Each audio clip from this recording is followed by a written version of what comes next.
Hello everyone, I'm Metis Balaska and welcome to the stream.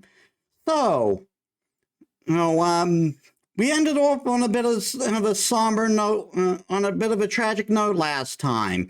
After some less tragic what's going on, but now it's time to continue the Euphoria story. And this one's going to be apparently focused on a little more on Castris.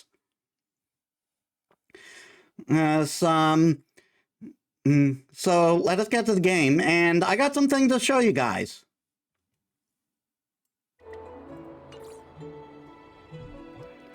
All right, you can see I'm in my Firefly team right now with Fugue here.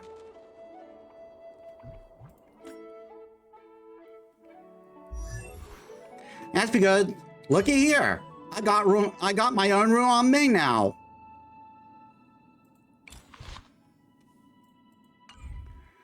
And I got her ready to deploy early this morning.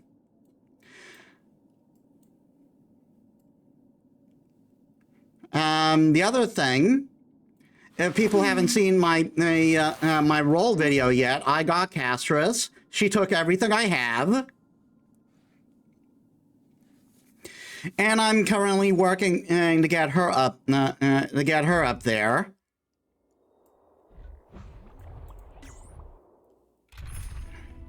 So, Ruame's in my Firefly team now.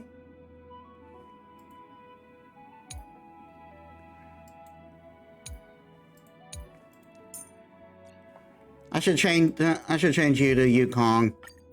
We must both move on now.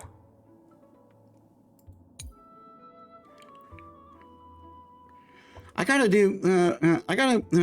get this team up to speed too. Goliath team still fine, though I need Sunday. Yeah, I got a Castris team, which is not ready to deploy yet. Again, Castris needs going on. Apparently, the Fugue also works well on this team with Ron May. Like turn Castris into a break sort of character, and like on the global passive, I've looked up what it does. I experienced it a few times. It's really no difference than having that one blessing in the Divergent universe that lets you. That lets you like not die, and I think that helps. And then I think that helps a bit, especially if you got a free to play account, because again, this game does tend to pull out some grade A BS. I might have a team set up for Cypher, or Cypher might end up being a fixture in my Acheron team. I still need to name this.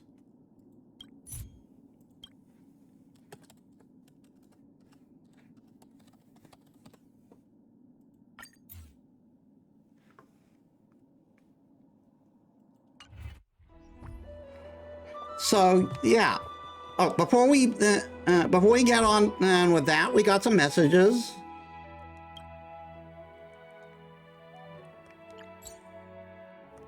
What's wrong? I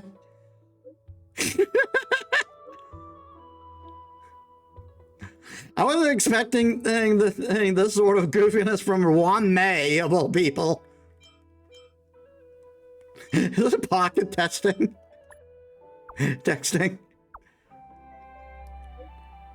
Sorry. I'm in the middle of research for a new life form. Hold on a second. Oh yeah, those are Wababoos.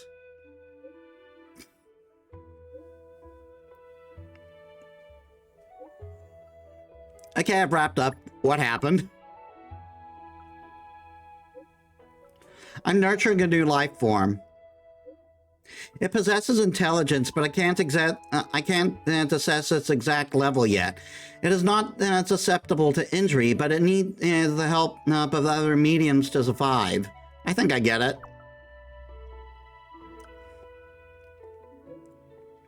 Are the stickers, as you see, merely stickers? Or could they be a special kind of life form? They use a language made up of pictures to reproduce when they are sent in messages. Well, there's a chance they might have settled down in your phone. What? Do you believe what I said?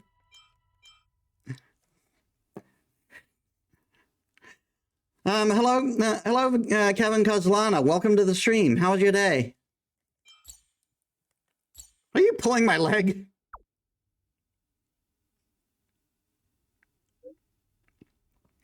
No worries, just take it as me joking around. I've got to get back to my research. Okay.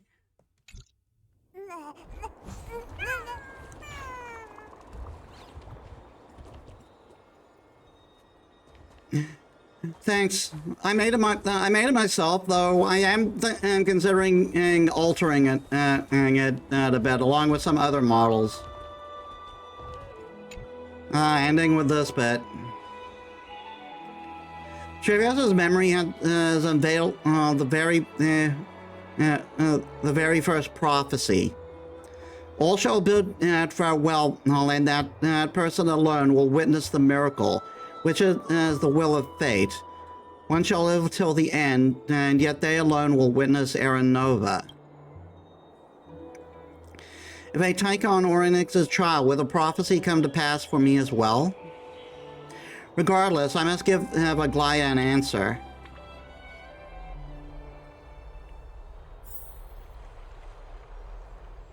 Some time ago. Ah, it's you, Cass. I finished the anthology of poems you lent me. Here it is.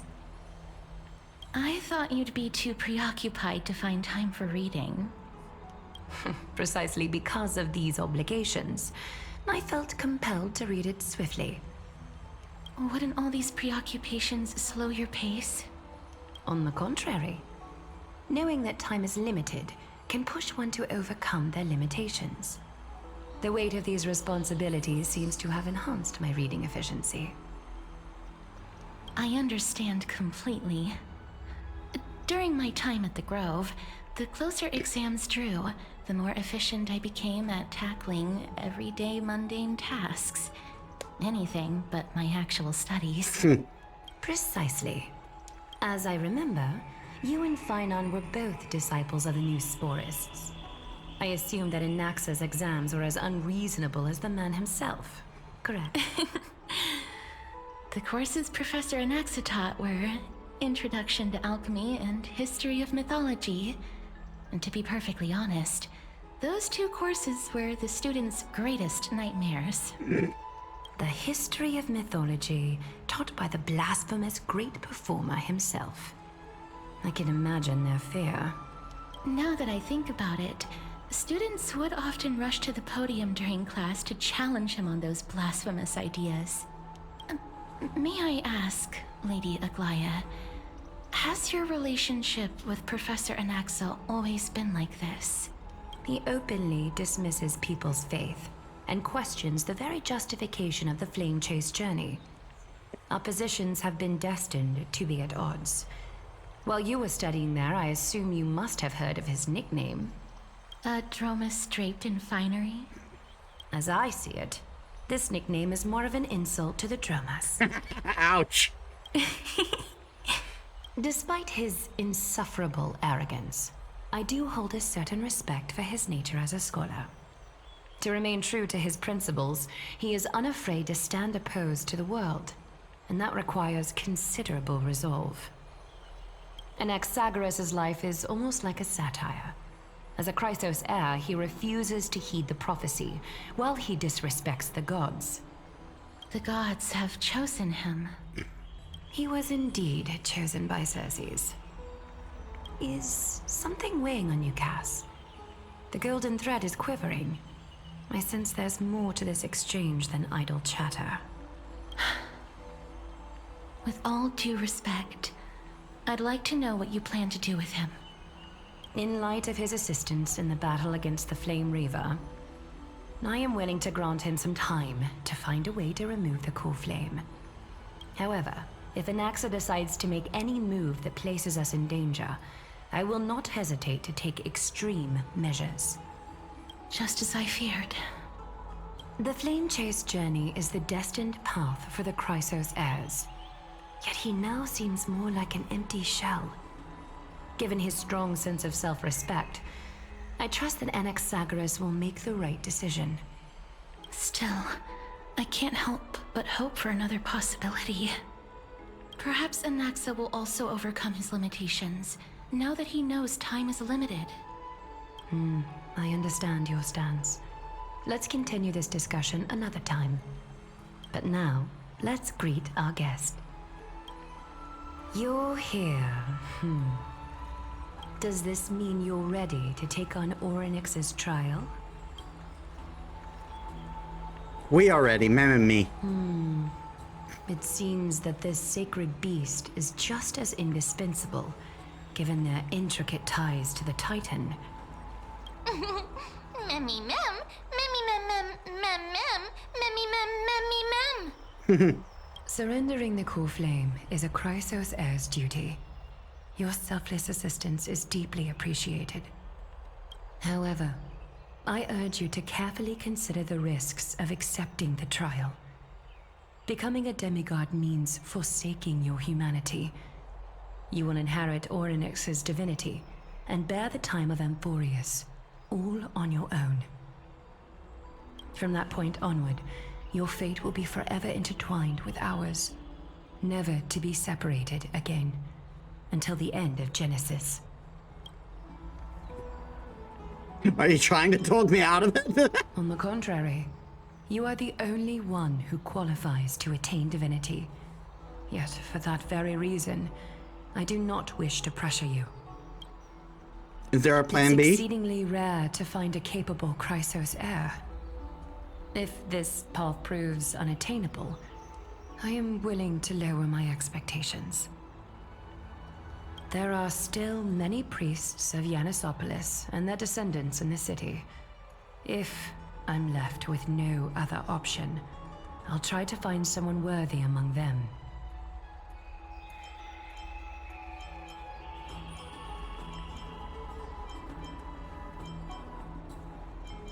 All right, that's it. I'm not. Mem,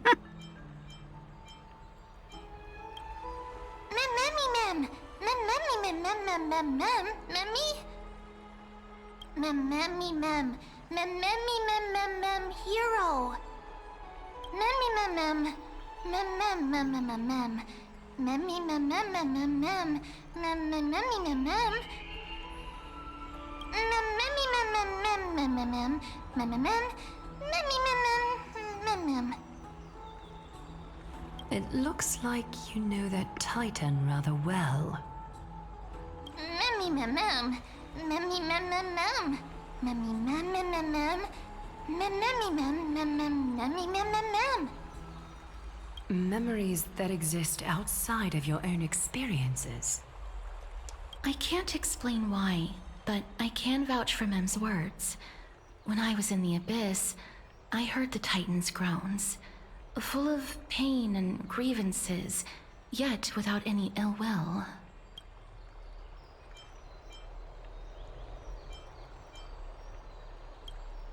Since you've made your decision, go back to the bath chamber and get some rest. Trinem will call for you when the ceremony is ready. It is difficult for me, as the guide, to absolve myself from blame for things to have progressed to this point. Time and again, you have risen to the occasion for Akima. Nearly rewarding you with some honeydew is no longer able to express the extent of our gratitude. When the dust settles, I hope that we'll have the chance to have a long chat regarding your return journey and the curse of the sky. It's about time that we lift the taboo and discuss things openly.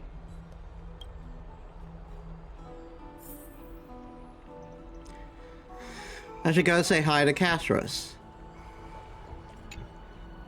Miss, may everything go well for you and Mem. You need Aglaia for something? It's nothing. I only came to discuss some matters with Lady Aglaia. Previously, I lent her an anthology of poems that Lady Trianne had gifted to me.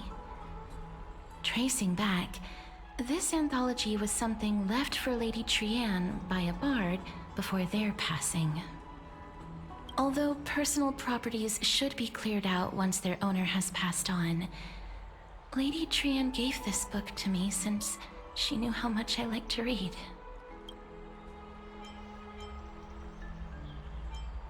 Tell me It more. just contains an allegory. In a faraway land, in a city known as Styxia, a dragon corrupted by the black tide descended one day, swooping upon the city like death itself. It swallowed the princess of the city whole before it was suppressed. After taking down the evil dragon, the warriors discovered that the princess's life had already met its end. Overwhelmed by grief, the queen hired an alchemist to resurrect the princess using the dragon's flesh and blood. However, having lost memories of her previous life, the resurrected princess turned into an evil dragon herself and wreaked havoc on the city. As a result, the prosperous Styxia met its demise.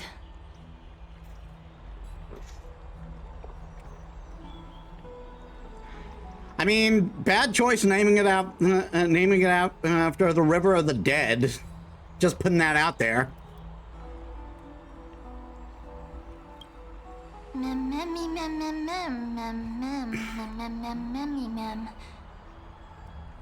The author of this book is Archepia, a wandering bard who traveled to many cities. Among the things she left behind are poems, dictionaries, and many tragicomedy scripts. She even clearly underlined and took notes in books that covered myths. What's going on with my face right now? Handwriting. While flipping through these books, I felt like I was afforded a glimpse into the life of Archepia. It felt just like I was traveling with someone that I'd never met before. It was as if she had yet to pass on and was still alive. That's right. Ah, darn it. Writing, drawing, and taking photographs. It seems like human nature to try and leave records of things. Speaking of taking photographs, when I was helping you to take the photo previously, I did not look through the photos in your photo stone out of courtesy. But I'm also very curious about the story of the rosy celestial maiden.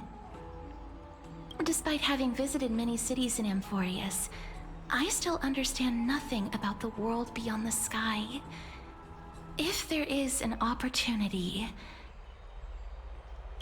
forget it. Let's talk about this in the future.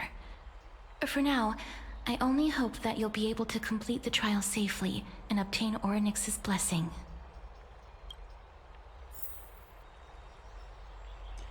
Don't think there's anything else to do here. Time to go back and talk to Don Hong.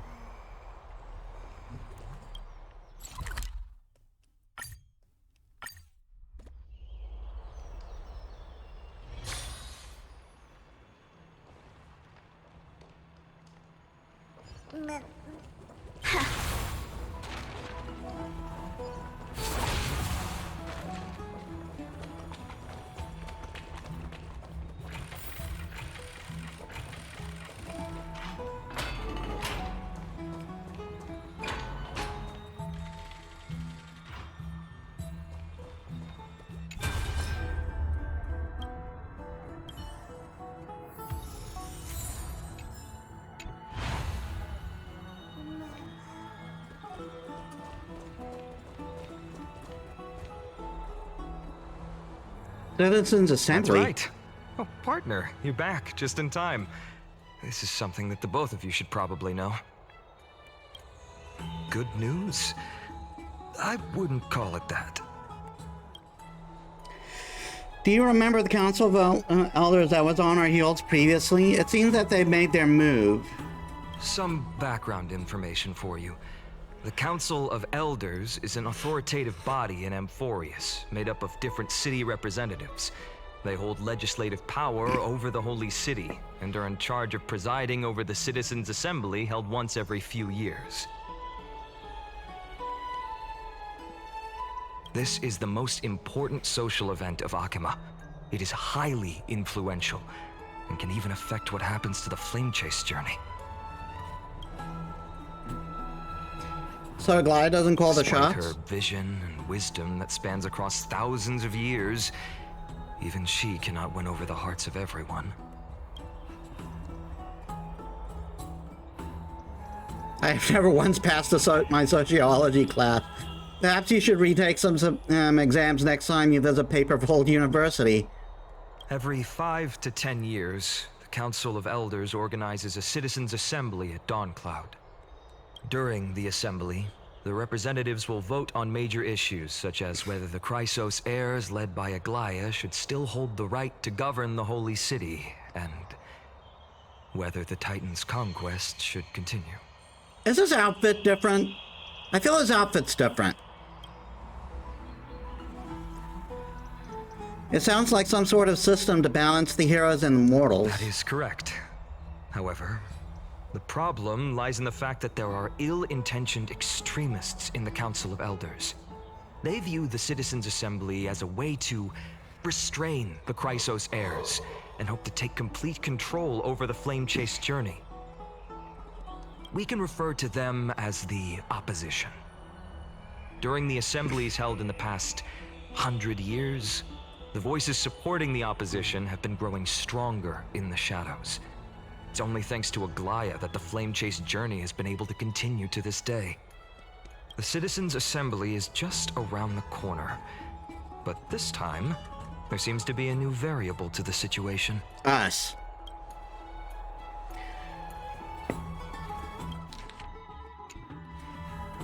No, although we might be mentioned, the Council of Elders has another target in mind. That the Council of Elders might want to take advantage of Professor Anaxa. Aglaya will surely take back Circe's core flame, but with Anaxa's current condition, it's so unique that nobody knows how taking the core flame away from him will affect him. He has always been someone that is only concerned about his own research. I'm certain that he must want to escape from the monitoring of the Golden Thread and protect himself. If the opposition were to offer an olive branch at this time... You suspect that he might betray the Flame Chase journey and defect towards the Council of Elders? Anaxa has never believed in the prophecy, so technically it cannot be considered a betrayal. However, he has taught many Chrysos heirs, and has long been considered an important ally of Akima. I truly do not wish to see comrades turning on one another. I have a better understanding of the full picture now. Is there anything we can do? As I believe in his character, I plan to plead with Aglaya and try to buy more time for him. Then, the greatest way in which you can help is for you to know what I am fighting for. We understand. Thank you for being honest with us. Things are piling up again, and Metis and Mem are tied up with Oryx's child while I'm preparing to visit the Grove and uncover the clues about the world beyond the sky.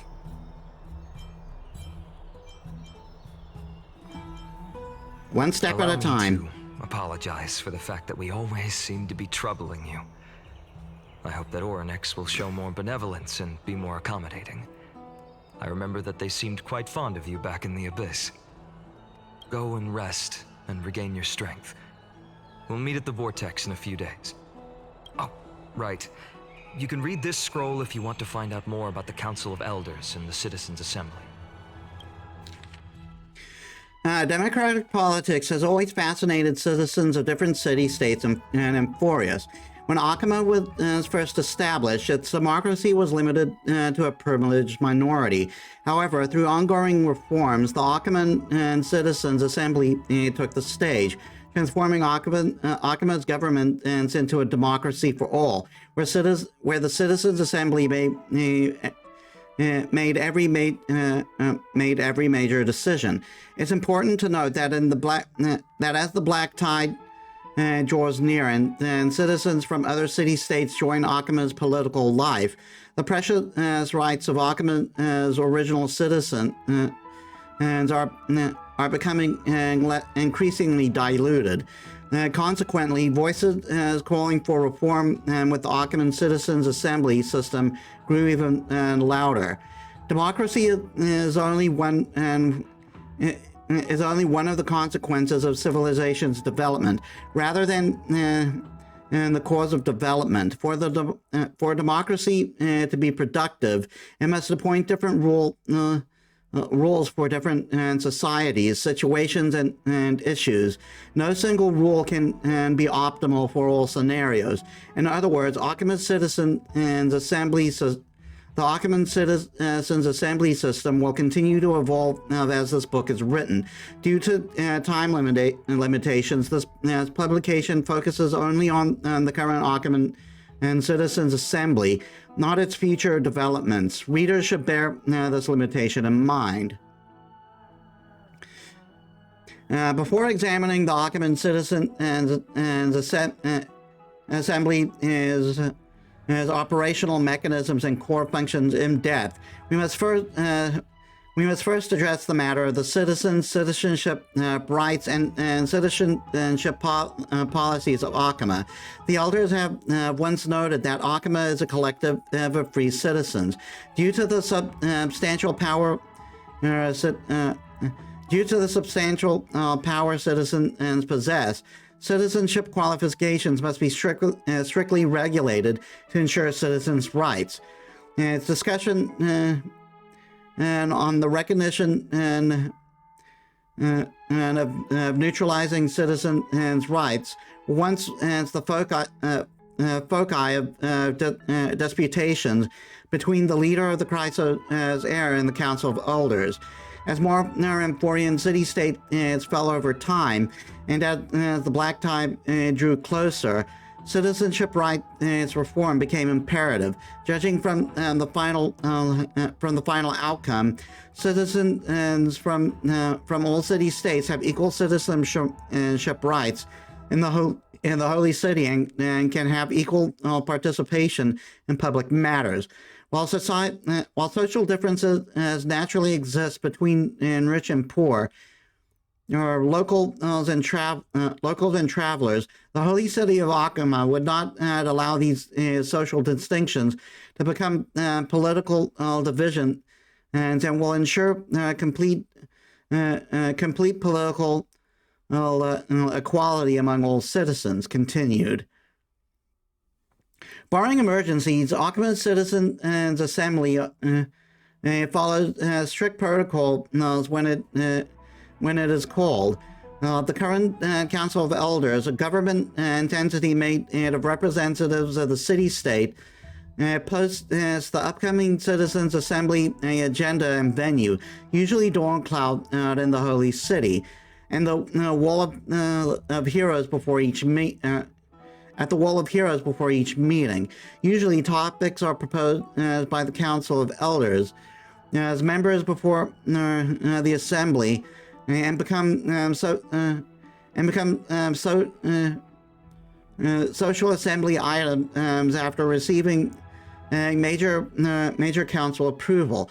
The council predetermines which matter as to address and when. When it's confirmed, the council chairman hands over the agenda to the Council of Elders Assembly chair, who presides over the meeting. There should be no S after that apostrophe in elders. Normally, matters cannot be discussed at the Citizens' Assembly without prior council review. Council review matters yield only two outcomes. Either they're already thoroughly discussed and only need citizen votes, or they require citizen to hold debate with debates to reach final resolution during the assembly. The results are tallied using pottery shards as blessed with Kefli runes. With voting and Dolia placed around Akama during the assemblies.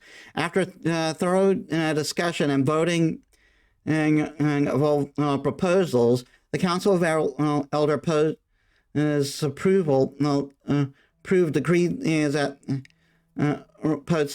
approved decrees at the Wall of Heroes.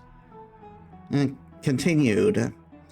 The Assembly wields the important capacities of legislative power, the appointment of government officials, declaring war, conceded peace, and the actual control of armies during wartime.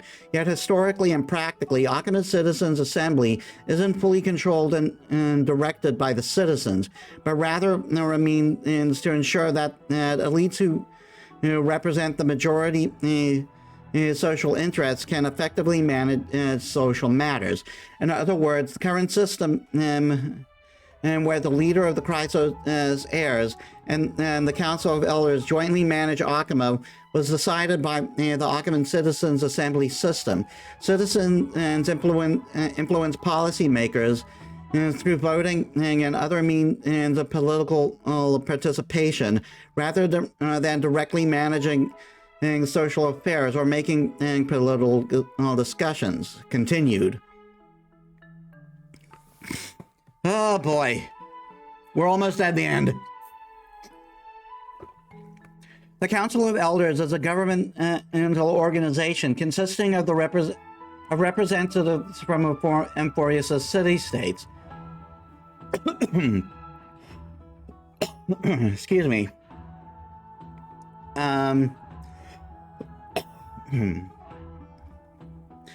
While most are elected by their city-states, some receive direct invitations from current Council of Elders members. Authorized by the Citizens' Assembly, they manage various practical affairs within Akama. Most renowned and honorary elder like Kyrgyz and Anti-Kitharin, a race that was already nearly extinct before the Chrysos War. He had communicated directly with Kefli multiple times during the era Chrysia, and passed the wishes of the mortals to Kefli, showing himself as the true Theoros.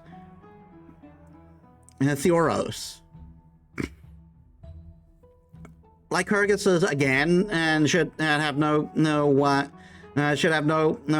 apostrophe after the S there.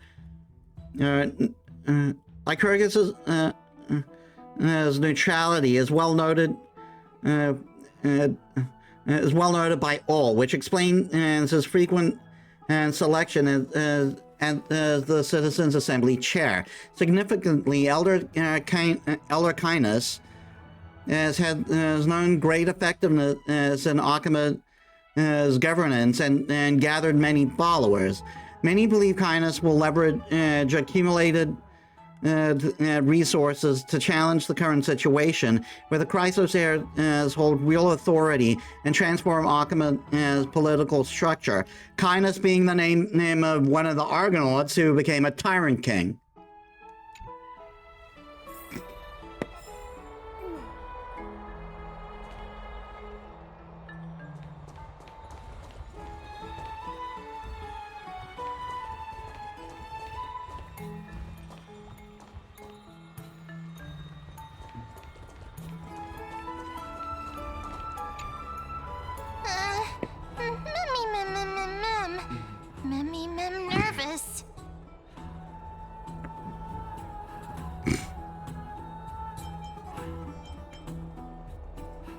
It's still in the humor days. Nervous, mem. Let's just hope that everything goes well. After all, as someone who has earned the gaze of an Aeon, you should be able to overcome the trial of a regional god just fine. We've also unknowingly gotten used to sleeping with the midday sun shining brightly above our heads. Get some rest, Metis. Perhaps the new phase of our trailblazing expedition in Amphorius is about to begin.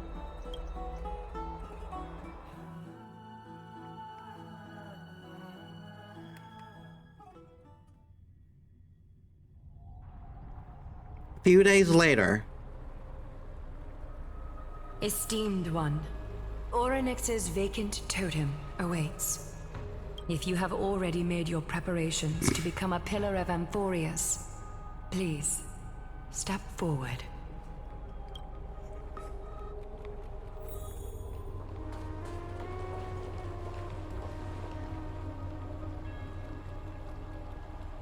Accepting a Titan's trial is a very peculiar experience. I'm afraid that I'm not able to accurately describe it. You can only go and experience it for yourself. I believe that you'll be able to pull it off.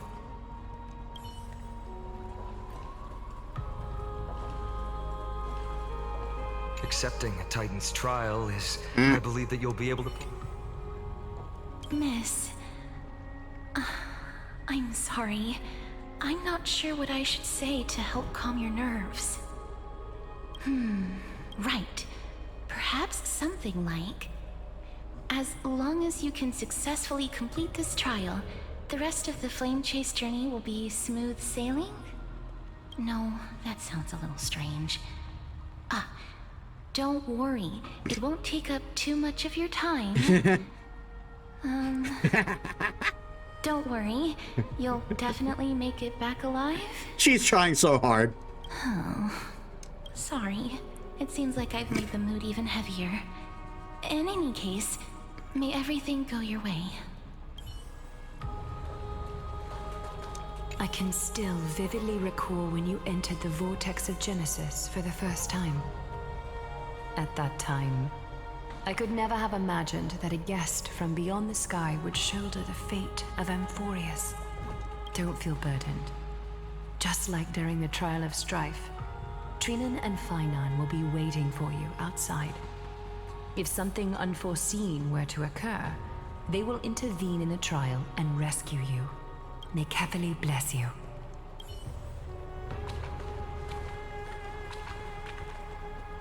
So I can't talk to Tribby. Little Gray and Mem, thank you. Your resolves cannot be questioned. We praise your pure selflessness and courage. May Kefali light your path forward. Get ready to assume Orynyx's divinity, Trailblazer.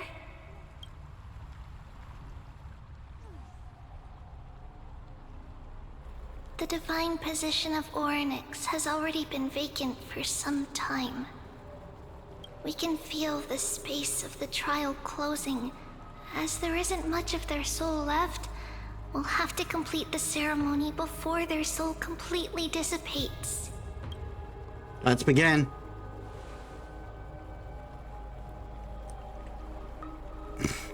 The eighth core flame coveted by the miracle that once belonged to the great Vale of Evernight, Orynyx. It shall now be returned by the two elected heroes of the Chrysosairs.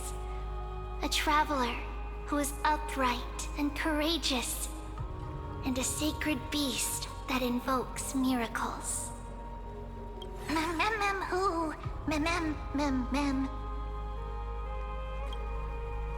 Both of you, please, come forward.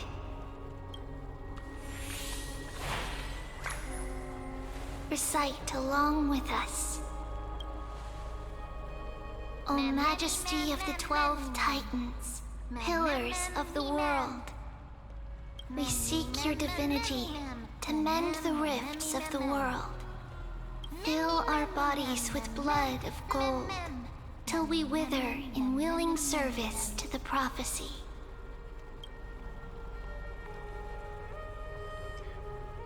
I don't think I have gold blood. These are just words meant to make the prayer seem more solemn. Please, focus.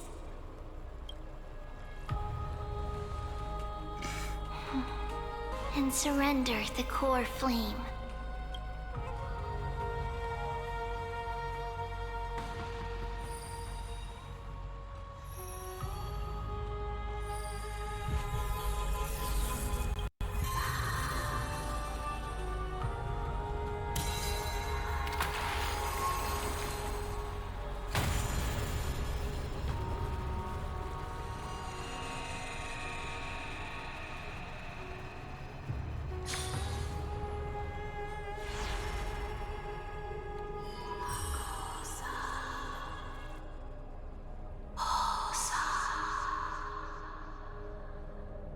Orynyx.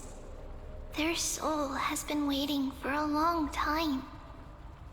Perhaps they're also quietly waiting for the arrival of their successor.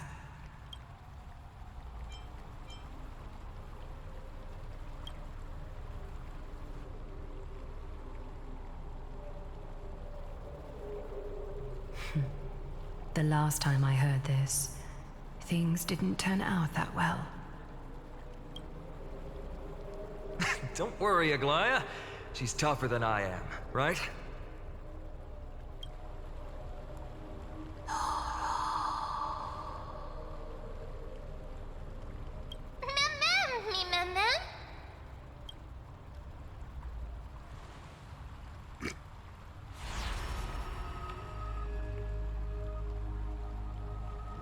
Traveler from beyond the sky, let us pray that the Titan acknowledges your worthiness.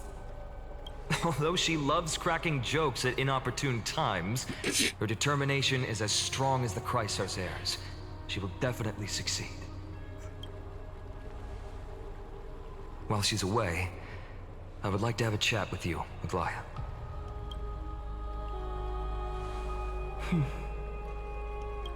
Speak. I'm listening.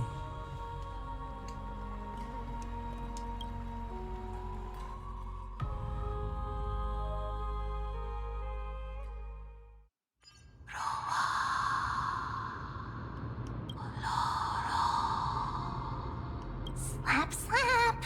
Wake up!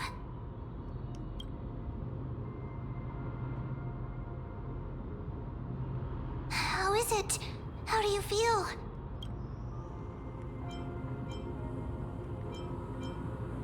That's right! Look!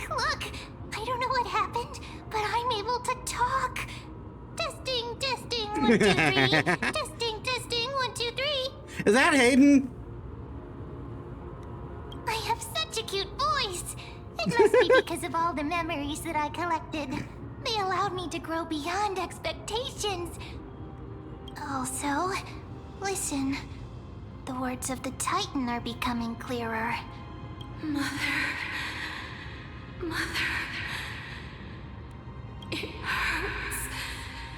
Have I finally reached the end? Are the years of isolation coming to an end? Orynyx. Oh, how heartbreaking.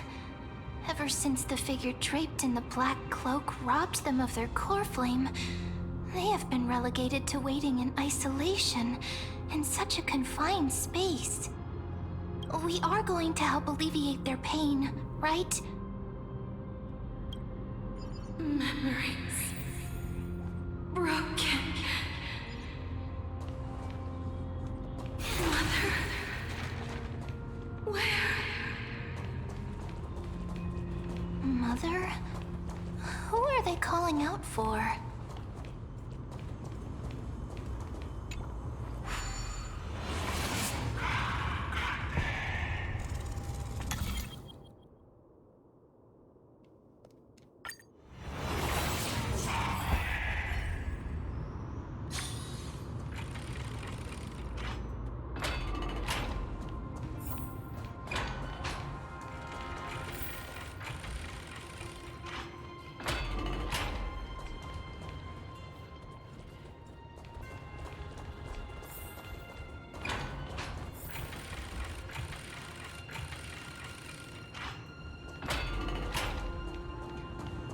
So this is something I can come back to.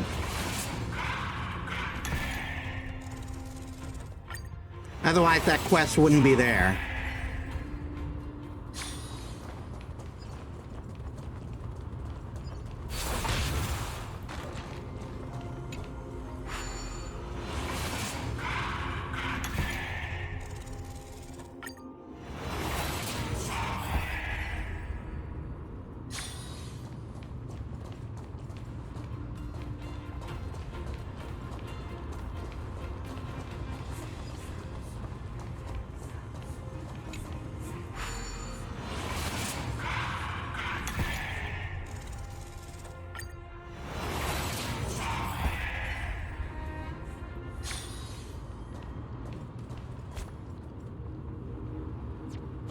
Also, what's this about?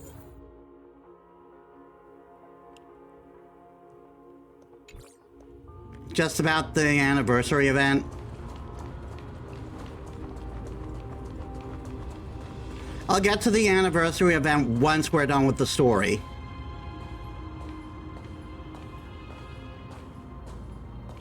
You. It's you. I remember you. Sky Father has gazed upon you. Mother is calling for you.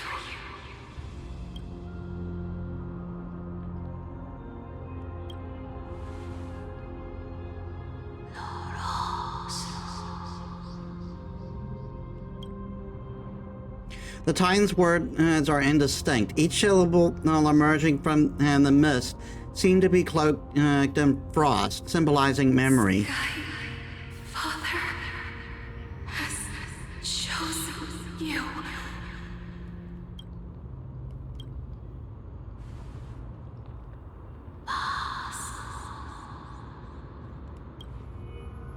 The majestic voice pierces through the golden mist, reaching on the unseen mountain walls and the distinct in the distance, reflecting and returning to your ears as an echo. Within the echo, you seem to make out the cry of a baby. Mother is no longer responding.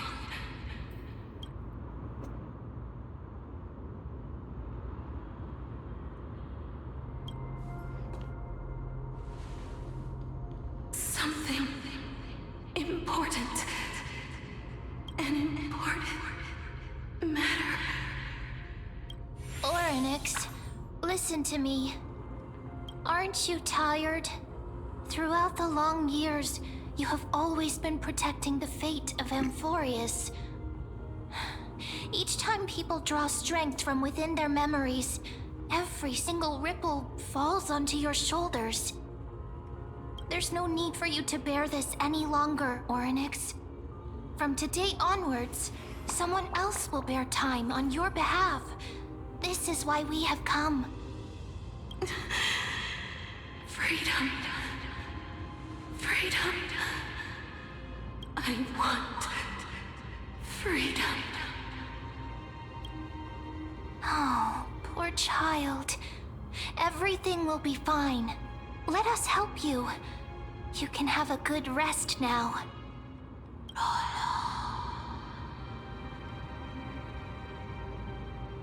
Leave it to us.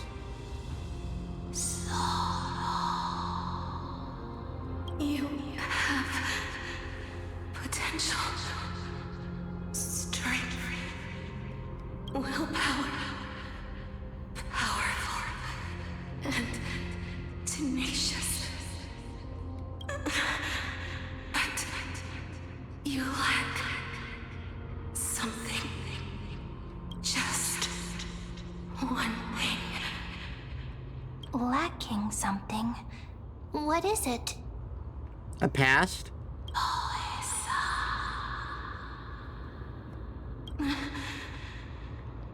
What you lack is a future.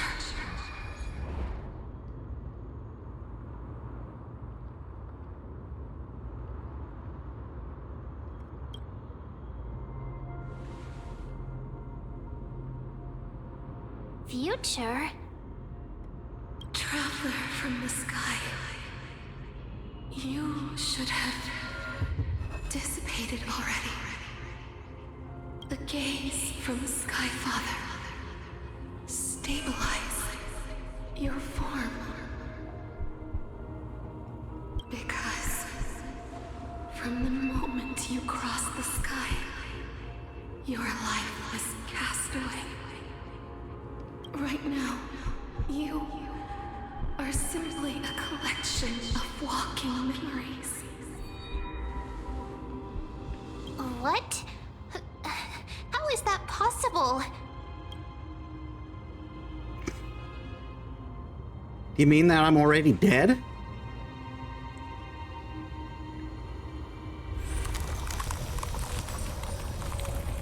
I mean, this isn't the first rodeo when it comes to death for us. We'll be fine.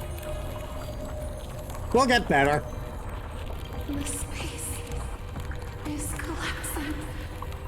Someone must inherit the authority of time. If the pillar is lost, the laws of time will collapse. Amphorius will succumb to eternal disorder.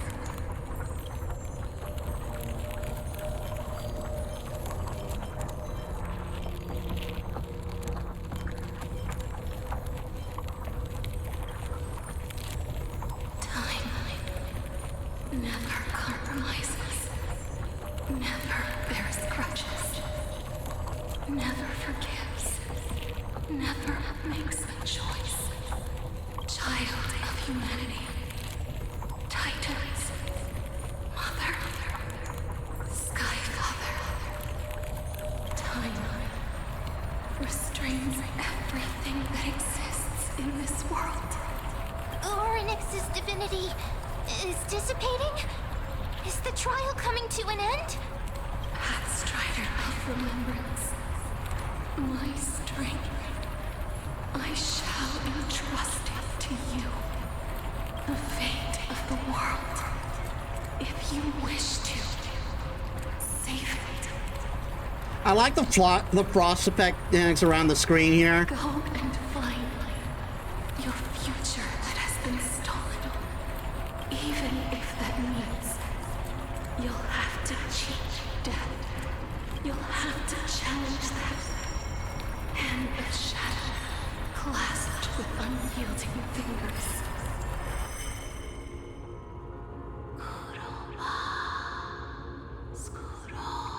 Before passing 50,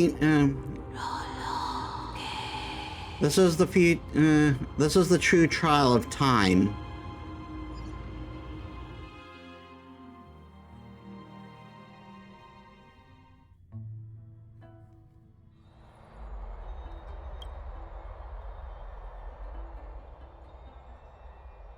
You're finally awake. I'll keep it simple. You succeeded. And Orynyx has entrusted you with their divinity. Now, you're no different from a demigod of Amphorius. However, Metis told me about what happened during the trial. They were still explaining things to the others, and told me to bring you back to your room to rest first.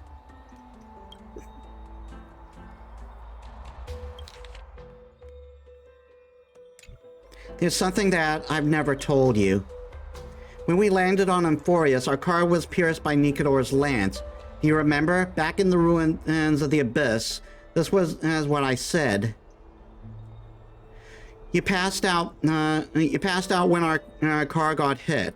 I blacked out too, but not before dragging you out. It's a good thing we were in the car, or we would be crushed to pieces. Actually, my account kind of made light of the situation. What actually happened was more complicated. You were severely injured back then, and with several and still bleeding profusely. I struggled to carry you out and used the last of my strength to stem the bleeding. But then I was also hit by a falling rock and lost my consciousness. Last time I checked, you still weren't breathing. But when I regained consciousness, I saw that you were alive and full of energy, so I never brought this up again. Darn it!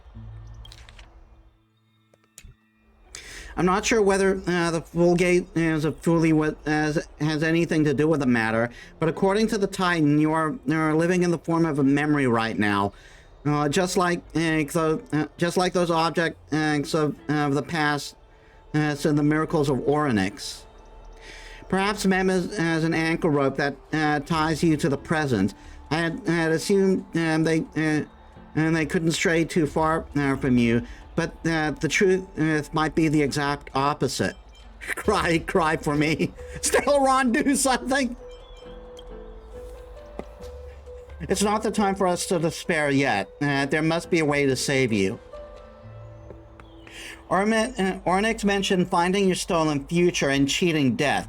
Considering Mighty's indestructible body, it seems to suggest that there is some kind of miraculous power in Emphorius that can even reverse death.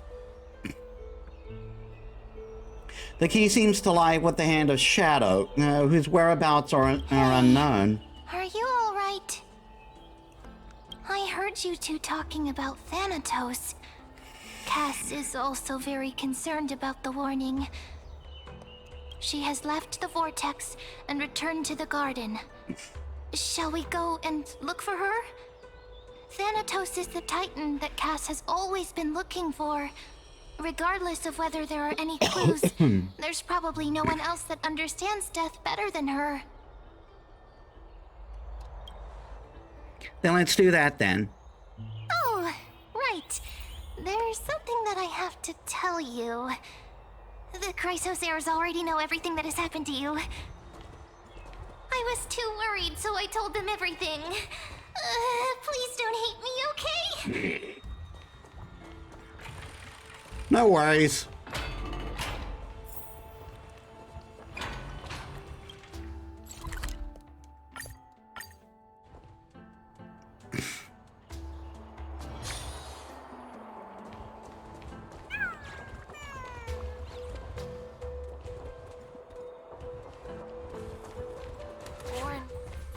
Miss, I'm right here. You hear soft steps coming closer, one step at a time. Please stay there and slowly turn around.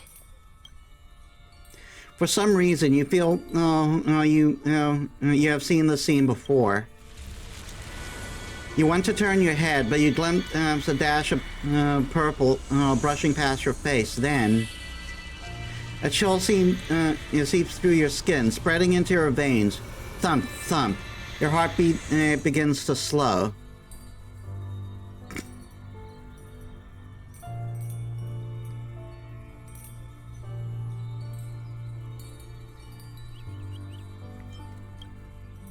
Your vision blurs and cold reality fades into a purple ocean. And then... Please pardon me. A subtle fragrance of an unnamed flower fills your senses. It's sweet, making you forget the need to breathe. You realize that you're still alive. No, to be more precise, your death was not thorough. The coldness of the initial touch disperses as quickly as it came, and replacing it is the touch of fingertips and tremble. And a tremble born of trepidation, and originated from a certain lanky arm. Her quivering fingers gently brushed against your cheek, causing a faint trickle. Just as I expected. I cannot feel anything. You're shaking. Back at the grove, I was puzzled as to why you were not affected by my curse. I thought that it might have been the special ability of a traveler from beyond the sky. Never did I expect that this would be the true reason. I'm sorry. I should have noticed that something was amiss earlier. Miss, if my abrupt behavior just now offended you, I hope that you can forgive me. I'm just thinking, if your soul has really left your body, as a mortician, I might be able to trace where it has gone to. Cass, did you find anything? My apologies. Not as of yet. Perhaps I have overestimated my capabilities. But, Miss, would you be willing to let me try again? This time, I'll increase the area of contact slightly. Perhaps the result might be different this time. Yeah, I agree. I have never touched the living in this way before. If my actions are in any way disrespectful, I hope that you can forgive me. Castress once again places her palm on your face. Her shiver has calmed somewhat this time.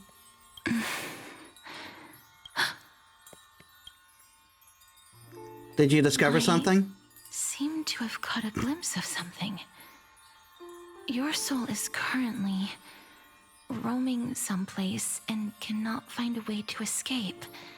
But perhaps it might not be a bad thing.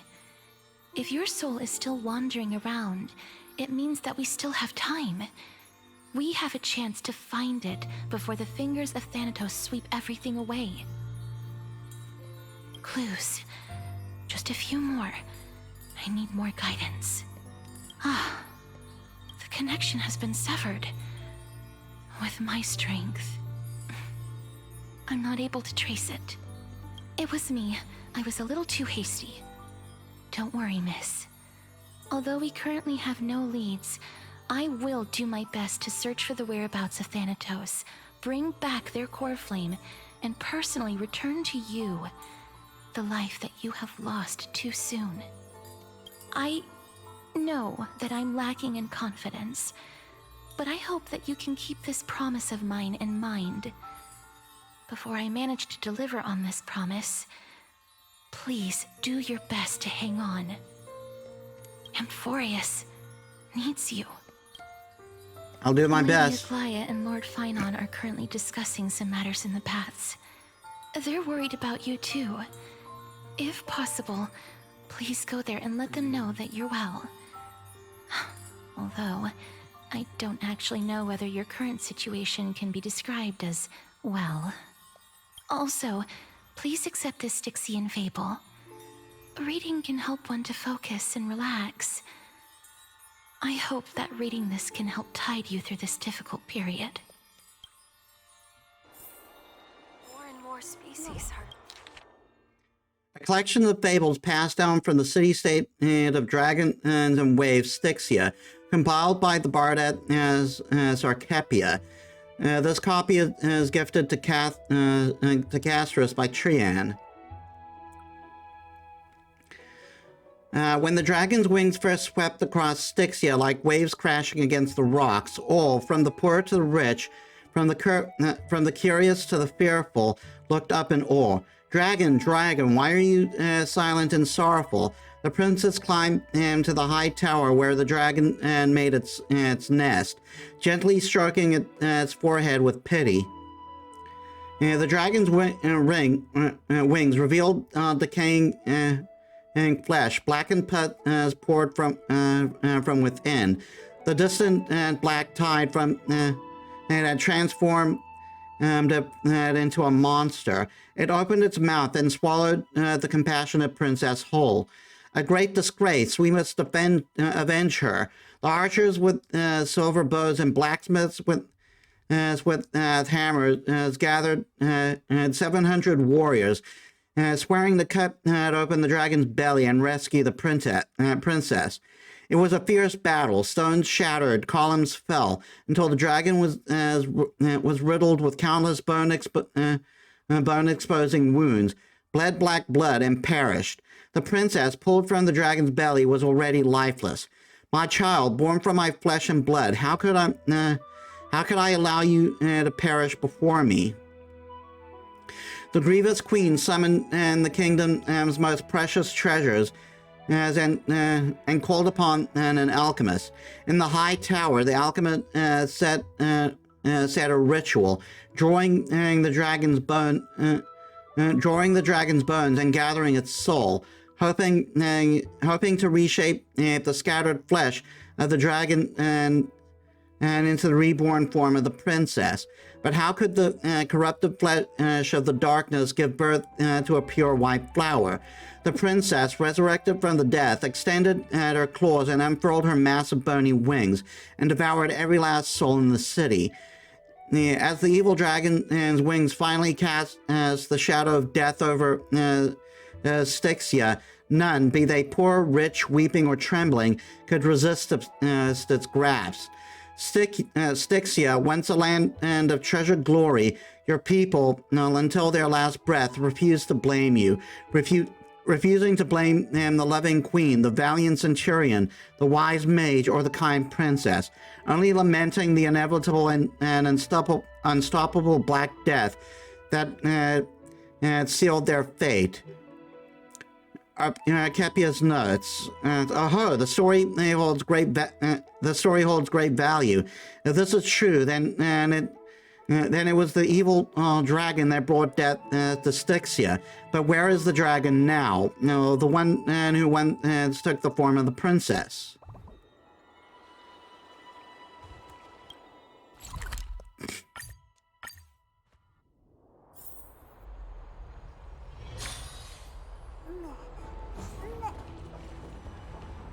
They're here.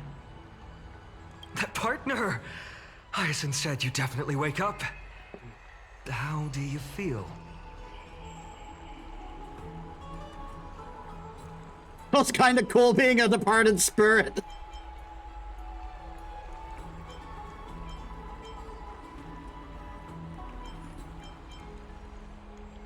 I beg you, please forgive me. You've completed the trial of time. And I have to admit that the process went better than I expected. Even in the end, that Titan's heart still showed a soft spot for humankind.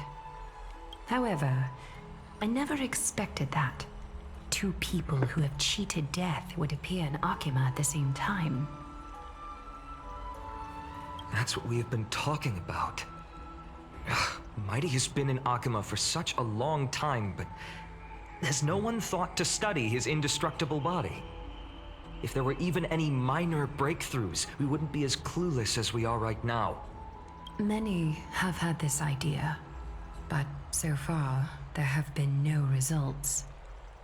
If it were successful, Thanatos wouldn't have disappeared without a trace. Nevertheless, now is not the time for us to give up. At the very least, we can still see a glimmer of hope. Sci-Fi. If anyone in this world knows the whereabouts of death, it would be her. Yes, I was hoping she would enter the story. I'll try and get her to return to Akima, but do be prepared for a less than ideal outcome. Please understand that throughout the history of Amphorius, no one has ever managed to escape the clutches of death. At the end of time, Thanatos silently awaits all. Is that supposed to be comforting? It is my duty. We too require you to bear the divine position of time. But before that, just... What's wrong, Aglaya? Omens always come in pairs. A tiny air current will eventually brew into a storm that tears the sky apart. It's Anaxagoras. He has initiated contact with the Council of Elders. In the end, it has still come down to this. I earnestly hope that your assessment of him is accurate, Finan. Otherwise, the efforts of my teacher and I of the past millennium might be reduced to dust because of that great performer.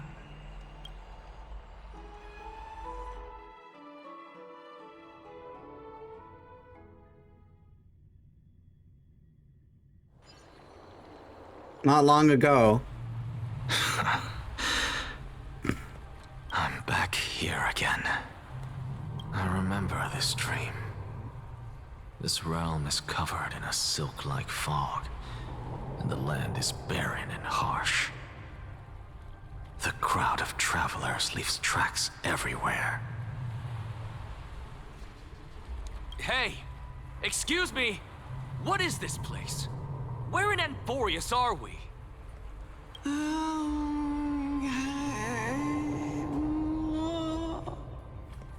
The mutters of the traveler are in a language I'm unable to comprehend. Or perhaps they're just distracted and ignored my question. Tell me, which Titan reigns over this land? And how do I find them?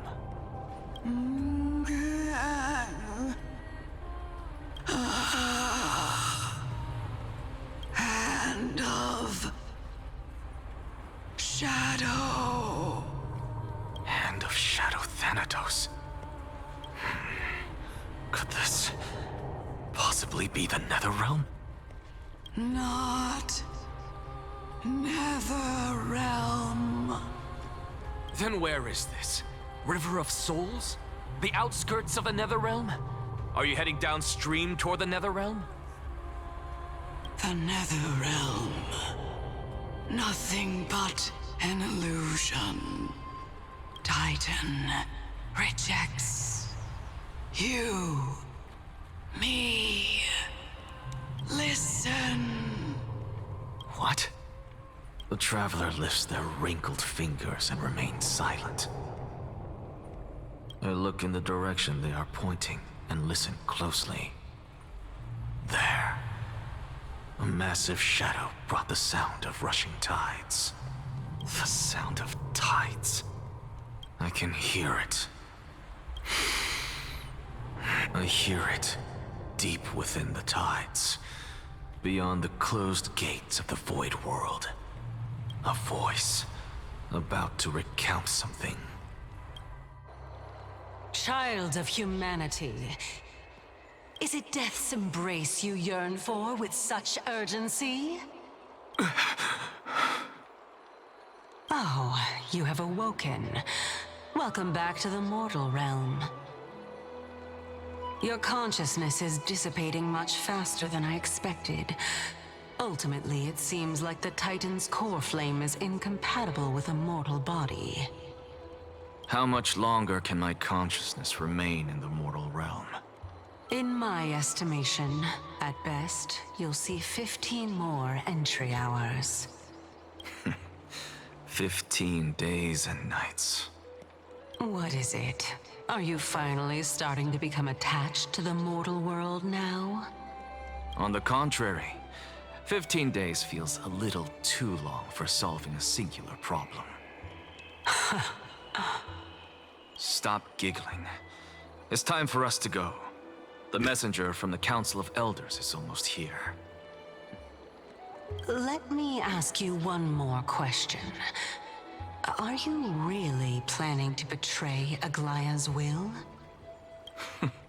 What betrayal is there to speak of when I was never loyal to her to begin with? What about that white-haired student of yours?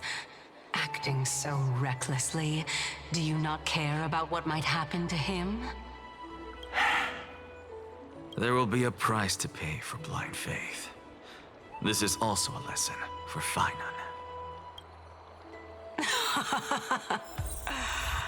You truly are a strict teacher. Of course. This is how I've always been.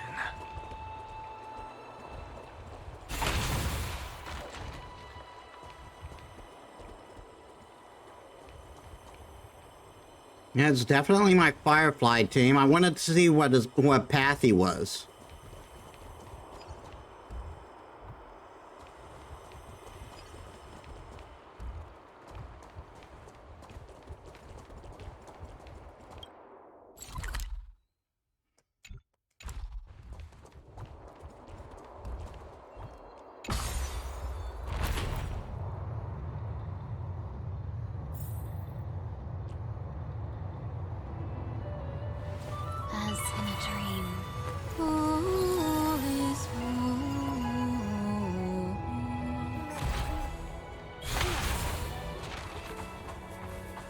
Sorry to keep you waiting, Lord Anaxagoras. It's been a while, Lord Anaxagoras. I greet you on behalf of all the citizens of Akima and express my deepest regret about what happened at the Grove of Epiphany. It's you. I never expected that you would personally come and meet me. By carefully into Lantern above, I have come as a testament to the justice of the Council of Elders. There are Antikytherans here? They have been a rare sight ever since the Chrysos War. I extend to you my utmost respect, revered Titan. I am Lycurgus, though you may call me Lygus, holding an honorary position within the Council of Elders in Akima, and as the Theoros, I stand to protect the right of all upright citizens to express themselves freely. You can see them too? You know about us. We Antikytherans perceive the world through the amplitude and frequency of souls. Just as I am conscious that Lady Aglaya is secretly listening in on our private meeting from afar, if necessary, Lord Anaxagoras, I can sever the golden thread to protect your fundamental rights. The demigod should know better, for such is her station. Spare those poor threats, and just let her listen to my words. They shall serve only to unveil her own folly. May I interpret this as you having a countermeasure? I need not any plan, because she can do nothing other than petty espionage. As the Citizens' Assembly approaches, and with Orynyx's fall, any attempt to capture the core flame within me will only usher chaos and calamity. A truth she undoubtedly comprehends. While I, Anaxagoras, serving as the Grove's special envoy to Akima's Citizens' Assembly, have long known the extent of your abilities. Let's forego the formality of asserting authority, Lord Lygus. Lead the way. Very well. Surely Lady Kindness would appreciate such assertiveness in an ally. She's been waiting. Follow me, please.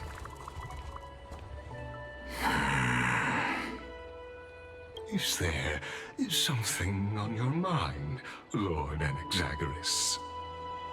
Nothing, really. It's just a question that I contemplate every time before I ascend to Dawncloud. For the Titans, does the falling equate to death? Ah, a pondering truly deep. Time is on our side. Do you mind sharing your reflections with me? While all living beings must ultimately face their demise, Kefali has yet to meet theirs. Their journey continues unhurriedly along this long path. Are you suggesting that Kefali may not have truly passed? Yes. For dying implies an ongoing process, an action, whereas death signifies a static state, a definitive termination. Where are you going with this?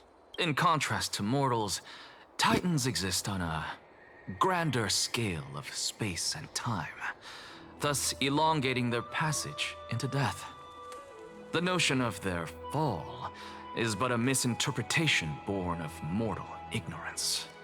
Ah, an intriguing concept, albeit challenging to substantiate. After all, Kefali has maintained a profound silence ever since the era Arasa, while scholars and priests alike have conveyed the message of the gods' imminent fall. Perhaps the gods, in their arrogance, deemed it beneath them to reveal their perspectives to mortals.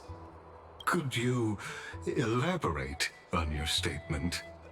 Circes, the kin of the Sky Father as recounted in myths, now resides within my brain. Were I to inquire, Kefali would have no cause to refuse. Oh. That very well could be true. But what if the world-bearing Titan still chooses to remain silent? In that case, the myths crafted by the people of Amphorius are nothing more than pitiful jests. It's worth a try. I believe, and I'd love to witness the fruits of your theory and the change it may bring to this imperiled world. Because I completely concur with you on this aspect. If the Titan has indeed met their end, any response from them would be impossible.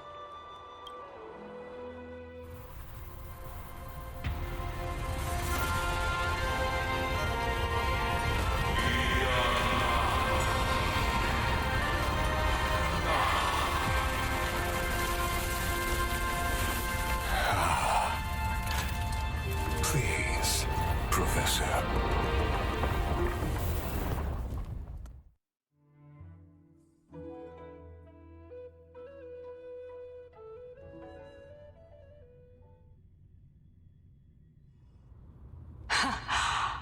The children of humanity have indeed created a spectacle. Welcome to Dawn Cloud. The atmosphere here carries a greater sense of solemnity than the mundane clamor of the Marmorial Palace, with entry permitted only to the invited. Only esteemed beings grace this place, and among them I've received priests, scholars, warriors, and now we even have the honor to be in the presence of a Titan. Oh, what a joyous occasion. Once deemed a blasphemer, now a surrogate for revered divinity. The honor should rightfully be mine, shouldn't it? I'll notify Kindness and the others of your arrival. Kindly wait for a moment. A soldier will be here to guide you shortly. In the meanwhile, you're welcome to explore the vicinity, but kindly remain within the guard's view. Delaying the crucial meeting is something none of us wish to see, I presume. I'm well aware of Kindness's methods. There's no need to emphasize that. As you wish. Your cooperation is much appreciated. Alas, I had hoped for a brilliant plan from you, but it turns out you just left one cage to enter another. Save your concerns. I know very well what I'm doing. I shall depart to explore the surroundings then. Now that I look around, I wonder if there are any murals bearing my portrait around here. I'm quite intrigued to see how the children of humanity beyond the grove perceive another Titan. Off you go. I won't be joining you. This Titan appears to be quite at ease. I should investigate the Council of Elders' recent activities first. Be aware, I can hear you perfectly well from here.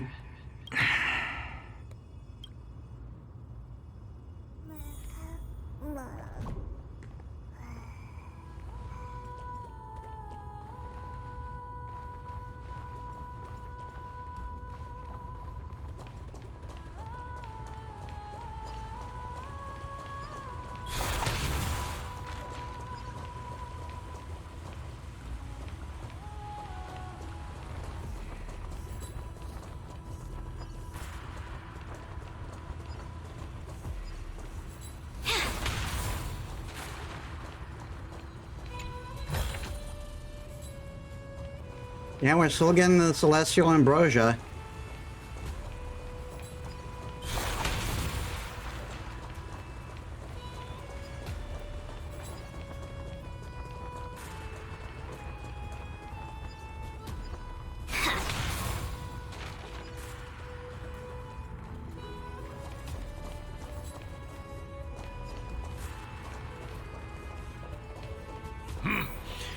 Even blasphemous scholars can come here, it seems. Looks like my presence here is quite unwelcome.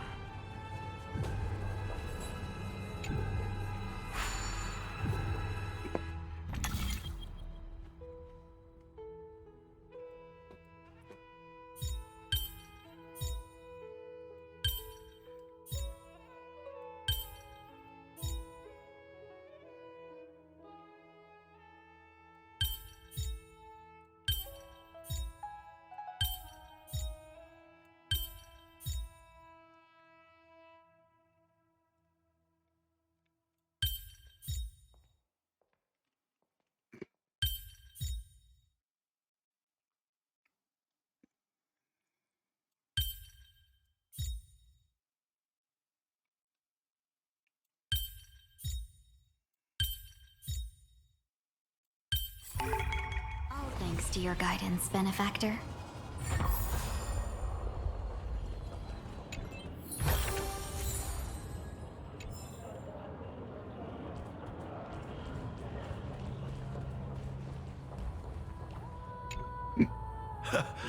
Anaxagoras, I thought that you had died to the Black Tide, just like the other scholars. As Kephale's priest, are you not aware of the decorum of respecting the dead? Surely you jest. You blasphemous heretics are not worthy of respect from the Supreme Being.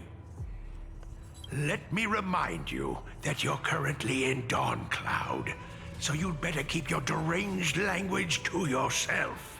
I am no longer that altar servant from years ago who could only acquiesce to the commands of others. Now, I have plenty of ways to deal with people like you. I'm not sure whether I should laugh or cry right now. I can't believe that a follower such as you could have been made by a creation titan. As I see it, a dead titan can't provide you with this level of confidence, right? Then who is it exactly? Could it be kindness? You. Seeing how fond of you Elder Kindness is, I shall let that slide for now. Leave immediately, and don't impede us from receiving the Supreme Being's blessings. Seeing as we were able to hear of this matter from the mouths of others, it seems that Kindness is indeed quite sincere toward us. Perhaps this affair will proceed smoother than I had anticipated.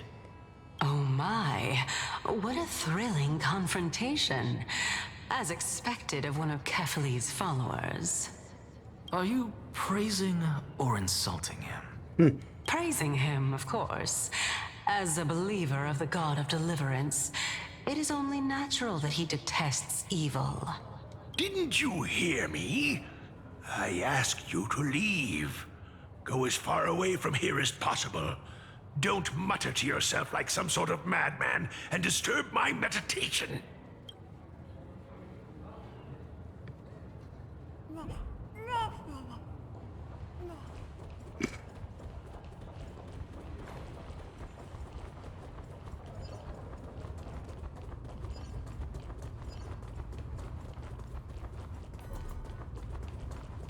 Professor Anaxa! Over here!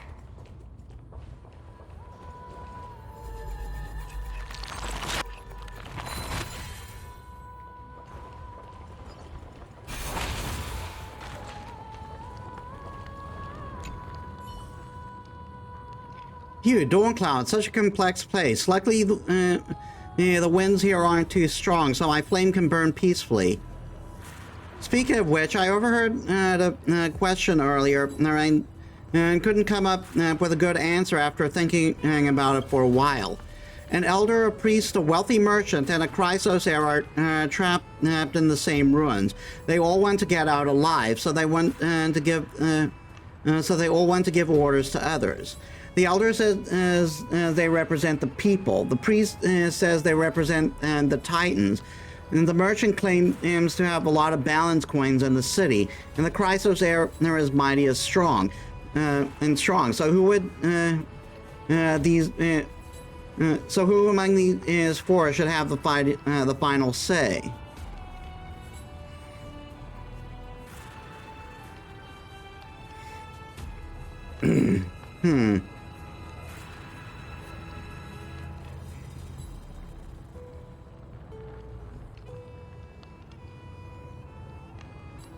I'd say mostly the elder, because with age comes wisdom.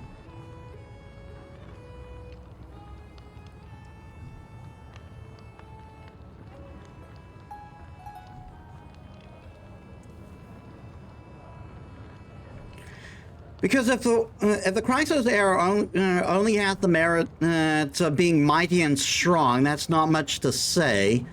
The merchant's coins mean jack crap right now.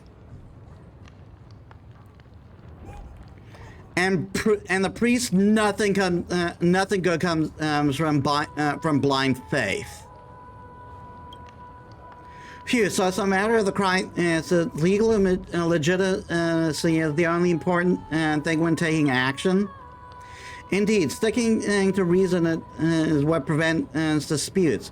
So what if the elders are easily swayed and don't keep their word?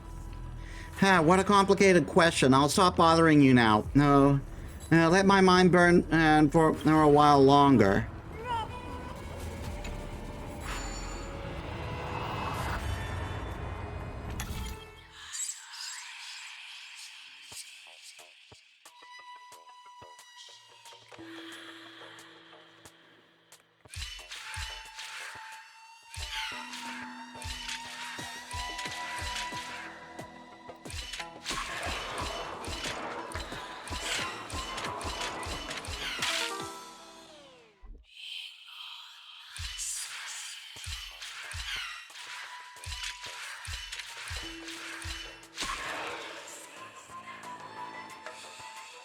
No.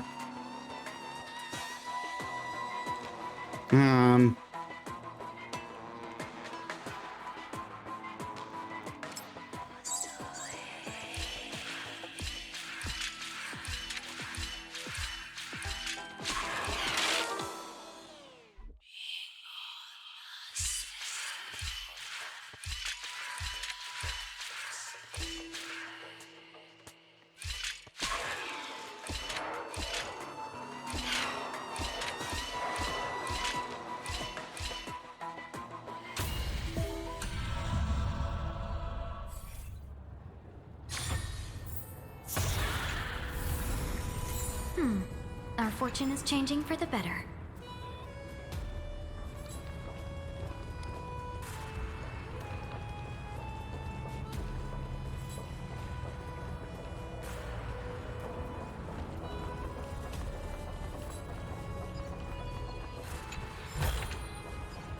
Good. All the best. Professor Anaxa? Word has it that the scholars of the Grove valiantly perished resisting the Black Tide. To find you here safe and sound, thank the Fates. You could say it's the Fates toying with us. It's only the Cremnoans and Aidonians who chase glory through death. But your survival is a victory in itself. I'd settle for that gladly. So, are you here to report the incident to the Council? I heard that after the Black Tide devoured the Grove, Akama would be next in line, even with the demigod of strife standing alongside humankind. Tell me, how much does the Council of Elders know about the Black Tide? I'd say almost jack crap, probably. Once Kindness and her followers learned of Circe's and Orynyx's fall, they proclaimed in the Council that the Flame Chasers could no longer stand against the calamity alone. Yet, when the Crown Prince ascended to godhood and repelled the Black Tide, she immediately altered her tune. declaring that all was resolved beyond Akuma, with the only remaining menace now being Aglaya and her adherents. They might well make their move at the upcoming Citizens' Assembly. Always gotta twist the words. No surprises there, those shifty opportunists. Thank you for your honesty, virtuous student. Being an opportunist could very well be a facet of wisdom. Shouldn't you be searching for murals of yourself? I've had enough of your prattling. I was really curious to see how you would find the middle ground between both factions, so I came to listen in. But it seems as though this kindness is much more ruthless than Aglaya. If so, why do you want to work with her? Could it be that perhaps you've decided to readily surrender this hollow shell of yours, just because you feel like death is fast approaching? I'm afraid you'll be sorely disappointed if that's what you truly think. I've had enough of this. Could the 15th entry hour arrive any faster?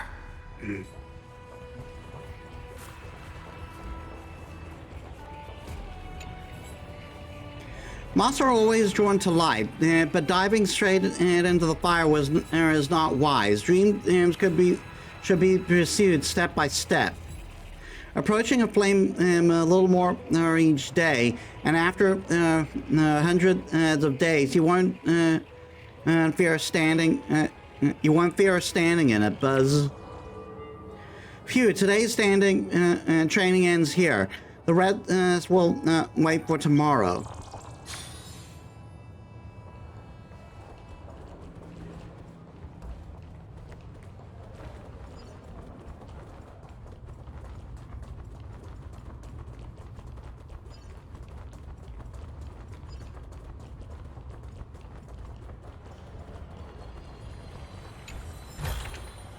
Good, good. All the best.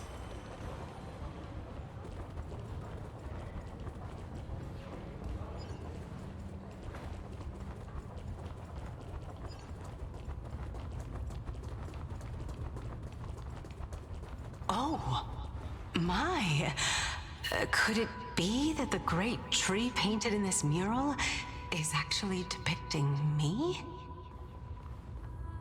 Every plant, every tendril, no, even every leaf could be the embodiment of Circe's. As a result, mere mortals who did not know what the Titan actually looked like chose to paint them as a giant tree instead. Their wisdom was portrayed as fruit, to symbolize how they shared their knowledge equally among the masses. Such exquisiteness indeed. This mural is quite abstract. I really can't tell whether you are praising or demeaning yourself. Now I'm quite curious whether the Reason Titan has studied figures of speech before. Of course I find such stylistic devices interesting. For all we know, this could be the answer to the question, what exactly are we? I, for one, am not willing to admit that I could look this ugly. Was this the reason why you failed in your attempt to refine my soul when you were ambushed at the Grove? Since you are aware of this, why did you save me back then? From my perspective, this point alone was enough to separate you from the average person. How do two lunatics coexist in the same brain? Therefore, it seems that your journey to Dawnfloud this time is not just to seek protection. What, then, is the intention behind your actions? The entire plan is stored in my memory, so why don't you look there? Then don't mind if I do. 1 year old, 2 years old.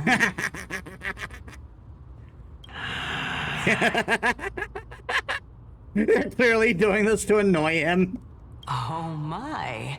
Even a member of the preeminent Seven Sages must hug his droma stall to sleep? How interesting. That's enough. How unusual. Your soul is actually trembling.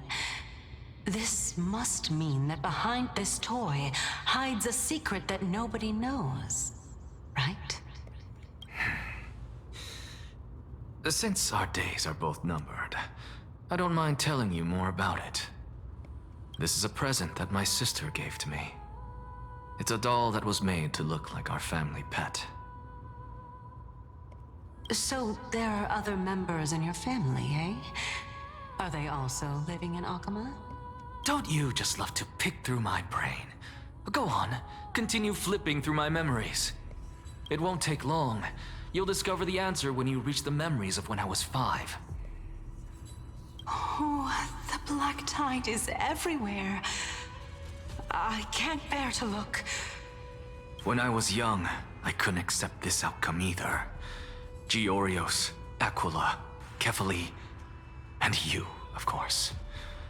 Although I prayed to every titan that I could think of for help, my efforts were ultimately futile. This...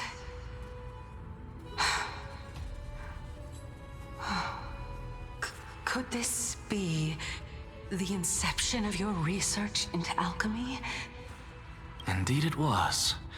Everything started from that verdant courtyard of yours.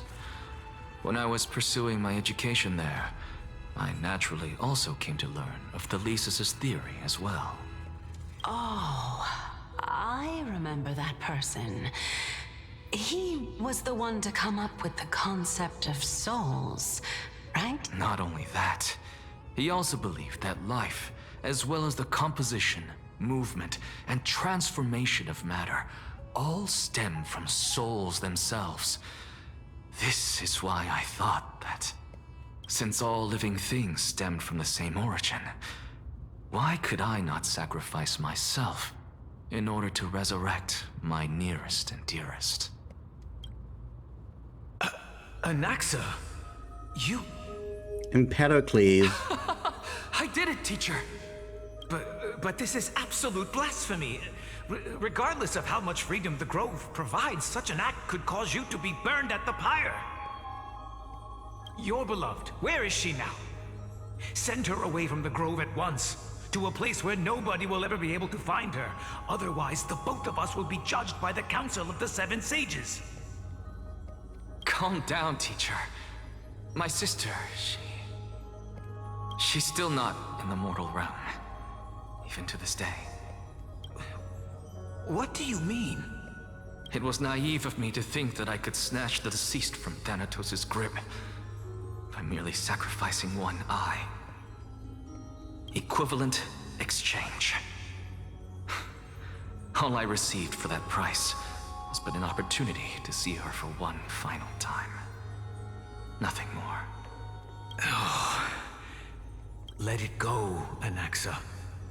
As one of my best students, I cannot watch you go down the wrong path without doing anything to stop it.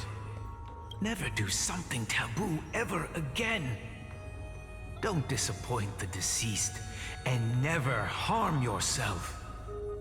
If you can do that, this classroom will still be yours, and you'll have a chance to live out your own life. Since I was able to see her one last time, I have no other desires. You're right, teacher. It's time for me to start a new life. I am sincerely glad for you, child. Now then, what topic would you like to study?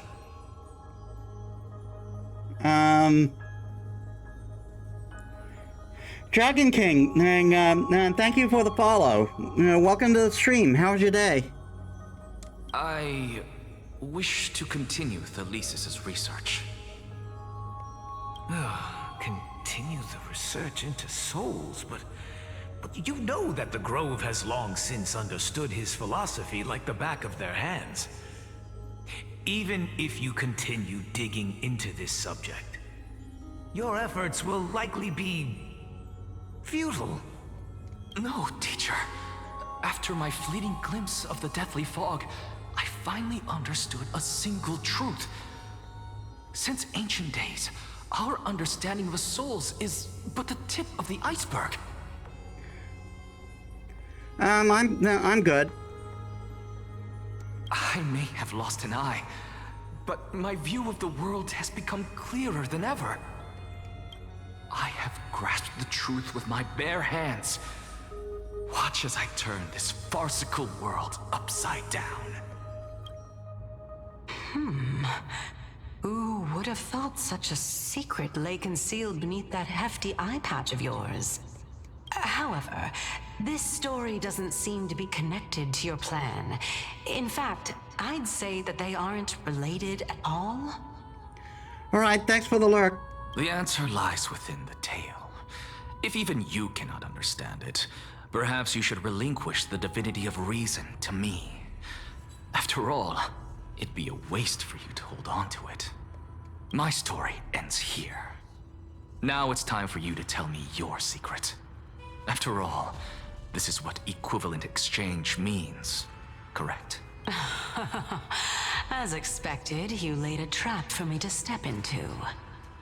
Unfortunately, even if I was willing to talk about my past, I may not know more about it than you do. Oh? Are you saying that the renowned Reason Titan is now admitting a lack of wisdom? Your followers are going to be sorely disappointed by this.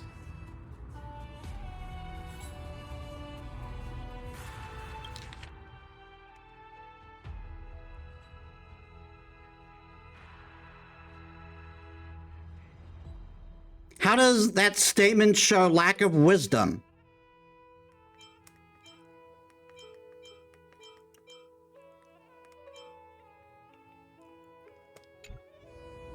She just said you might already. All she said was, you might already know her past as well as she does. They do. Child of humanity, remember this. Being cognizant of one's ignorance is the greatest wisdom of all. Now I understand. No wonder you asked me to answer your random, nonsensical questions. Not only that, you're the only one who can shed light on my query. As the saying goes, onlookers see most clearly. Is that so?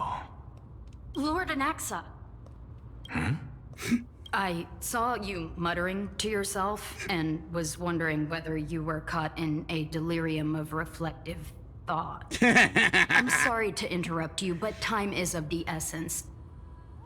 I have a message from Lord Lygus. Lady Kindness has met up with the Council of Elders and is awaiting your arrival, so please depart forthwith. It's finally time. Carefully. The one who created the world, and the one who bears the world. If you truly have not met your end, how will you answer the challenges of those who defy you? I didn't expect you to agree to Lady Kindness's invitation. What a wonderful turn of events. To tell you the truth, there are many people who hold grudges against that Lady Goldweaver.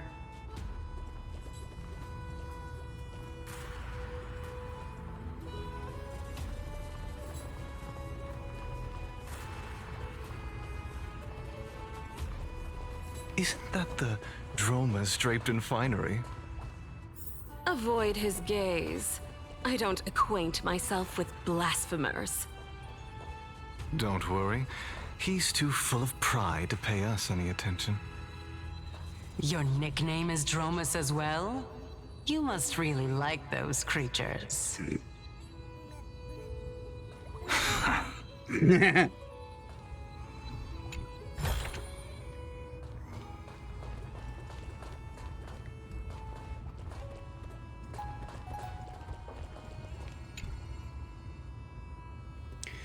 Here, the world-bearing Skyfathers spilled their golden blood into the mortal lake. The golden blood flows down the spring waters, and dawn rises with it, with the mists. No words ever break the solemn silence, and the volcano's heart beats no more.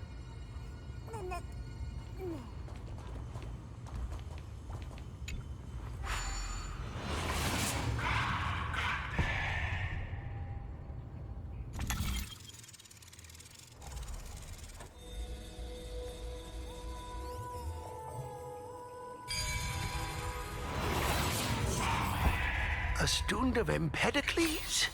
I hear that his views run counter to the Venerationists. This is what being a scholar is about. A collision of ideas only occurs when there are differences in beliefs, and it is such collisions that lead to progress. Yet, in my view, there are only right and wrong perspectives, neither of which can coexist with the other. What radical thinking. I guess this is why Lord Lygus and Lady Kindness are just ahead. I'll take my leave for now.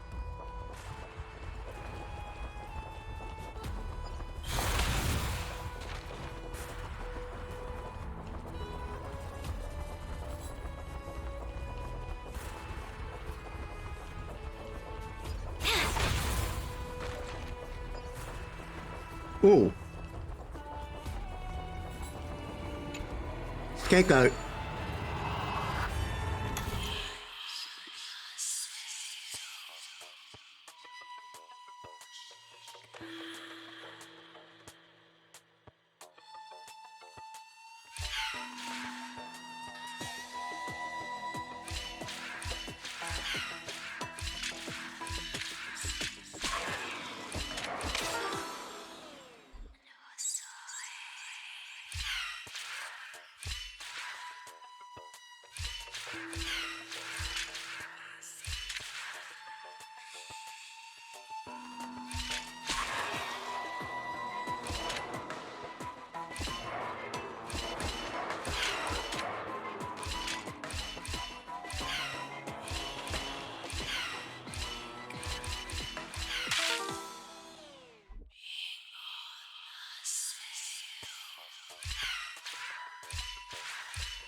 Our fortune is changing for the better.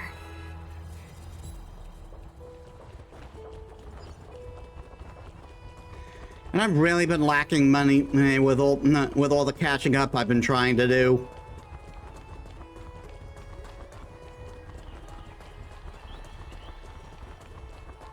And yeah, there's a chest over here for me.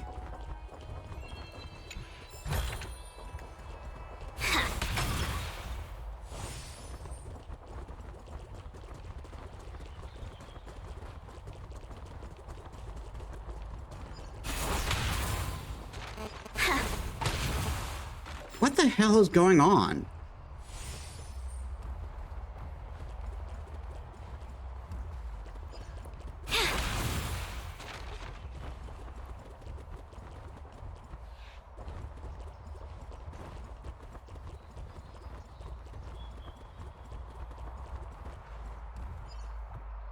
Welcome to the Demigod Council, esteemed guests. Lord Anaxagoras, I've heard so much about you. Head of the Nusporists of the Grove of Epiphany, notorious blasphemer, a Chrysos heir who bears Circe's core flame, a survivor of the Grove Calamity. Did I miss anything? Well, if so, please be so kind as to enlighten me. Yes, you forgot the receiving of kissing of ass. Since Lady Kindness is already well acquainted with me, I won't waste any effort introducing myself again. But then again, perhaps the customs are different here. Back in my hometown, there is a form of etiquette known as honoring guests. The host will welcome their guest with warm hospitality by treating them to fine wine and a cozy bed. And yet, ever since I arrived, I have not been welcomed with warm courtesy or ceremonial gifts.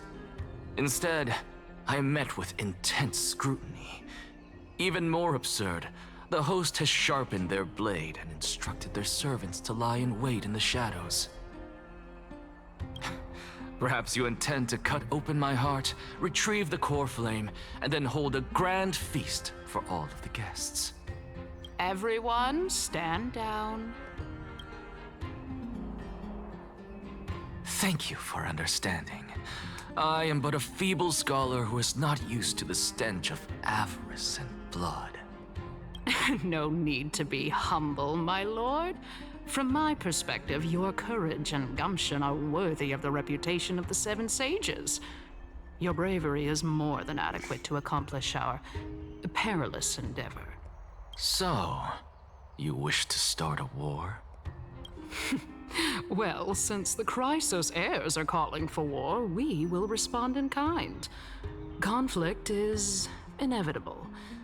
Since Aglaya endeavors to suppress the virtuous commoners with blood of gold, we will not hesitate to display the rights and mettle the citizens of Akama are so entitled to. As to your question of whether peace is still a viable option, well, to that I can only say this.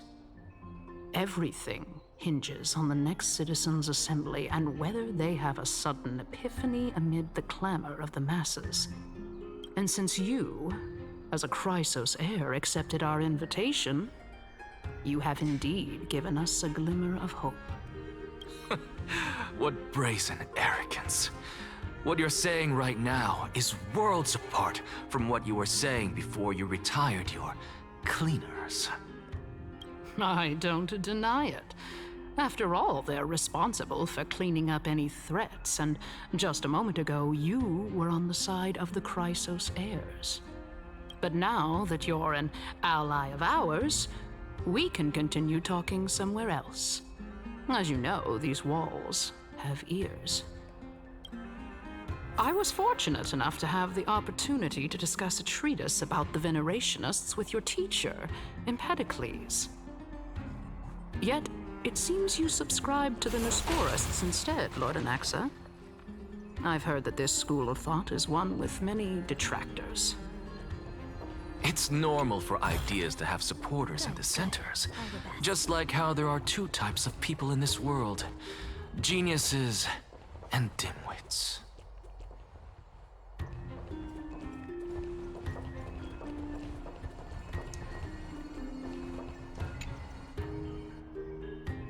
An assembly for mortal debates, a theater under the gods' watch.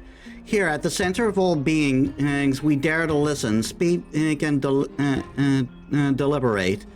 Reason out rules, establish laws, and pronounce death. Oh God, does this amuse you?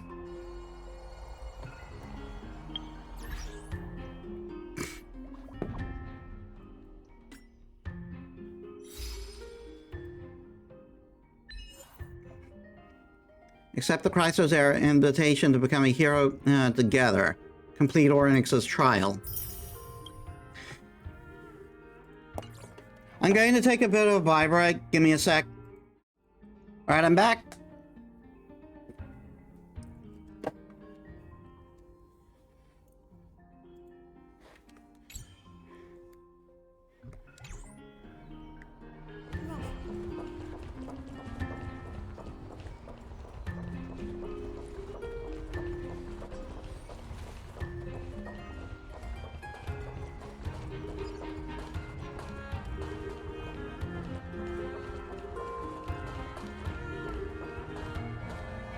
Welcome back to the hub of the Demigod Council, Lord Anaxagoras.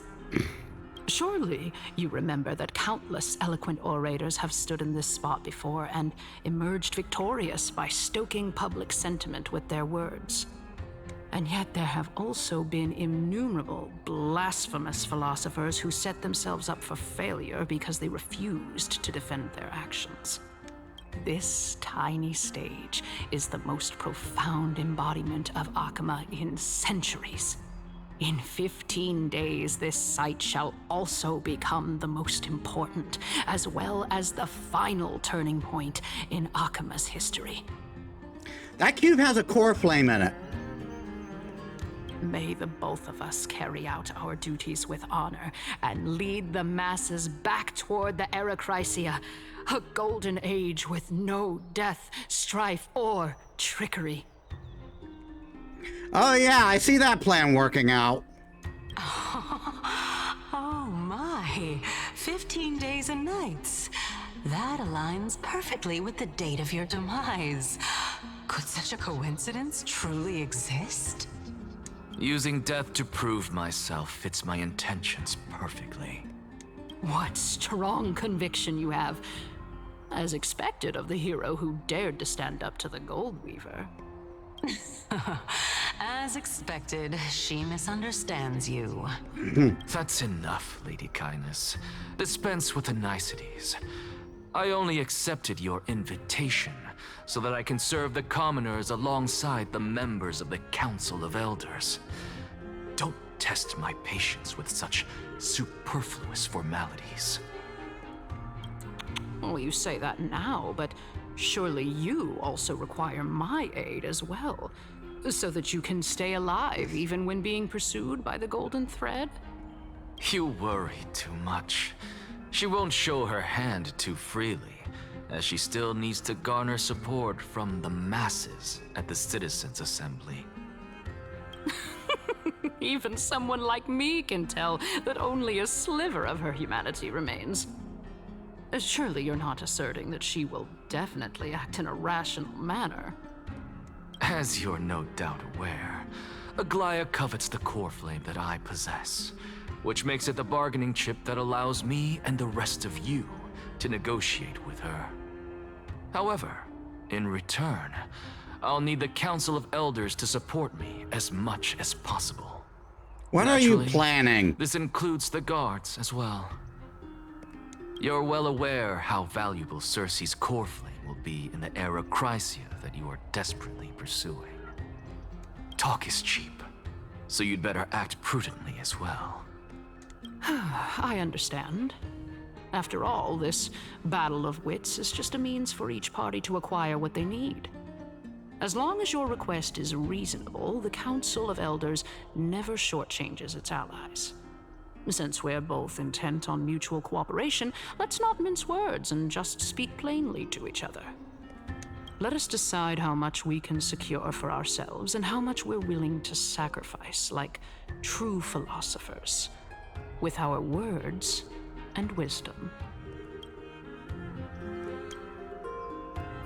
Continuing from the earlier topic, let us discuss our common enemy, Aglaya. She is the second most experienced Chrysos heir across the whole of Akama, who has gradually lost her humanity to the ravages of time and the ablation of the core flame. A formidable opponent indeed. Admittedly, there is ample reason for her to take your life. Yet your previous reasoning is quite sound. As a seasoned political animal, it's unclear whether she will actually cross that irreversible boundary. Moreover, she still needs you alive so that the Titan's trial can be completed. Is there anyone present who can swear by the sacred vow of Kefali and guarantee that you weren't in league with that woman before coming here? Are you just trying? Darn it. Is there anyone present who can swear by the sacred vow of Kefali and guarantee that you weren't in league with that woman before coming here? Are you just trying to pull the wool over our eyes and aid her in her savagery?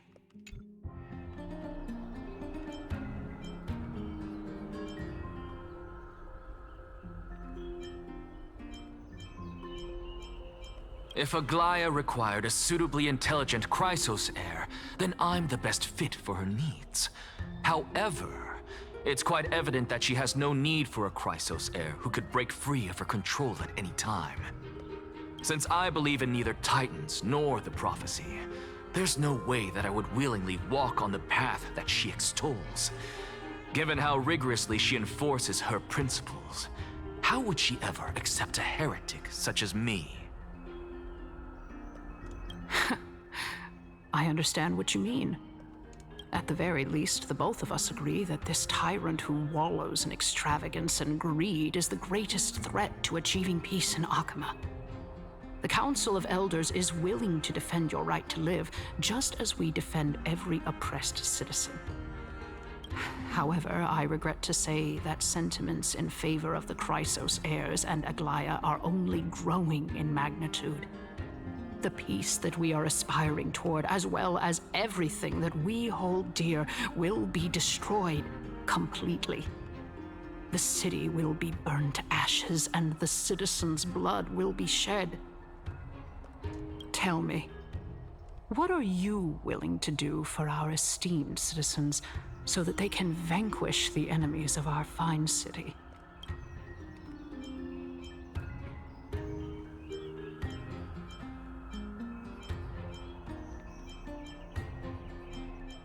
Although the circumstances are rather unfortunate from an objective point of view, it is an undeniable fact that ever since the Grove was attacked, I have become the de facto leader of the Grove. The Council of Elders needs more backing if it wishes to topple Aglaya, and it's evident that the Academy wields considerable influence. At the very least, I have served as the Grove's special envoy to Akama for a significant amount of time. Of course, this also means that I will hold a crucial vote at the Citizens' Assembly. In the name of Kefali, Akama thanks you for your sincere and valuable thoughts. He's setting up for something, I swear it. At this stage, it's clear that you and I understand the benefits to be won from this discussion. Let me put it plainly.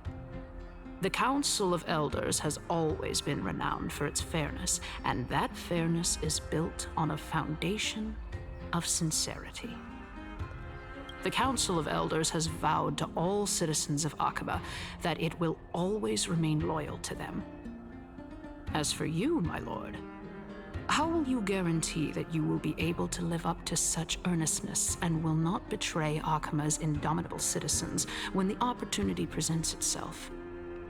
Just as you now betray Aglaya when it suits you. Surely you jest. My loyalty does not need to be proven. The fact that the Council of Elders is asking for proof of my loyalty is itself akin to a form of betrayal. I am incredibly honored to have witnessed the both of you bury the hatchet in a civilized manner. However, I am afraid that I must interrupt for a brief moment. As the Theoros, I have observed the following. Lady Aglaya, the Goldweaver, is currently on her way to Dawncloud. Oh. Well, I do believe that we might have a slight overabundance of guests today. Feeling dissatisfied, Lady Kindness? Despite the Council of Elders' lofty residence on Dawncloud, it must still tolerate the whims of the Chrysos heirs. So you were holding back just now. Seems like you are better at playing this game than I. In any case, I'm glad that she's arriving here. So tell me, Anaxagoras, now that you're an ally of mine, if Aglaya were to demand that I hand you over, what should I do? You can do as she says. Tell her that the Council of Elders merely wished to chat with me and had no intention of offending her. However, by doing so, the authority of the Council of Elders will be as thin as papyrus that has been soaked in blood. Not only can it be destroyed at the slightest touch, but the Council will also lose possession of a valuable core flame. No, More like 2 core flames. After all, at the next Citizens' Assembly, that young lady who is synonymous with death will also be standing on our side. Oh? How can you be sure of that? Is that of importance to you? All you need to know is that I have a plan. In my opinion, you should be more worried about the impending threat. If Aglaia sees me in full view of the masses today, she could also dismiss the entire Council of Elders in one fell swoop tomorrow. If that happens, the discussion that we've just had will turn into an utter joke instead. Is this the outcome that you wish to see, Lady Kindness? Fine. I will handle this matter appropriately. But you do best to remember this. Fool the people and karma will be on your tail.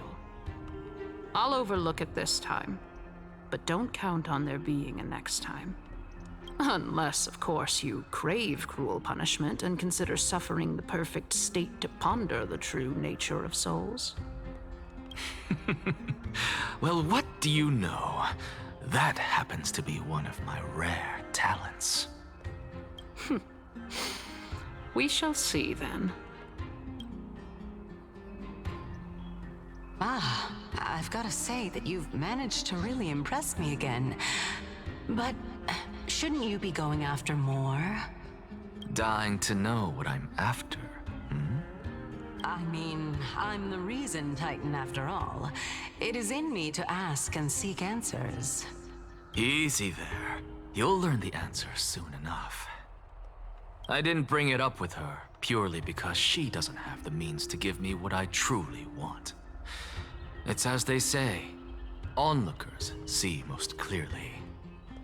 The true masters of Dawncloud have always been the Theoros, who watches over everything.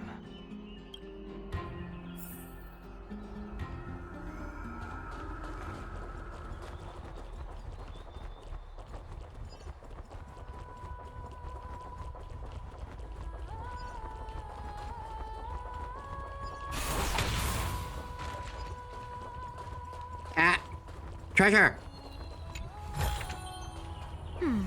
Our fortune is changing for the better.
Good, good.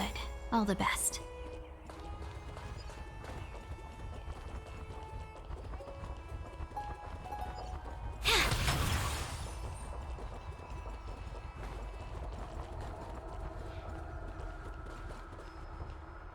An expected visitor.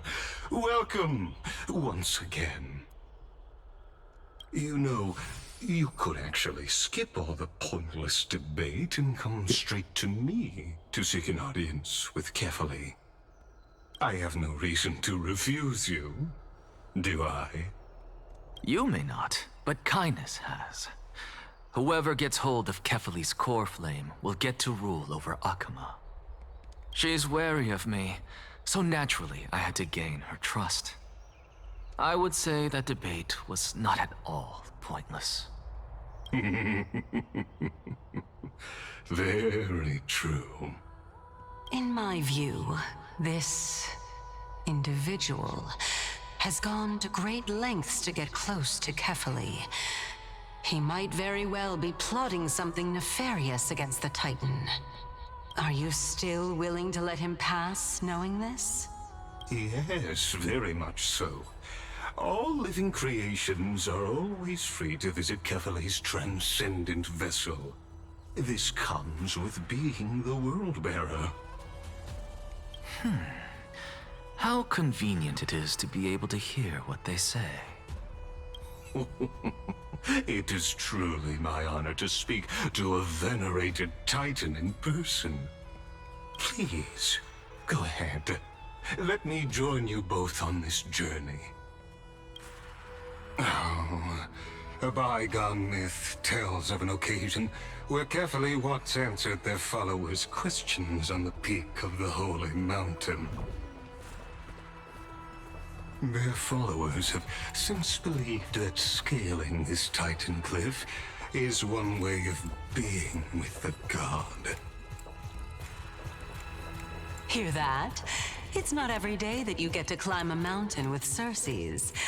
You should sing me a hymn of praise. Titan hymns are beyond me. Our fortune is changing for the better.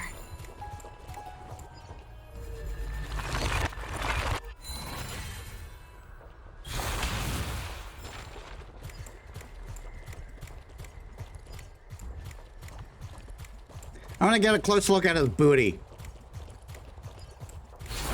Because ever since we met him, I can't help but notice it looks like he has ass cheeks.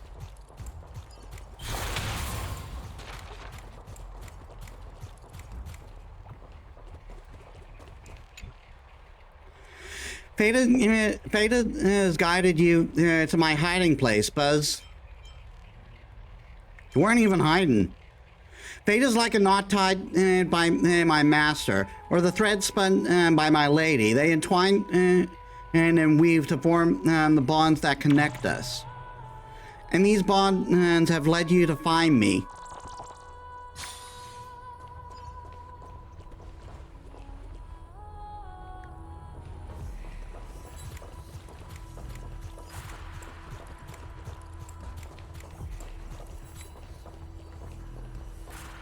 Go on ahead.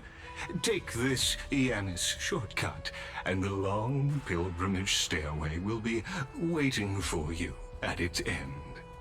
I have to admit, I never expected you to not ask me anything. Not even my motive. Because I know very well what it is you are after. As the saying goes, a gentleman helps others achieve their goals.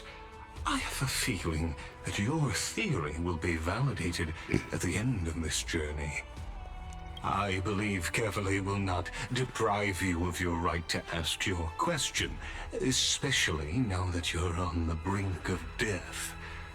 You must be closer to Kefale than anyone else. Wouldn't you agree?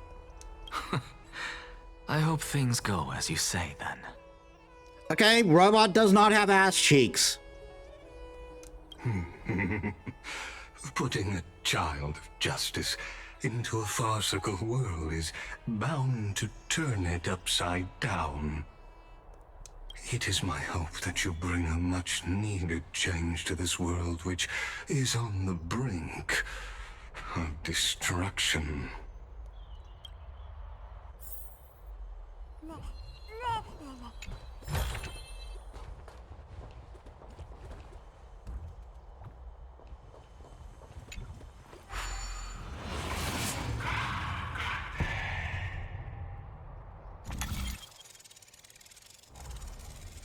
Like, he got hands permanently holding up his booba, but he don't got no junk in the trunk.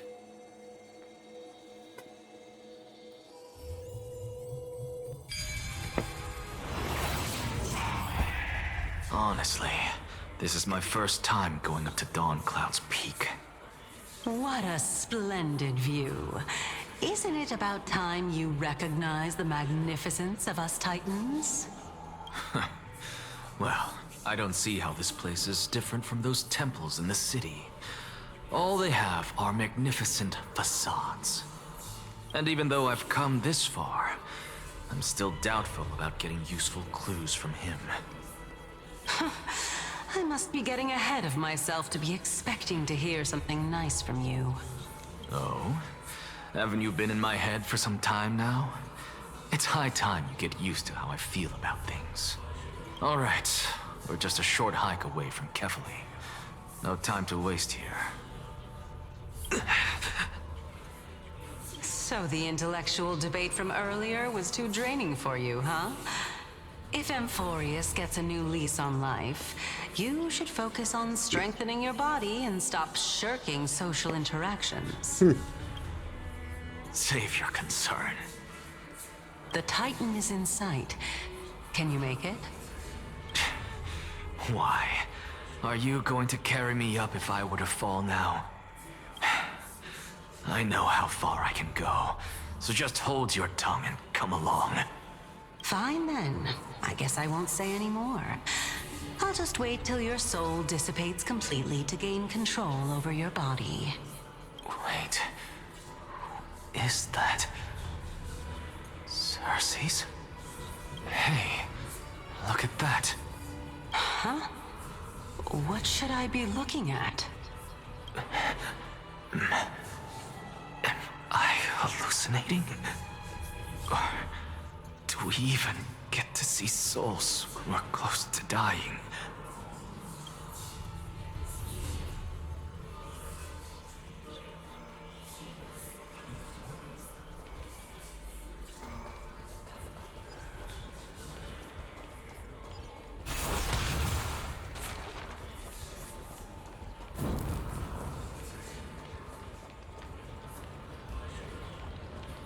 Oh?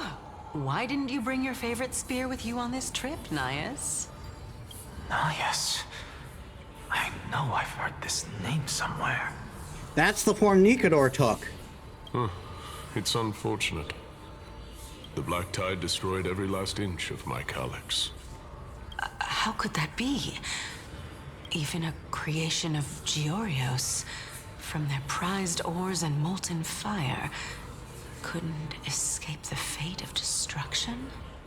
Hey, Cersei's. Do you know a certain Nias? Nias? No, not that I remember. How did you even think up such a strange name? I just saw him. Nias. A warrior-like figure who was just chatting with you here. No, I have no such memory. Could you be hallucinating?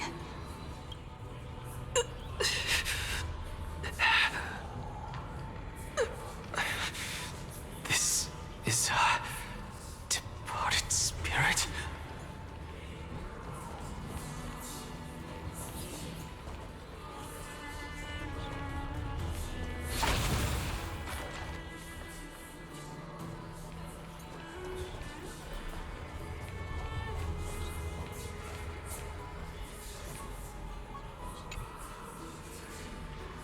Whole traveler from afar. 100 challengers have already failed my trial. Will you be the 101st?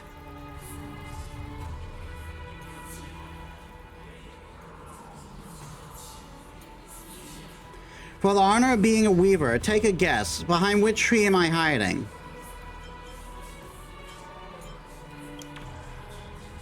Wrong, my moves are unmatched in this world.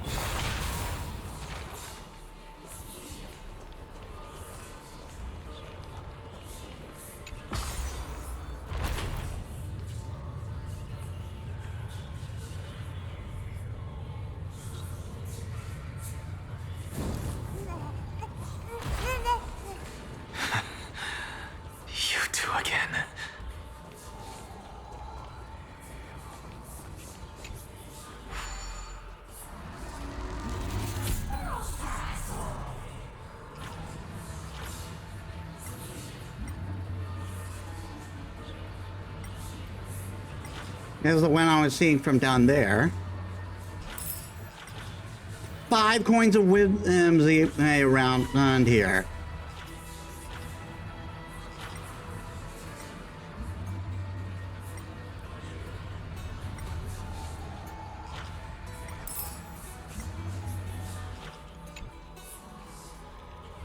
I wish to swim against the current of time's river, yet I cannot resist the torrent nor resign myself to drifting along and give up.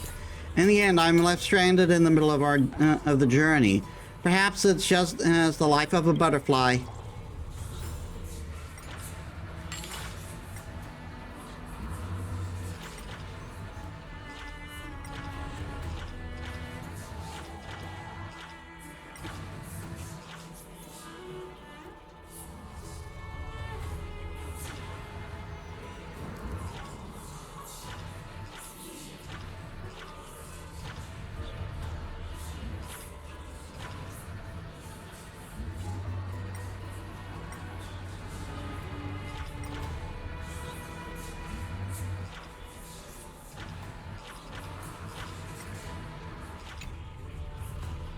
Nothing is impossible if you keep trying. One day I'll climb to the top of the cliff and stand shoulder to shoulder with the sun bearer. Wait, how can you fly? That's unfair. Oh, I can fly too. Never mind then.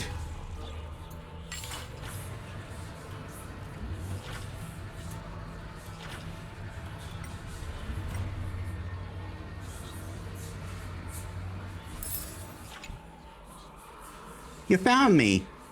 And it tweeted. Something about that mural feels off. The many-eyed blind figure seems to be missing a few feathers. Why could that be? Is it a revelation granted by my master, or a connection beyond time and space?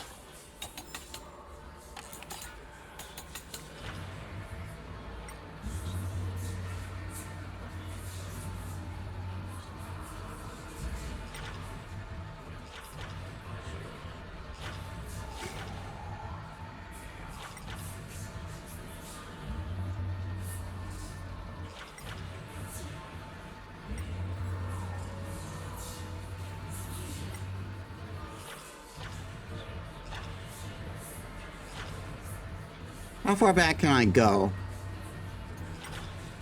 Okay, that's the limit on this side. So the last two must be further on ahead.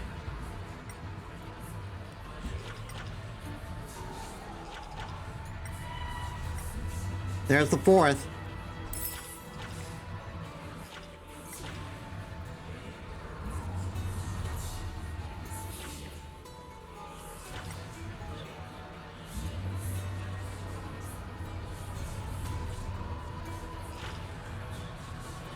Okay, there's the limit there.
And I can't quite go to the mural. Figures that would be the case.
Ah, there it is.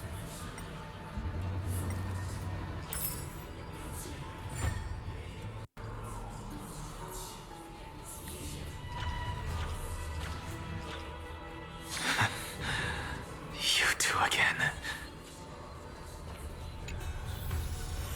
1,000 wonders indeed.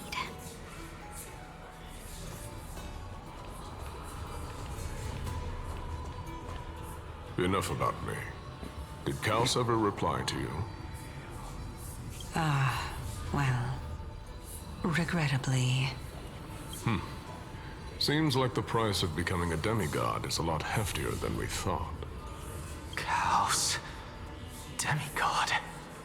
I've never heard of this person. Which Titan's authority did he inherit? Look on the bright side, Nias. Since we've come all this way, I doubt he'd snub his old friends, would he? Let's just hope we mean as much as the world to him. Kaos is the name of the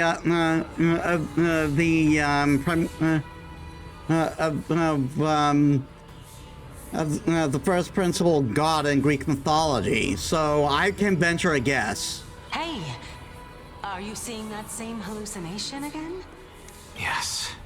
It's still you and Nias, but you're now talking about a certain Kaos. I'm guessing he's one of your companions? Kaos? This name sounds just as strange to me. Never mind. I think I know what this is about. If things are as I thought, then they aren't hallucinations, but the souls of people. What? But if those are the souls of the dead, then what am I? Beats me. For all I know, you're just an illusion I conjured up in my dying moments. Let's just keep going. As long as I take in more sights and hear more stories. Know your limits. Wander too far among the dead, and even I might not be able to save you. I'm fine. If this is indeed as I thought, then this will be very amusing.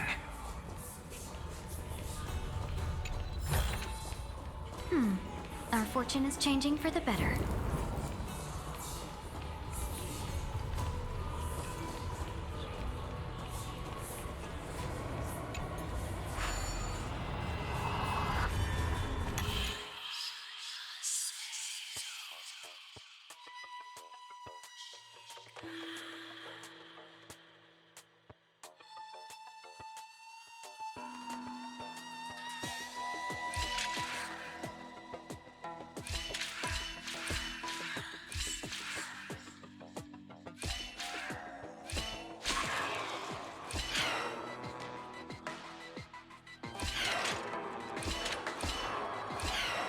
And I screwed up already.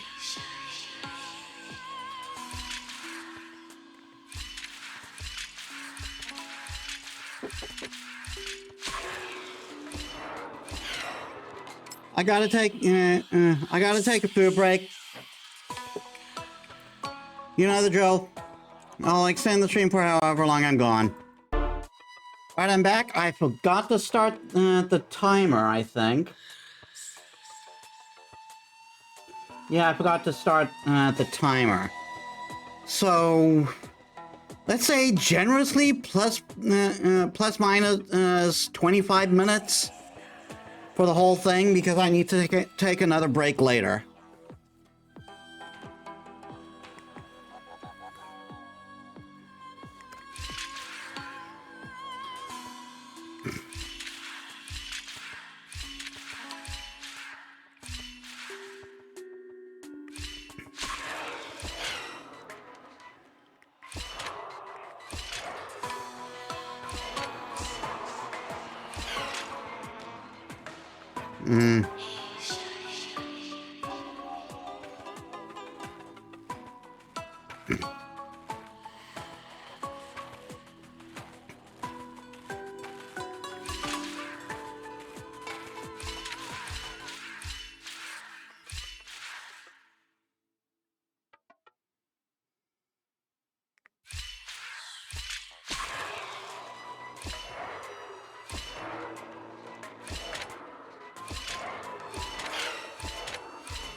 Our fortune is changing for the better.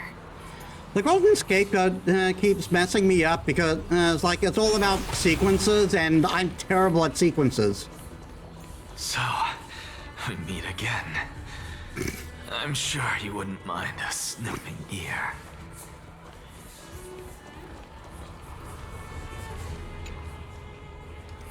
It is at that time a wind chime, and while making a wish here allows the Sunbearer to hear our desires. My wish is simple. I hope for sunshine tomorrow to dry my dew-soaked wings.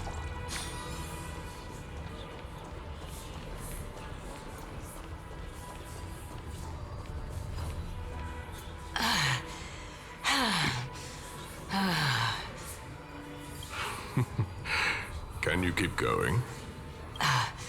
Of course. I'm just... If I knew we had to climb a mountain, I wouldn't have come along with you. I guess this also counts as one aspect of the world-bearing burden. If Amphorius does have a next life, you may want to get your body in shape. Keep your sarcasm to yourself. I'm not getting anything of value from them. I would sooner throw myself off this cliff and hit rock bottom than exercise even a little. I am Calypso of the eminent Seven Sages, after all. Training would make me no different from those Helcalithist barbarians. Calypso? She's one of the Seven Sages. A member of the Grove? No, she can't be. I would know her name if she really were one of the Seven Sages. Hey, Circes. Does the name Calypso ring a bell? Circes? They're gone. Doesn't matter. I can do this myself. Looks like I'm nearly there now. The land of the dead.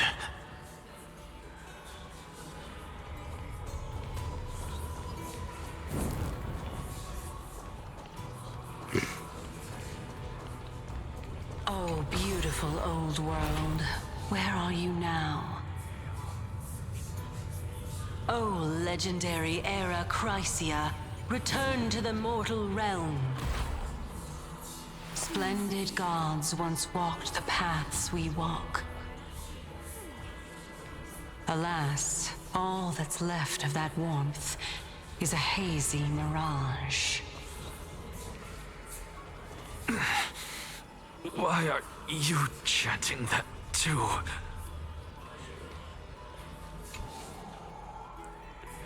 Devoted emissaries, heretical scholars, the lost wanderer and the desperate outlaw.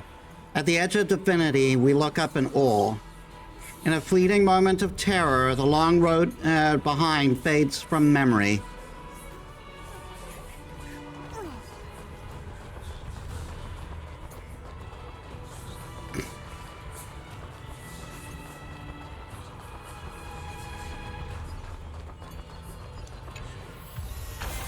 A thousand wonders indeed.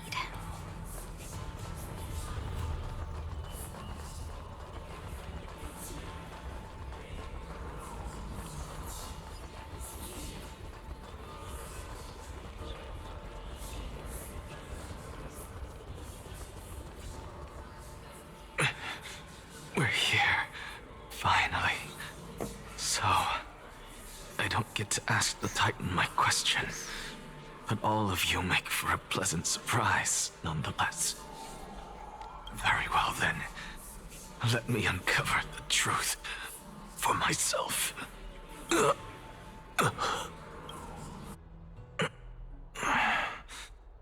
I still fail to make it in time?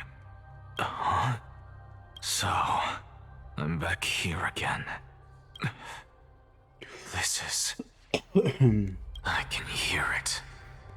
I hear it from the depths of the tides, behind the closed doors of the void world. A voice ready to tell me something. This time, The voice is a lot clearer than before. Since we've come this far, let's just wait.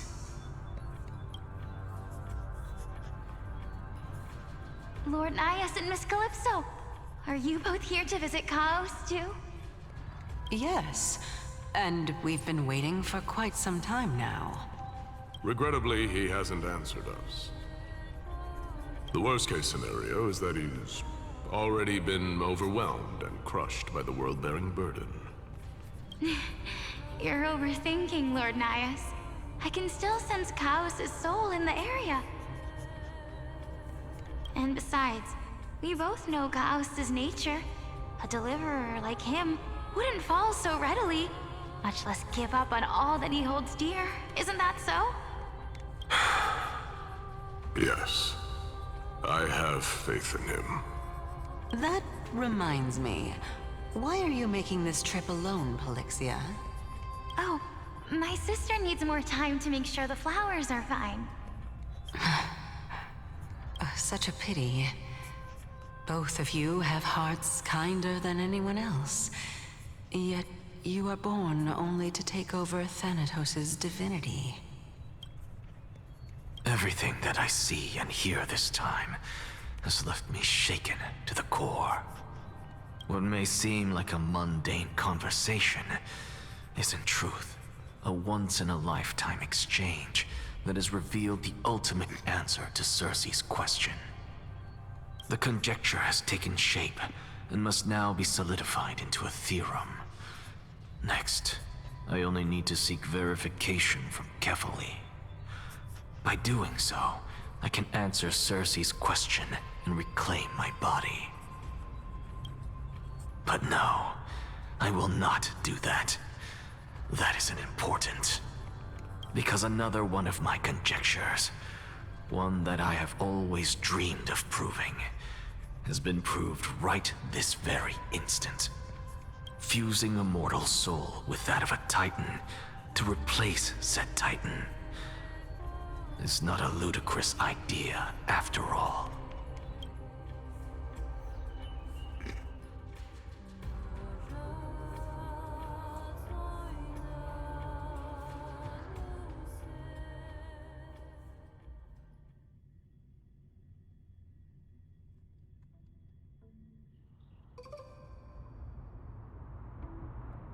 What are you thinking about?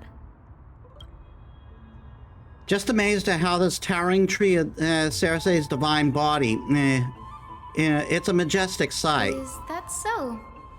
You don't look the slightest bit amazed, though. Plus, you seem to be strangely familiar with the city around the great tree. Merely something from the past I won't go into. Events of the past, huh? I was also a child when I looked up at Circe's.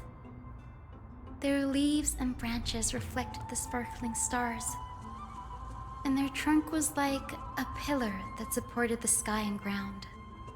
I stood at this very spot back then, imagining the day when I could climb to the top of this tree, because I would be the closest I can be to the sky at that spot. You're a sky priest, yet you study at a place that is home to the Reason Titan. That's rather counterintuitive.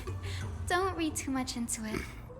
I mean, can mortals even hope to reach Aquila's realm? They're a strict and draconian god. Nothing like Circe's. Reason is willing to share what is theirs with others, but Sky only expects people to revere them. You get what I'm saying, right, Denny? After all, the Titan that imprisoned you and Grey here in Amphorius is none other than Aquila themselves. Yes, I didn't count on provoking the ire of a local god. But there will always be people who dream of soaring towards the sky. The Grove has a wealth of research on Aquila, and that is exactly what we are here for. It's just, I never thought Grey would meet with something like that before we set off. As a physician, I should have been there by his side. Bad luck tends to come in streak, so don't beat yourself up over it. Besides, Aglaia needs to uncover the truth behind what happened in the Grove. Let's just make the most of this trip and keep a lookout for any document relating to the Death Titan. They could be useful to Metis. Yeah, there's no rest for the weary, huh? In any case, what we're looking for could be anywhere in this enormous grove. Let's split up to cover more ground. Danny, with your skills, I'm sure those monsters born of the Black Tide will pose no threat to you anyway. What about you? Will you be all right on your own? Have you forgotten that you're talking to the chief physician of the Twilight Courtyard? Have more faith in me. I'll be just fine. The silence in here is near deafening. With the vast amount of knowledge it holds, this academy is akin to a labyrinth of information. Even the cleverest of scholars would easily lose their way here. I should gather my thoughts before heading in. How to leave. In the midst, Aquila, the Titan who reigns over the domain of the skies, is a colossal bird that overlooks the world beneath them with 100 eyes. As long as they continue to soar above the clouds, the people of Amphorius will remain trapped on the ground. Hyzen's forebears were priests who worshipped Aquila. Nobody is more familiar with the taboos of the Sky Titan than her. Seeing how Aglaia has sent her here as a guide, it's possible that she plans to have Hyacinth take on a trial in the future. In Amphorius, Titans are a common topic of discussion. People create myths that, in turn, conceive Titans. It's a tricky task to keep an objective view when and among the people of Amphorius. Is there a way to step out of the situation and look at it from a different perspective? Titans and Aeons. Titans and Aeons are two distinct classes of beings. Titans can communicate with us humans, and it's not impossible for us to overpower them. Upon their demise, we can even take on their divinity. In this regard, Titans can be said to be a lot more similar to humans than Aeons are. Chrysoseirs and demigods. Chrysoseirs are humans who possess heroic qualities, with most of them demonstrating an extraordinary combat prowess and strength. Upon clearing the core flame trial, a Chrysosaur can even descend to a demigod and inherit a Titan's divinity.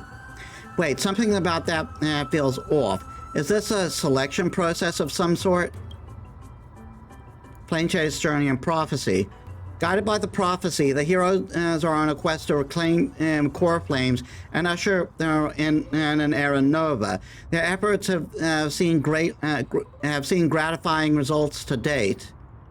As I expected, the prophecy is the hardest to make any sense of, but with barely any information to go on, no matter how much I ruminate on it, it won't yield to any result. I should leave this for another time.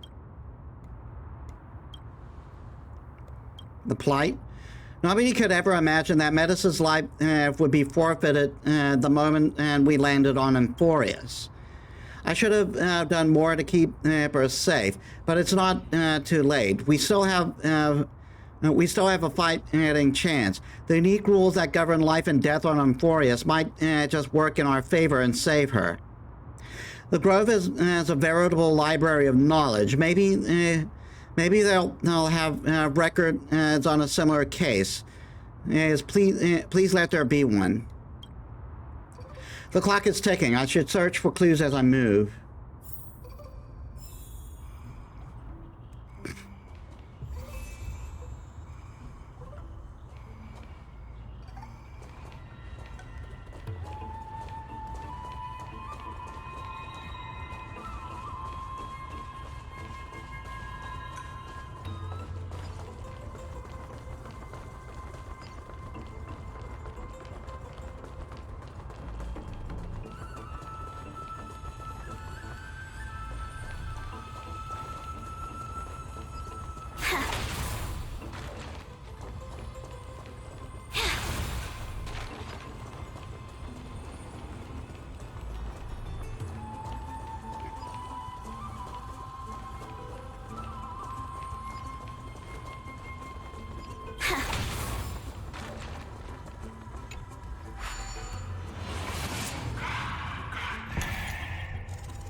Black monsters are twisted in form, and their life has turned into ash together with their souls. It's impossible to figure out their form when they're still alive. These are the remains of a black tide monster, but it does look different from the Titankin from up close. What's that underneath it? A scroll?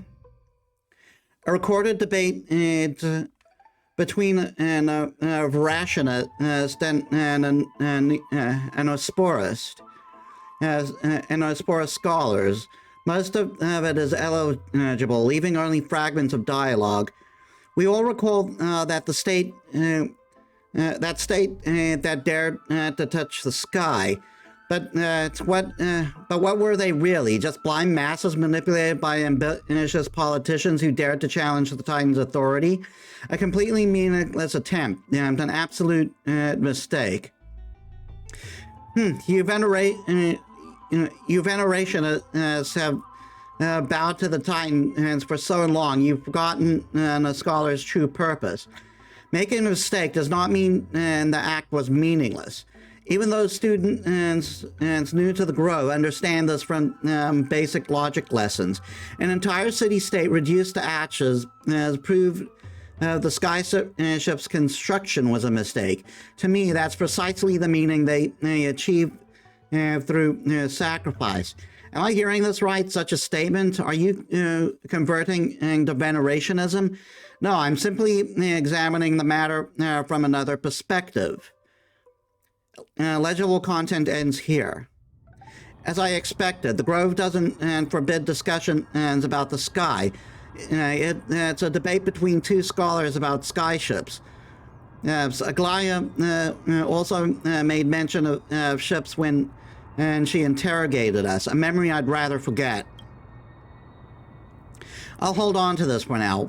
With any luck, this journey won't leave us empty-handed.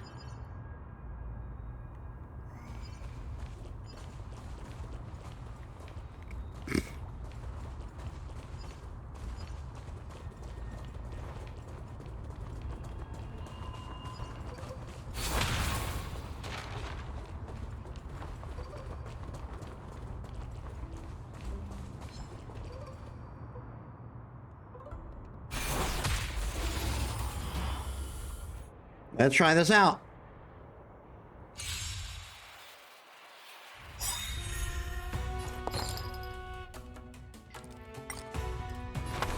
Shall we unite our goals? Sam, in position. Time. Detonate. Like Firefly, I will fight for myself until everything burns to ashes! I shall set the seas ablaze!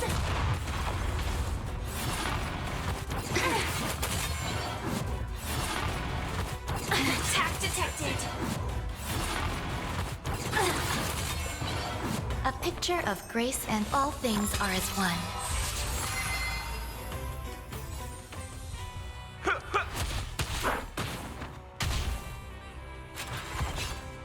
Are you really playing at one-time speed? Mad respect that this is actually up with a challenge of some kind. I tend to prefer to play at one-time speed unless I get really impatient.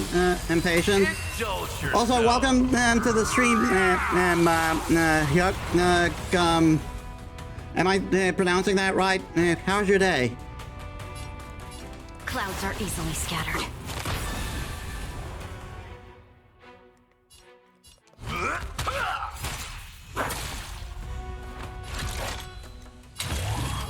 Live to fight!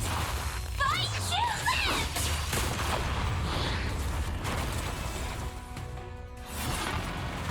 Enjoy yourself. Pay attention. I shall set the seas ablaze!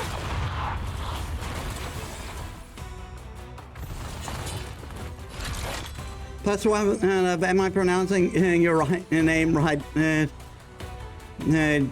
You're 209 and close. I still have a lot of homework. That sucks. Live to fight!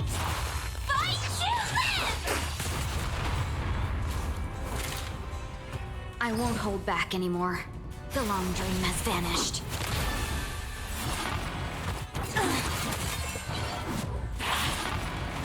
Enjoying yourself?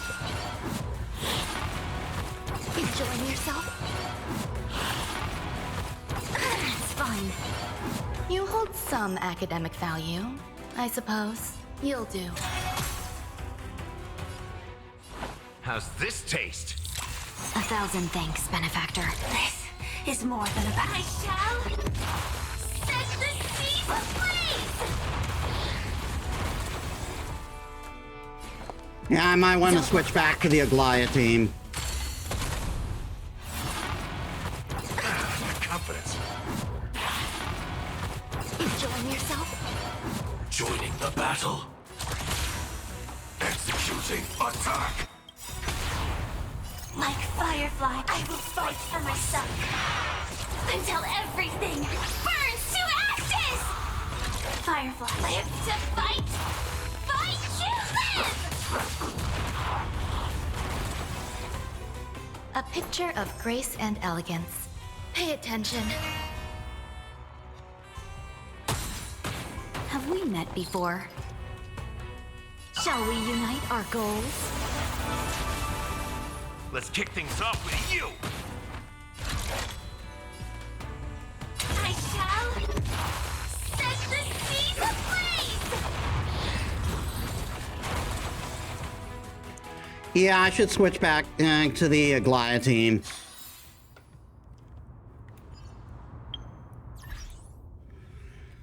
Like for the Titankin, this team is fine, but for those things they pour on a lot of damage, so better to go with the Aglaia team.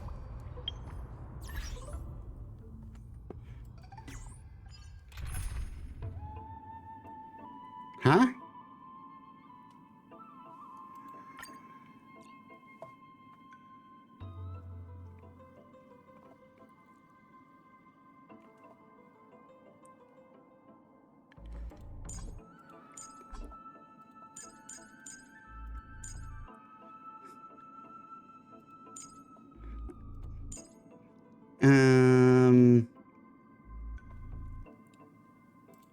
Hua.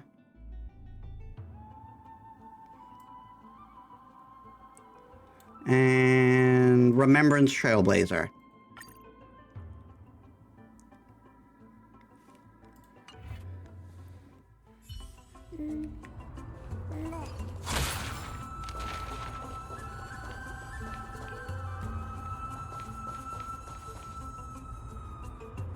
That's Hyacinth. Why is she surrounded by so many monsters?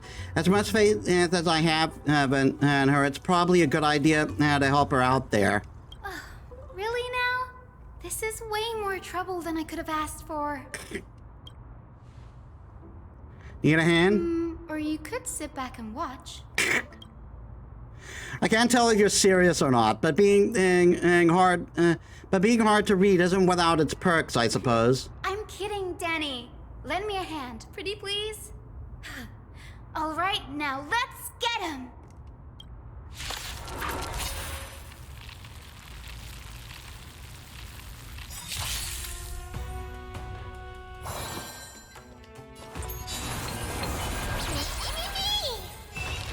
Yeah, she gives everyone nicknames. Both be gone. Countless threads. Thus, your fate and mine become one.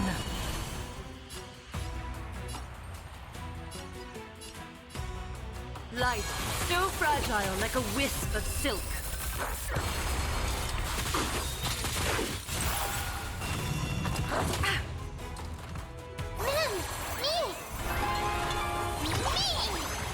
Is that fair? All lies shall be revealed with perfect clarity.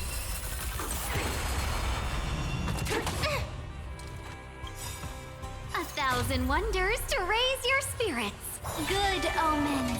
Fight as one. On a scale of 1 to 10, how confident are you with helping others build the HSR characters? Is it possible to help someone else build a character?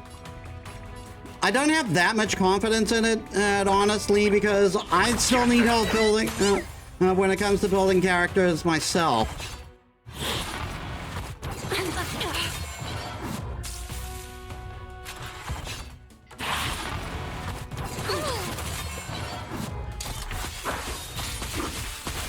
Customers are always welcome.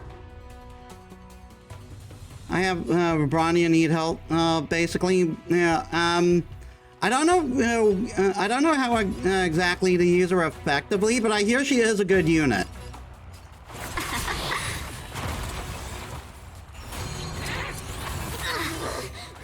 A little honesty would do us both some good. Life, so fragile like a wisp of silk.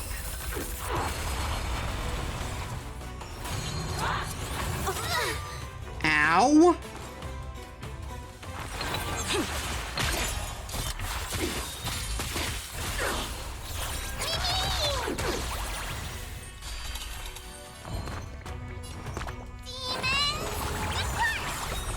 Better late than never. Is that fear I sense? Time for resolution. Just a facade. Can't seem to balance between good speed and good crit damage. I believe that's like all in your I believe that's all in your relics. You just kind of have to keep farming it and hope you get something that's good for it. From what I understand, I could be completely wrong. Let's be friends, shall we? Chill out.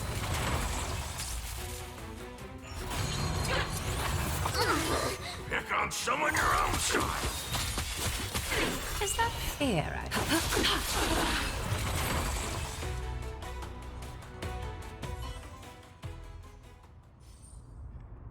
This place is practically in ruins. What happened? And there shouldn't be this many monsters here.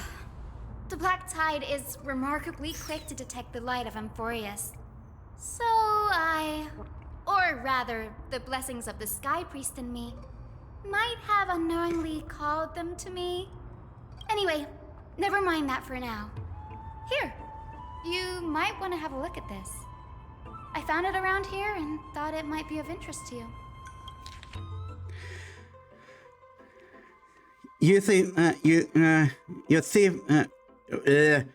Euthyphro. Debate between two scholars. Most are illegible, leaving only fragments of dialogue. Well then, enlighten me. What exactly do you mean by examining from another perspective? Simple, you see. When we stand normally, the sky is above. When we stand on our heads, the sky is below our feet. I don't even want to know what kind of situation inspired you to make such exalted theories. By the way, I have a student who loves to write satirical comedies and once wrote about a fool who could not figure out a question no matter what. As I said, there's no reasoning with you venerationists. As you're like dromuses, huge yet always gazing upward as at the earth. While I want to be able to swap while I want to be a wasp that stings the dromus. What if that state tyrant's defeat simply proved that among all paths to Aquila? Prove that among all paths to Aquila, the skyship was the wrong one. Anaxagoras, you impious blasphemer, mark my words, you will eventually answer for your sacrilege. I doubt your student or that young teaching assistant girl have any idea what secret research you're truly conducting. Illegible content ends there. Anaxagoras, as he's the scholar who fused himself with the core flame of reason. This is new. I didn't know Professor Anaxa was researching this guy. He's never mentioned anything about it. Finance said Anaxa might be opposed to the core flame chase journey. Is an understatement. Anaxa has never been one to venerate the gods, nor has he ever found it within himself to put any faith in the prophecy. People have come to think of him as a heretic, even in a place as liberal as the Grove. Yet, it is also this very blasphemer that Cersei's favors. Fate sure works in mysterious ways.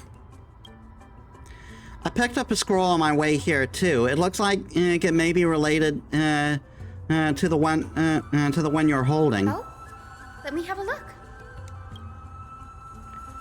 Hyacinth combines both records together. By the looks of them, these scrolls are records of two conversations that took place in the same setting, one after the other. There's still much I don't know about the Grove. Do you mind if I ask a few questions? Sure, go ahead. Venerationists? The Grove of Epiphany is home to 7 schools of thought. While all 7 schools are founded on the ideologies of Thalesis, the first scholar, each is unique in its own way. Among them, the Venerationists revere and worship the Titans the most. As the sage of the Venerationists, Euthyphro has always been at loggerheads with Anaxa. If we were to place the 7 sages on the scales of Talanton, Anaxa and Euthyphro would be placed on opposite sides to achieve balance. A very illustrative explanation, thank you. A mistake? Nearly everyone in Amphorius has heard the story of the skyships by now. Aquila's stature is loftier than the heavens, and their divine retribution is merciless. That's why it's no use building giant skyfaring ships. Oh, but I do wonder if a supercharged mini Trevi cannon could slip past their watch. Oh my god. That was a joke, right? What is Anaxa's field of study? Forests primarily study the application of alchemy in soul repair. Everyone considers Anaxa a blasphemer, but that has never stopped him from sharing his ideas, no matter how taboo. If you must say that he's hiding something, then it's likely what lies beneath his eye patch. Anaxa often says that every failure brings us one step closer to the truth. Which is not wrong. Perhaps, to him, the crash of the skyship carries a different interpretation. The firmament is not impenetrable. On the contrary, it was precisely because the skyship represented the first step toward breaking free from the shackles of the earth that it provoked the wrath of the Sky Titan and brought divine punishment upon itself. Did it, though? It's a shame that the majority of the Grove's research on Aquila was headed by the Venerationists, with sacrificial rituals making up a predominant part of their findings. Discourse about more esoteric subject matters in relation to Aquila dwindled even further after the skyship incident. So much so that even this scroll is completely new to me. Don't worry about it. We'll just collect everything we can find on the Titans for now. There's something else that has caught my attention, though. That says that Anaxa is conducting secret experiments of some sort. That's what I'd like to know. What are these experiments he's involved in? Even I, the assistant lecturer, know next to nothing about them. I have a bad feeling about this. Could there be more to what happened at the Grove?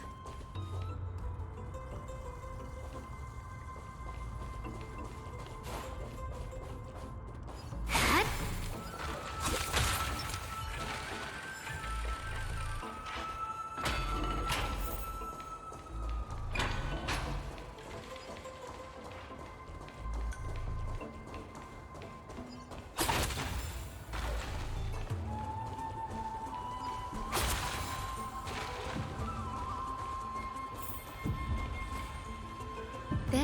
is the Library of Philia, a place where the Grove stores its collection of tomes. Other than books written by the 7 schools, you can also find philosophical texts, ballads, and religious writings from the Outlands here. Cities that desire to learn from the Grove were apparently expected to contribute knowledge of equal value to what they sought. We've had more than our fair share of hilarious episodes over the years. For instance, it's said that the Erythrocheramists once borrowed a manuscript from a certain author, but ended up returning a copy instead of the original. What's more, the original manuscript was supposedly then hidden here. That does seem like a nice thing to do. Nice? Doesn't seem like a nice thing to do. Don't hold yourself back, Danny. You can just tell it like it is. Their behavior was no different from bandits. Well, if you don't mind, did the Grove have ever robbed Castrum Keranos? You've got me there. Some said you couldn't even find a dictionary in Castrum Kremnos, so I guess they were spared. There are too many books in the Library of Philia. Flipping through them all will take too long. Why don't we use the Biblioslate to search for the texts we need? We can bring them back to Akama for reading after that. Agreed. This place isn't safe. We should leave as soon as we're done. There are still several more scrolls strewn all over the place. I'll gather them while you pull up those texts. This way, nothing will be overlooked.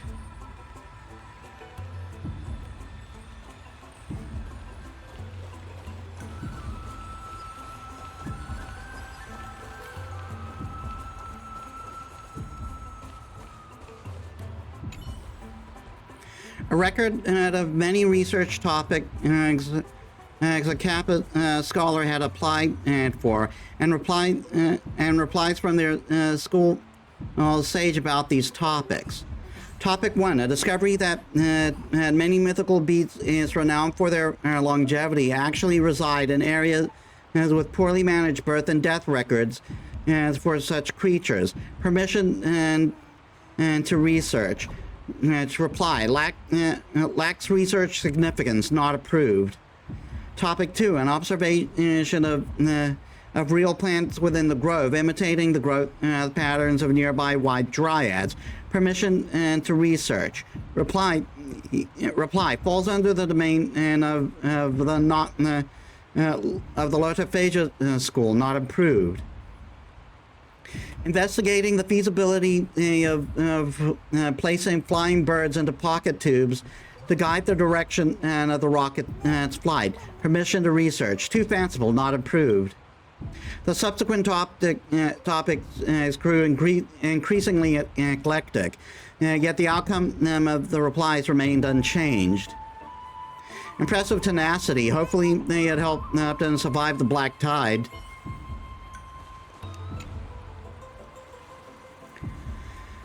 These are complaint letters from the scholars about Anaxagoras as the blasphemer. There's a thick stack of letters.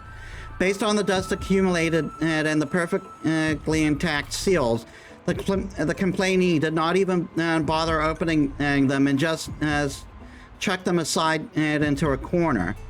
This is about Anaxa? I should read this.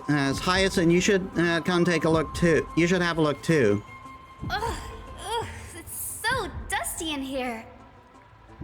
Whoa. Are these all complaints about him?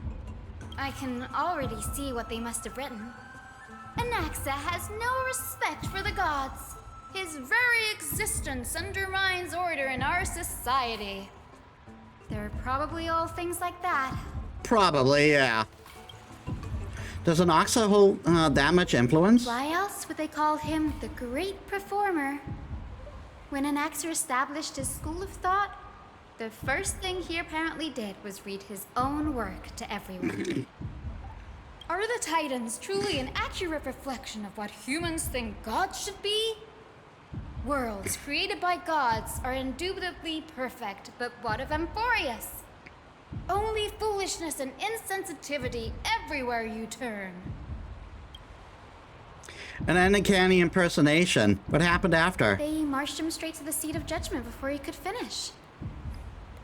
Though what he took on in the end was more of a debate than an actual trial. He had to address every one of the scholar's allegations, or face expulsion from the Grove. The first allegation was...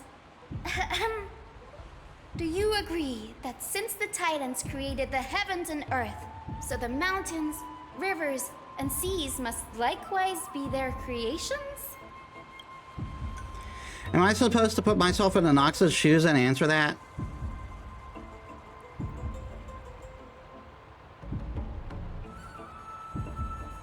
Fuck it. As told in the myth, the seas, the skies, and the earth are all beyond the shadow of doubt creations of the Titans. Anaxa would have probably been spared a lot of trouble if he had answered this way. Instead, he quoted past instances of the Flame Chase journey and posited that humans have the potential to take over the divinity of Titans. Needless to say, his critics didn't take kindly to his answer, so they followed up with a second allegation. You claim to be studying souls, yet you are, in fact, defiling them and committing acts condemned by the gods. Do you admit it? That's a serious accusation. Did he really do that? Always wears an eye patch, never removing it, even when alone. Some say he used one of his eyes as an alchemical ingredient. Every being in the world owes their safekeeping to Kifili, and this is even more so for the Chrysos heirs who have divine blood coursing through them. If he has really done something of that nature, then it'd indeed be sacrilegious. Thankfully, they had no way to prove it, so it amounted to nothing more than an allegation in the end. One by one, Anaxa engaged in wars of words against those who would challenge him. Toward the end, a scholar asked him, Anaxagoras, have you any respect for the gods? It was only after a brief silence that he answered, I have never denied that Titans are meant to be noble constructs. What he didn't say, that the Titans are not noble, rings louder in this case. Yes. I'm not sure how that controversy was eventually resolved, but what's for certain, at least, is that Anaxa was allowed to stay in the Grove where he continued his research, despite being regarded as a heretic. By the way, this stack of complaint letters has reminded me of a place in the Grove. We may find clues there that aren't on the teleslate. I'm talking about Anaxa's alchemy lab, hidden between the cornerstones. Given the Grove's meticulous approach to archiving, could there really be such an oversight right under our nose, right under their noses? Secret. Among the 7 sages, excluding the nominal chief sage, each has a private sanctuary where they can conduct research undisturbed in their free time. Even the administrators of the Library of Philia are restricted from accessing those places and documenting the sage's research. But with the Grove in this state, I'm sure Anaxa won't be mad even if we sneak into the lab for a short while, right?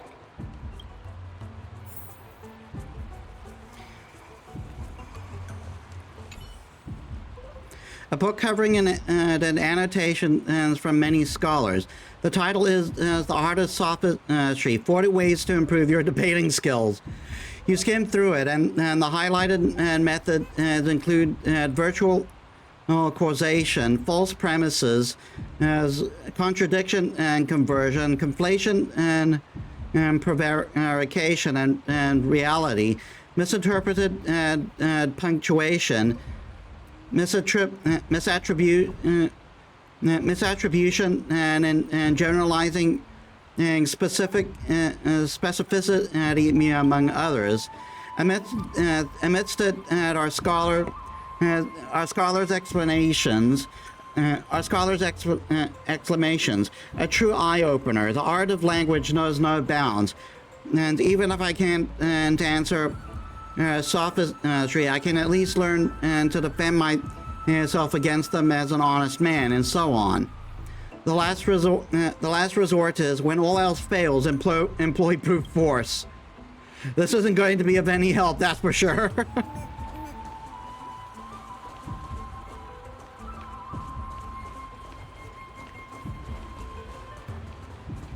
In other words, if you can't come to an agreement, deck each other.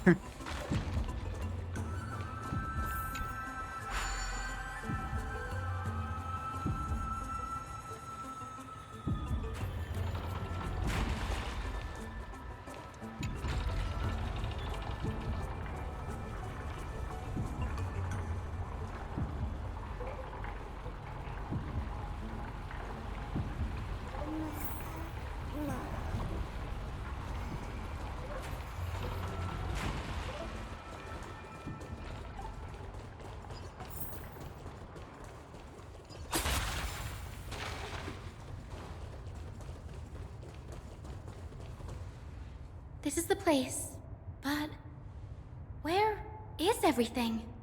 Materials for alchemical experiments, matrix diagrams, and even the seal to the lab. They're all gone. Did the Black Tide destroy it all? No wonder we didn't see any defense mechanisms along the way. Have you ever been here before? No, not even close. Not only are alchemy experiments high-risk activities, but Professor Anaxa also has a penchant for using bizarre materials. Students often saw him walk in looking right as rain, but come out covered in soot with his hair singed. Naturally, no one dared to come near this place.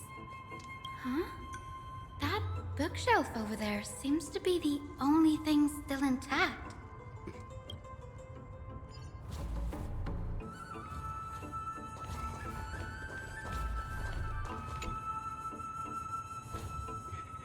These are the materials requested by Anaxagoras. Documents from various fields have been compiled into one place, including Titan Creations, the University of the Soul, Alchemy Doctrine, and so on.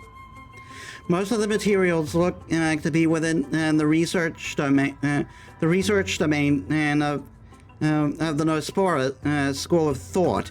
However, a document entitled A Study of the Chrysocer's Background is mixed within. These appear to be quick notes examining the background of Chrysoceres. Holy Maiden and of Yanisopoulos, Tribi, Trian, and Trinon, descendants of the Holy Maiden and from the Temple of the Free Fates. Goldweaver Aglaya of Akama, from the Nestia priestly family, the Prince of Castrum Kremnos, Hyacinth, and of the Twilight Court. All of their ancestry have varying degrees of connection to the divine titans or their divine authorities. Does the golden blood come from the heritage of priest families or royal bloodlines? Anaxagoras, I myself show no sign show no such connection. Kefli the Creator, what criteria did they use to create the golden blood? To shape the Chrysoceres? Yet Castra, as the servant of death from Aidonia, her lineage is neither Titan priest nor demigod, but she has walked the earth for at least the millennium with the power to grant death to humans. Where did this power come from?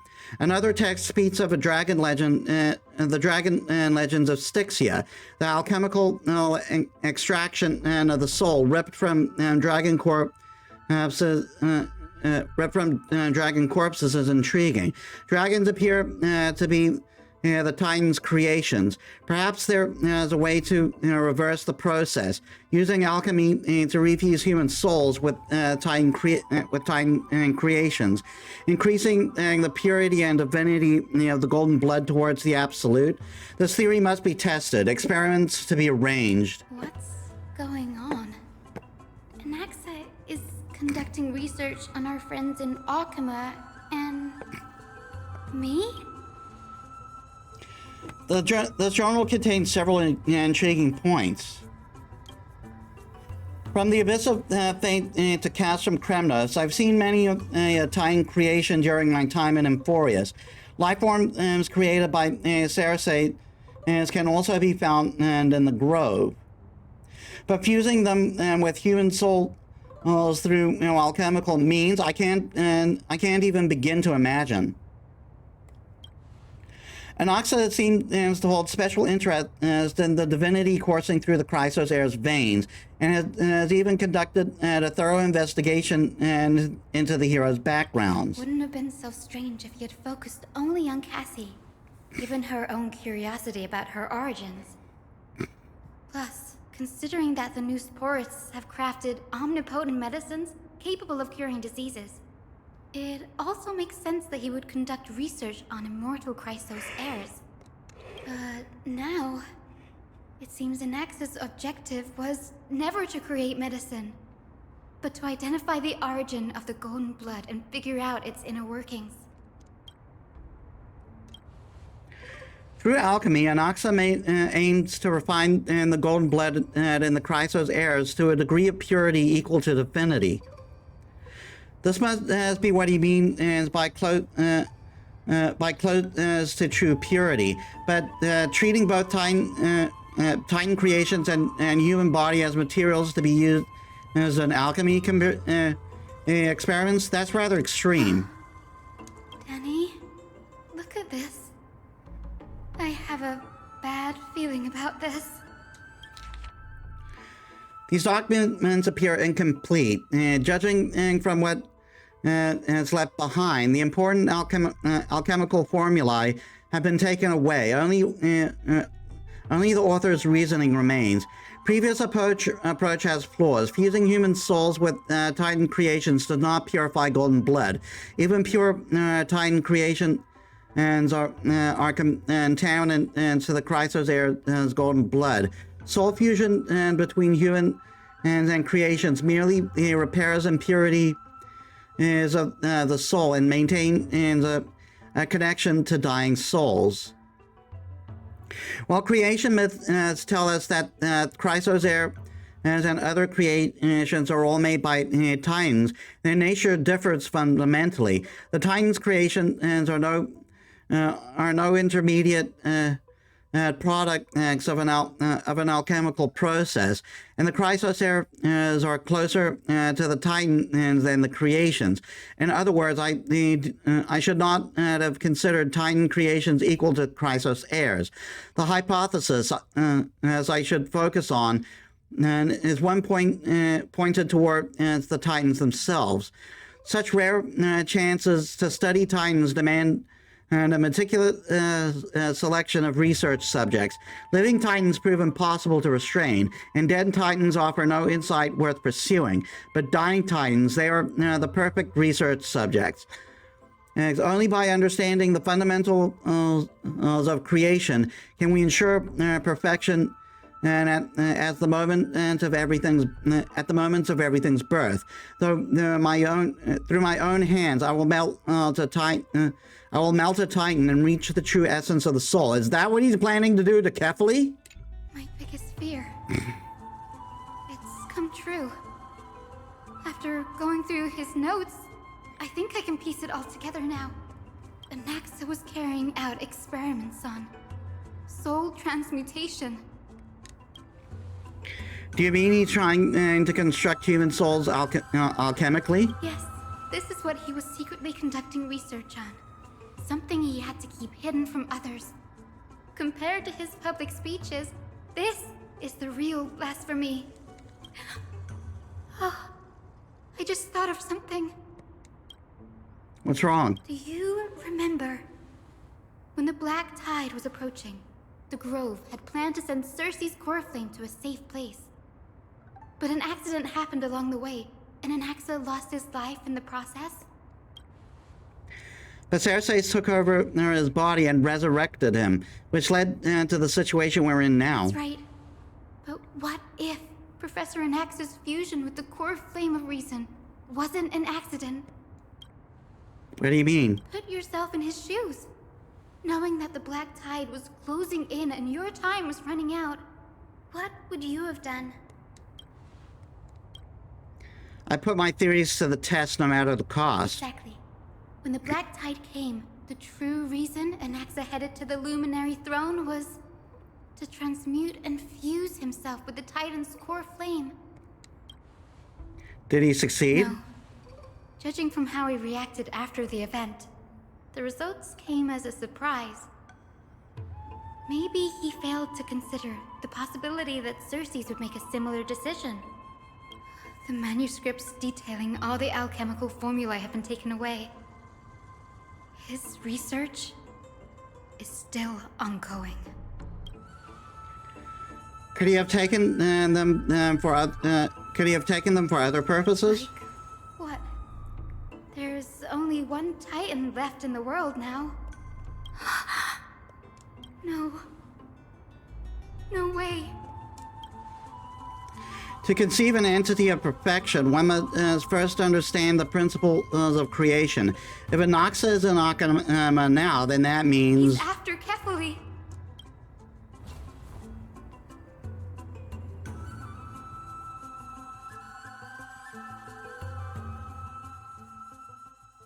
Sir, this sky above us, it's not real, is it? Of course not. This is just an image from a projection device used for educational purposes.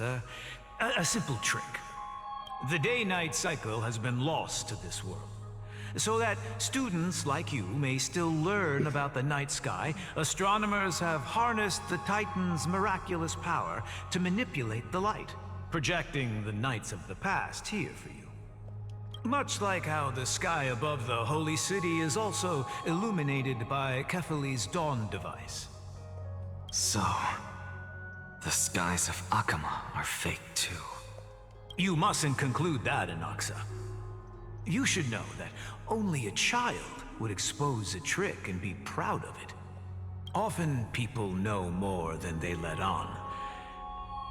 They simply choose to feign ignorance because they have no other choice. Then they're just deluding themselves.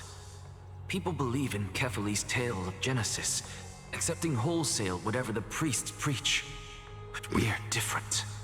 We've already walked out of the firelit cave of ignorance. We have already realized that we live in a world where Titans make the rules. Even when we look at the sky, we're only seeing what they allow us to see. Rather than gazing at this mockery of a night sky fabricated by them for the rest of my life, why shouldn't I be the one to take control of the projection device instead? So much time has passed since you sowed the seeds of doubt in my heart, child. Many a night, I find myself penning down all my theories and wild ideas, only to burn them to ashes when I open my eyes in the day. Why? Because we'll face death by burning if word gets out? As a sage of the Venerationists, my soul has already become inextricably linked to the great tree.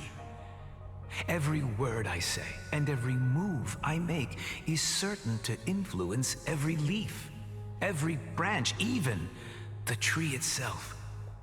But above all else, my days are numbered.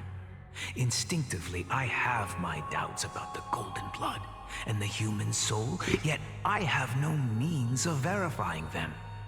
The golden blood in my veins is woefully thin, and I am loath to waste what little time I have left obsessing over a hypothesis that cannot even be proven in the first place. But I can, sir. I can do it for us. The time is right. Give me all that I need, and I shall accomplish this grand feat on your behalf. You're right. I shall do just that. In the next meeting of the sages, I will spare no efforts fighting for the rights you deserve. Go. Establish your own school of thought. Find out what we are. Become the one who conquers the ultimate truths of the world. Child of humanity, You didn't go to such lengths for an audience with Kefali. Just ask him a few questions, did you? So, you figured it out. If I were as foolish as a Dromus, perhaps I'd throw myself down and prostrate before their greatness, begging for the gods' prophetic wisdom. Well, sorry to disappoint, but I'm no Dromus. Alas, I am a human, standing tall on 2 feet, possessing both intellect and pride. Before such power, does it make any difference whether you're a human or a Dromus? I'm sure you're familiar with the story of the Styxians. When the raging waves threatened to swallow them, they didn't just give up and become sitting ducks. No. They constructed a dam that kept the roaring tide at bay, chaining down the mad Fagusa. They call me a blasphemer, Circes. But that doesn't mean I deny the existence of gods. It's just, as I see it, Titans are simply a force that mankind has yet to find a way to tame. Oh? If power that rivals the Titans is what you crave, why not conform to the prophecy and brave the trial? Why stop at harnessing the power of the Titans when I can do so much more? The source of life is what I wish to grasp, to understand what makes up the soul, and to learn what we really are. Thanks to you, I've had the chance to personally verify, in more ways than one, that the soul indeed ceases to exist in death. But where there is death, there is life. And where there is an end, there must also be a beginning. How then is a soul born? That was the only unknown variable left in my calculations. And by the sound of it, you have already formed a conjecture. No, I have already drawn a conclusion. In my journey unto death just now, I finally saw the answer with my own eyes. Professor Anaxa, I'm here. Her life hangs by a thread. I must ask you to refrain from taking any unnecessary steps. Of course. I'll bring this to a conclusive end, and give you the answer you so desire. However, in accordance with the principle of equivalent exchange, I must also demand from you what I need. He throws out the equivalent exchange a lot.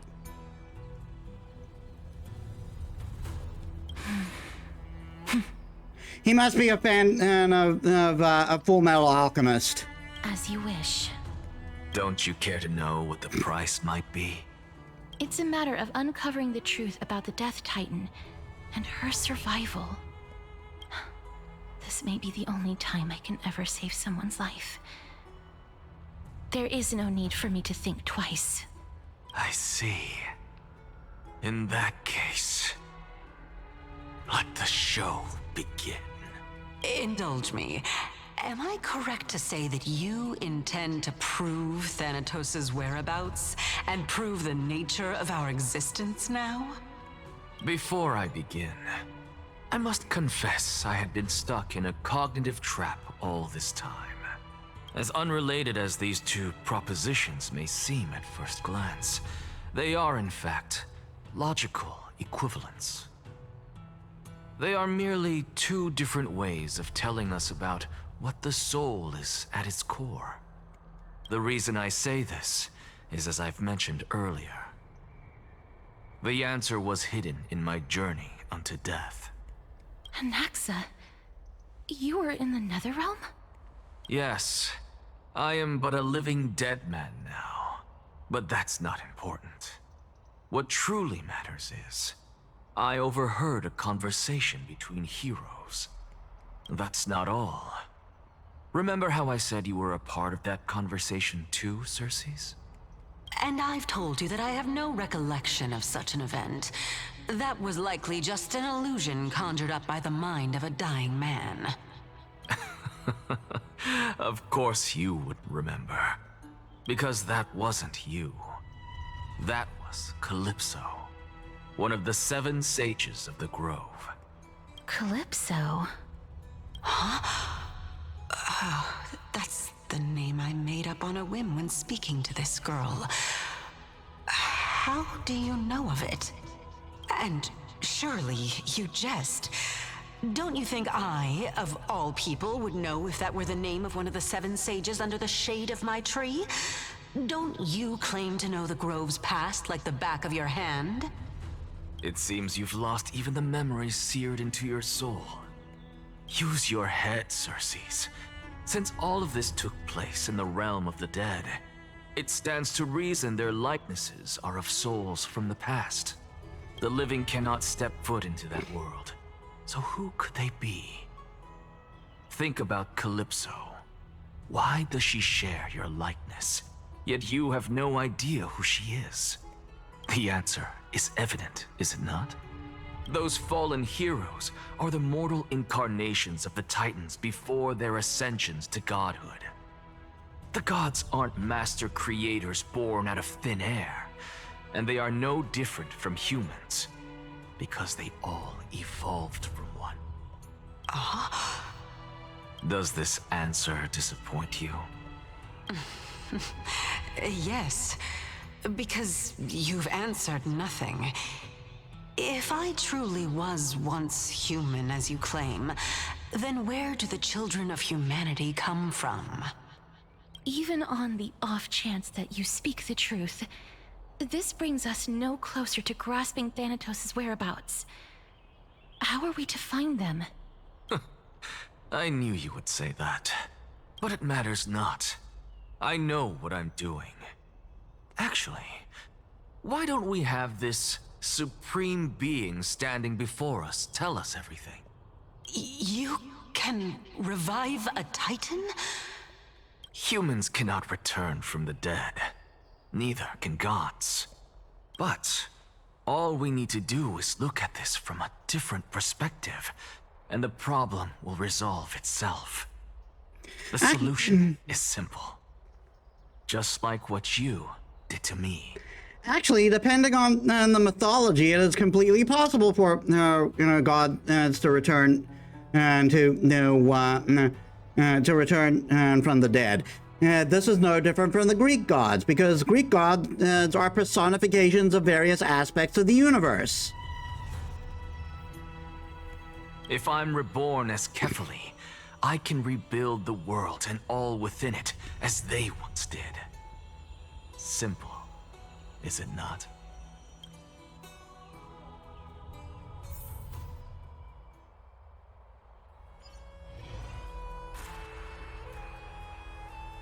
In the meantime, I have news from Hyacinth and Dunhung. Anaxa might be trying to do something with Kefali's divine body. Kefali? But what could Anaxa want? Is the Council of Elders going to sit around and let such a sacrilegious act unfold? That is not possible. He is indeed the great performer, capable of fooling anyone and everyone with his tricks. I'm sorry. No need for guilt, for this is good news to us. The Council of Elders has found themselves a traitorous ally. Anaxa's ambitious desires will be something we can exploit. What we should be doing now is to keep our eyes peeled for whichever trickery Kynus is up to, and react accordingly to thwart her plans. Being Akima's political center, the Demigod Council holds just as much significance as the Vortex of Genesis. Someday, after my duty is over, this site will take the place of the battlefield where you hunt gods, become the next challenge you ought to overcome. Till then, it's best to get used to this place as soon as possible.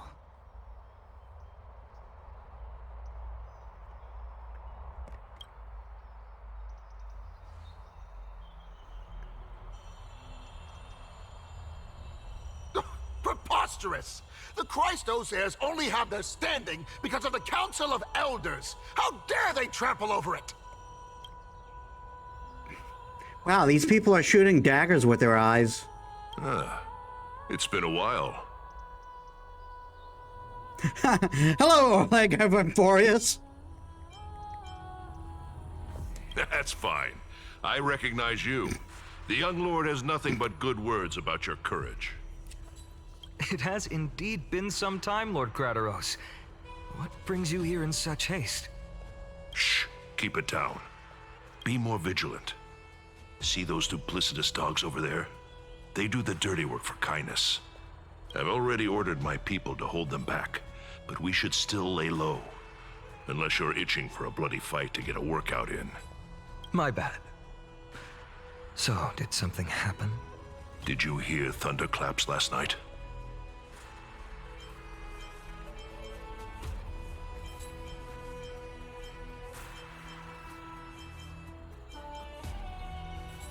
It's Akron. Someone's coming to save us. Thunderclaps are beacon signals of strife. They are a message from the young lord. He threw a spear bearing several words at Akama. Watch out. The Flame Reaver is back. I guessed as much. We didn't actually kill them back at the Kremnos Arena. I figured this is something you would want to know. We Kremnoans never back down from a fight. So if you plan to take that thing down in a battle, reach out to me anytime. You have my gratitude. I will let Aglaya know about this right away. Remind her to be on her toes while you're at it. That vicious kindness has been unusually active lately. Those lackeys she keeps under cover have been going in and out of the city a lot more frequently these days. Some even seem to be getting Kremnoans to defect to the council. Get off the stairs! Get out! How dare you! No place there! That's... Looks like you can see it for yourself. We should get back. Thank you for the intel, Lord Krateros.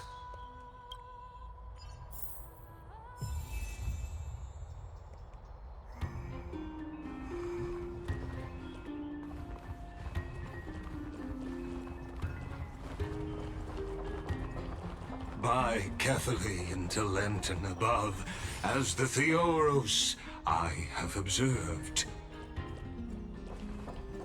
Virtuous citizens of Akama, fine Navides, Elysiae, and the Outlander are heading toward us. Aglaya, what happened here? I know about the poisonous fangs of that king snake through the golden threads. In the past, I would be confident about keeping her in check, but I admit I am now unable to do so. What do you mean? It is no longer about eloquence or arguments. I have been a demigod for far too long that I hardly have any humanity left. Before I realized it, I have become no different from these hypocrites, no longer capable of relating to the people. This has come a lot sooner than I expected. But perhaps it is time. I need you to step up, Finan, in order for me to retreat behind the scenes. Yes, this is my duty, but... It is far easier for the Council of Elders to fool many than just fool one person.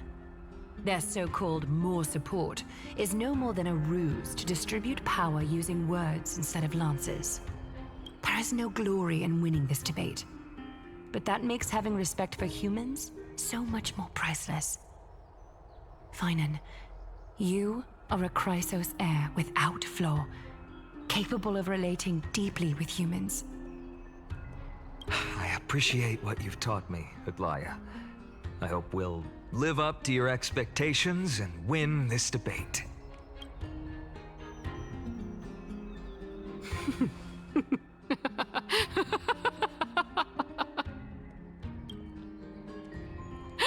Oh, you've done well, Lord Calictus.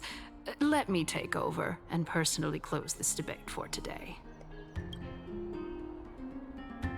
Dearest counselors, let it be known that I sorely miss the blissful times portrayed in lyrical poems. Back then, Amphorius was home to nearly 1,000 cities, each with their own local faith, while gods walked the earth and shared close bonds with humans. Yet, in the present, people from all over are forced to leave their homeland to seek refuge in the holy city, where they hope to rest under Kefali's protection.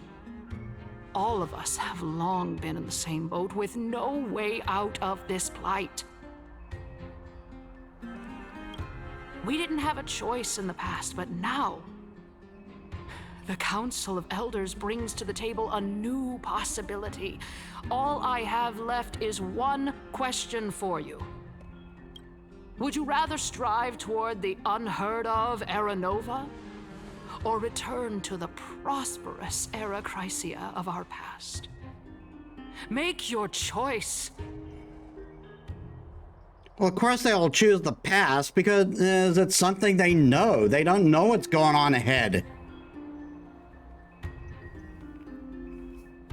But that's just going backwards. That's not going to achieve anything. Now, which of the two would lead mortals to an ideal future?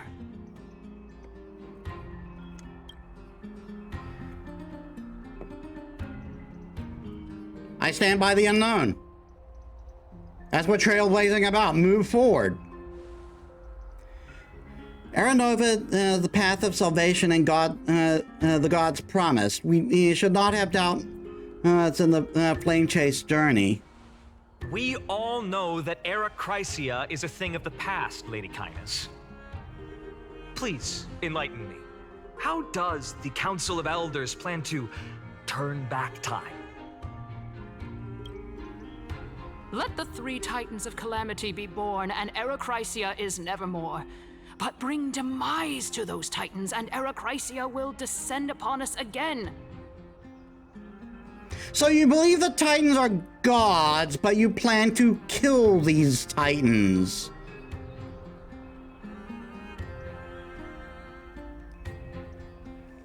What the fuck?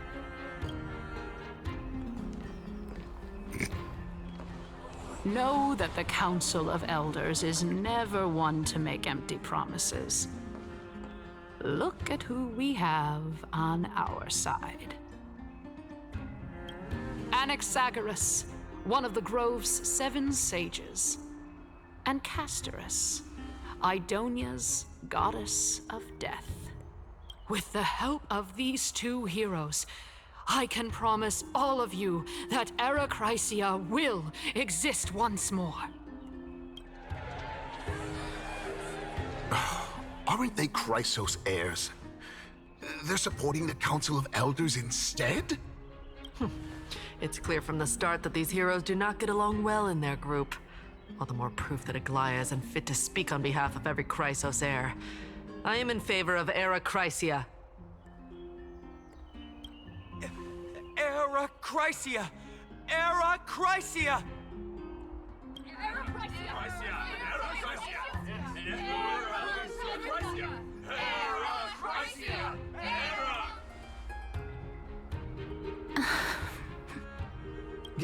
Castorus? Why are you standing over there? You finally arrived, Naxa. So have you, Cass. Don't worry, Aglaya. Well, I know that you have many queries. Could you continue to converse like how the citizens normally do? Tell me, dear citizens, if we successfully retrieve and return Thanatos' core flame without anyone passing the Death Titan's trial, what would happen next? The answer is simple. We will have a chance to rid the world of death and bring Amphorius back to an era when all beings live forever. We'll usher in a new future that will be entirely different from the flame chase journey.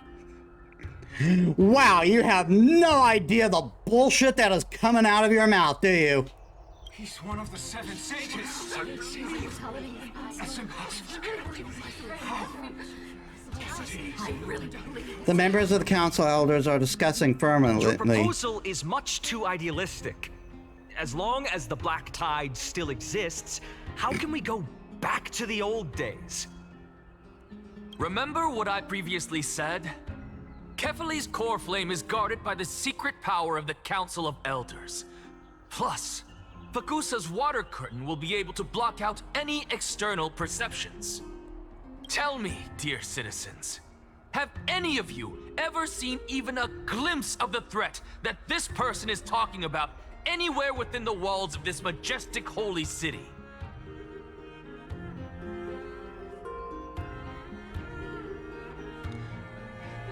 This place will become the Flame Reaver's target sooner or later. Could it be that you heard that from the Flame Reaver themselves? Citizens, let's loudly sing the blessed hymn. Oh, beautiful old world, where are you now? Oh, legendary Erechrysia, return to the mortal realm. After the destruction of the 3 Titans of Calamity, the Flame Chase journey will have to end. Erechrysia! Yes! Cheering in excitement. This is bad. The masses are now totally riled up. Anaxa, pray tell. Everything that you've mentioned hinges on the premise that we can find Thanatos' existence, right? Thank you, Lady Aglaya, for still caring about this city. However, dear citizens, we are truly fortunate and blessed. For Castorus, Aidonia's goddess of death, will surely find Thanatos under my guidance. What? With that, I solemnly promise that the core flame Lady Castorus brings back will be personally managed by the Council of Elders. Thereafter, if we are able to garner the support of all of you at the Citizens' Assembly, we shall spare no effort in ensuring that the Erechrysia will return to our world once again. I think Anaxa's playing you for a fool.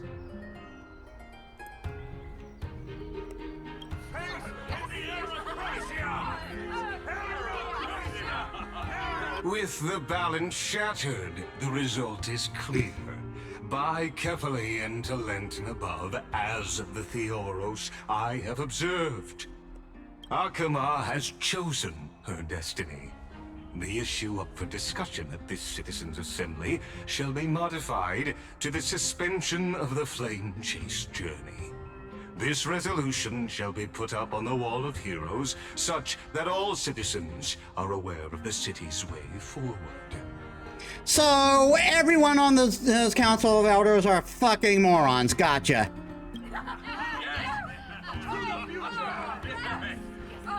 Aglaya, dear Aglaya, what has caused your heart to soften? You also don't seem to be as quick-witted as before. Wag your tongue as much as you like. Since the Flame Chase journey has been preordained by the prophecy, our failure has never been on the cards. Well then, I guess we'll find out if that's true at the Citizens' Assembly.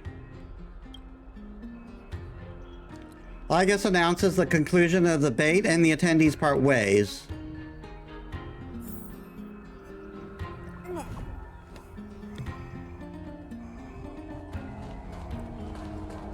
What's going on, Castorus?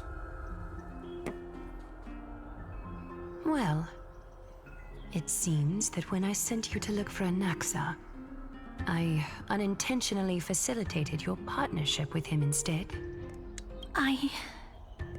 My apologies, everyone.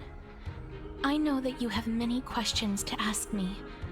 I will answer them to the best of my knowledge. In that case, please tell us as much as you can. What happened? In actuality, he showed me a past that was both long and heavy. The reason I say this is as I've mentioned earlier. The answer was hidden in my journey unto death. Anaxa, you were in the Netherrealm? Yes, I am but a living dead man now.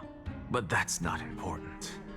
What truly matters is, I overheard a conversation between heroes.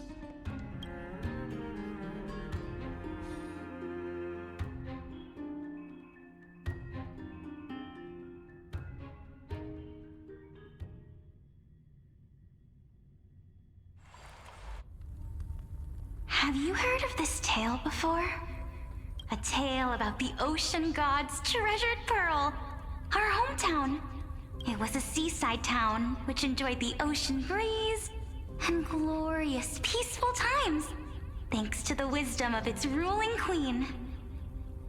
Until one day, an evil dragon descended upon the town.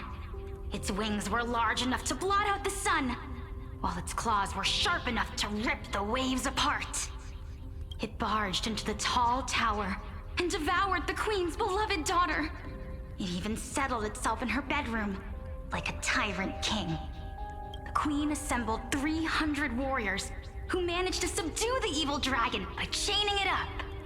However, when the queen slit open the dragon's belly, she realized that the princess had long since been digested, and all that was left of her was a pile of bones. Devastated, the queen wept for several days. We just have to use dark magic to bring her back. Nothing bad can come from that. If you know, you know. It was then that a devious, smooth-talking scholar arrived at the palace and suggested that the princess could be revived through the use of dragon bone and dragon blood. That liar called this process the secret art of alchemy. The princess was reborn! The queen was overjoyed, blissfully unaware that the evil dragon's soul still lurked within the princess's body.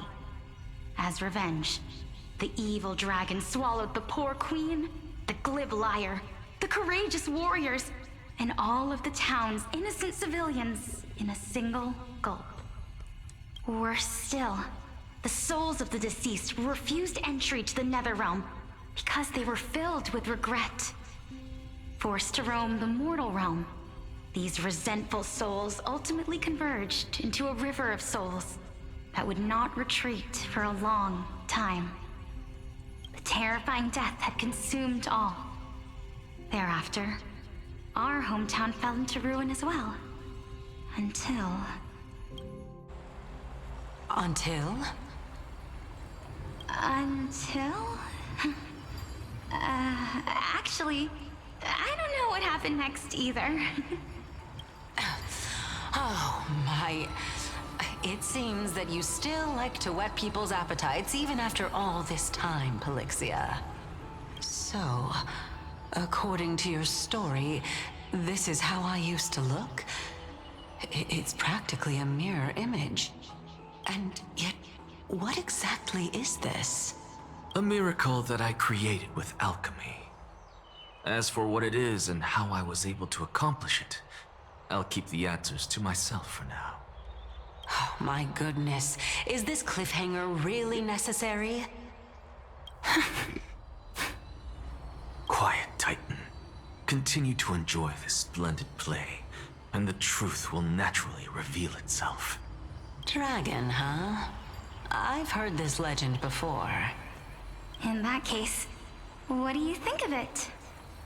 I think that this so-called alchemy was a tenuous analogy added to the story by future generations. After all, you've never heard of a tradition of alchemy in your hometown before, have you? Indeed. Before I left home to pursue my education, I never even knew that anybody was looking into this area of study. Therefore, we can just treat this tale as a fable told to young children. A fable, you say? If so, what moral is it trying to impart to the kids? I guess it might be the concept of equivalent exchange? Oh?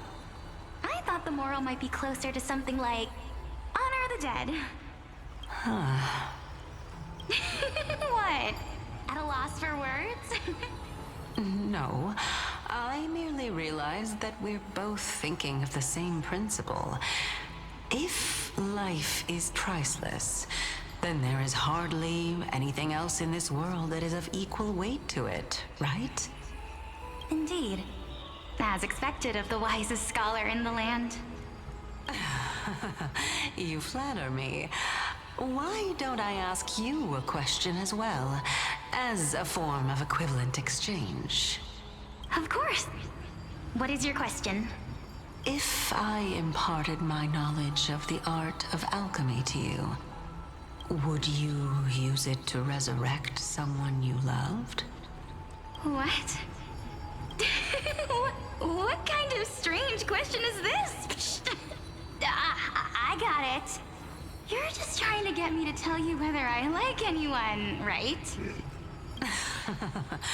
Let's just leave it at that.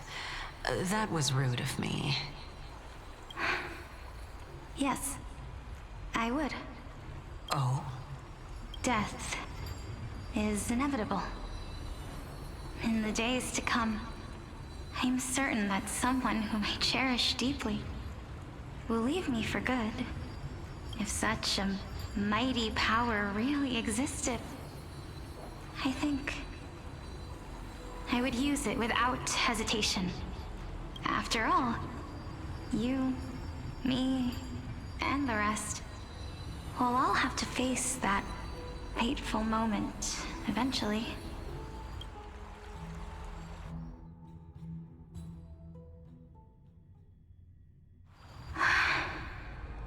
My time is finally here.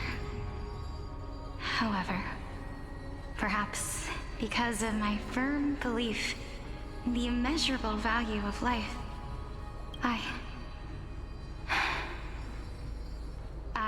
am unable to complete the trial. You shall wither, and through that, the dead will sprout again from the remains, and be reborn with the dead flame. It is a pity that fate is such a cruel mistress. Is there no other way of interpreting those words? I'm afraid that the meaning is clear. Between my sister and me, one must pay the price. Our trial can only be completed when the one chosen sacrifices her life.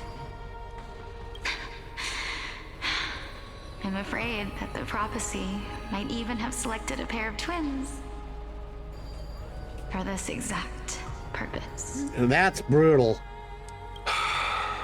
Fortune makes fools of us all.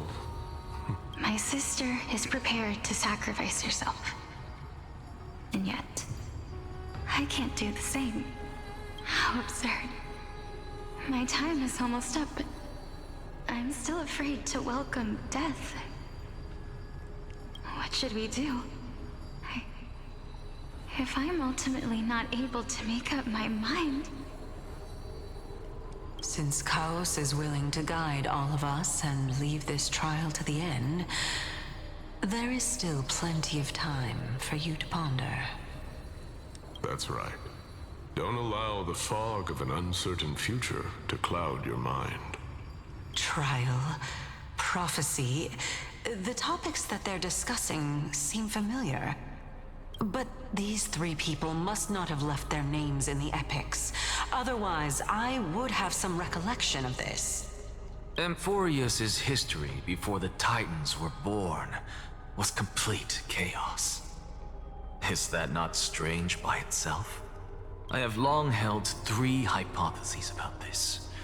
However, let's continue watching for now. Calypso, Polixia, and this warrior. I seem to have met him somewhere before. Regarding this matter, Nias, are you confident that you'll complete your trial? Of course. Though, I am worried about what will happen once I've emerged victorious.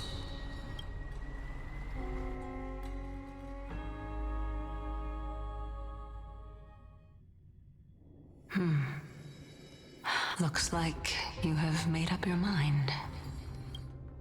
Yes, this is the safest course of action. Completely separating courage, honor, tenacity, sacrifice, and reason.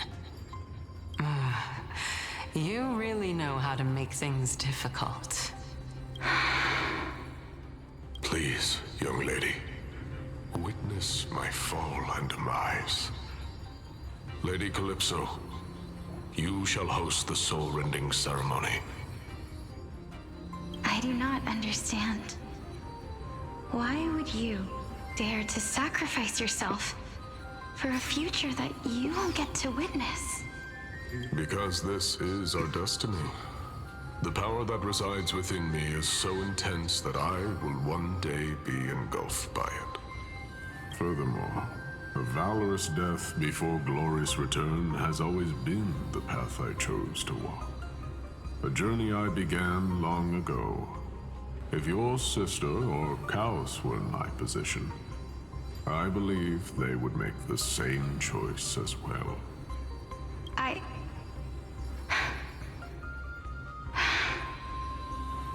I'm not that brave.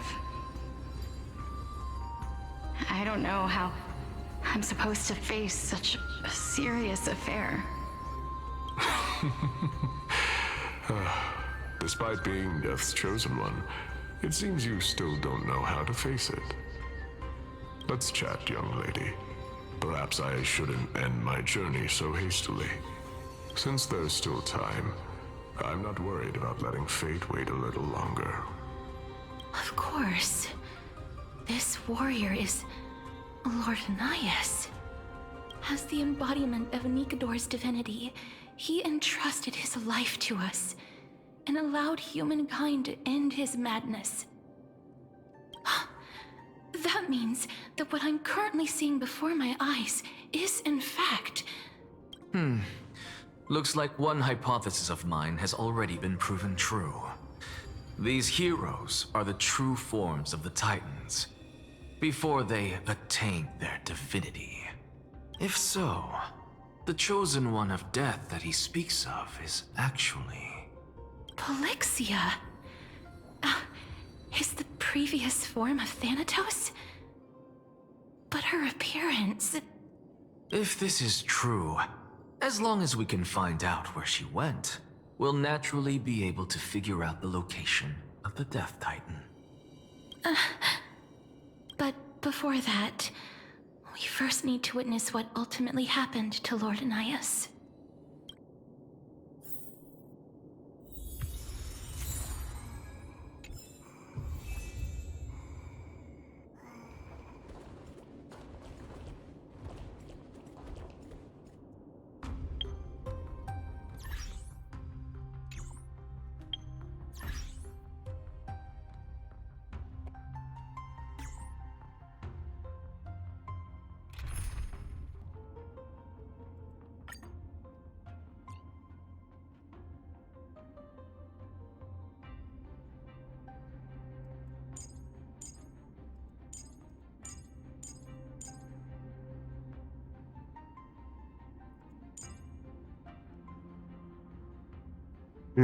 Top.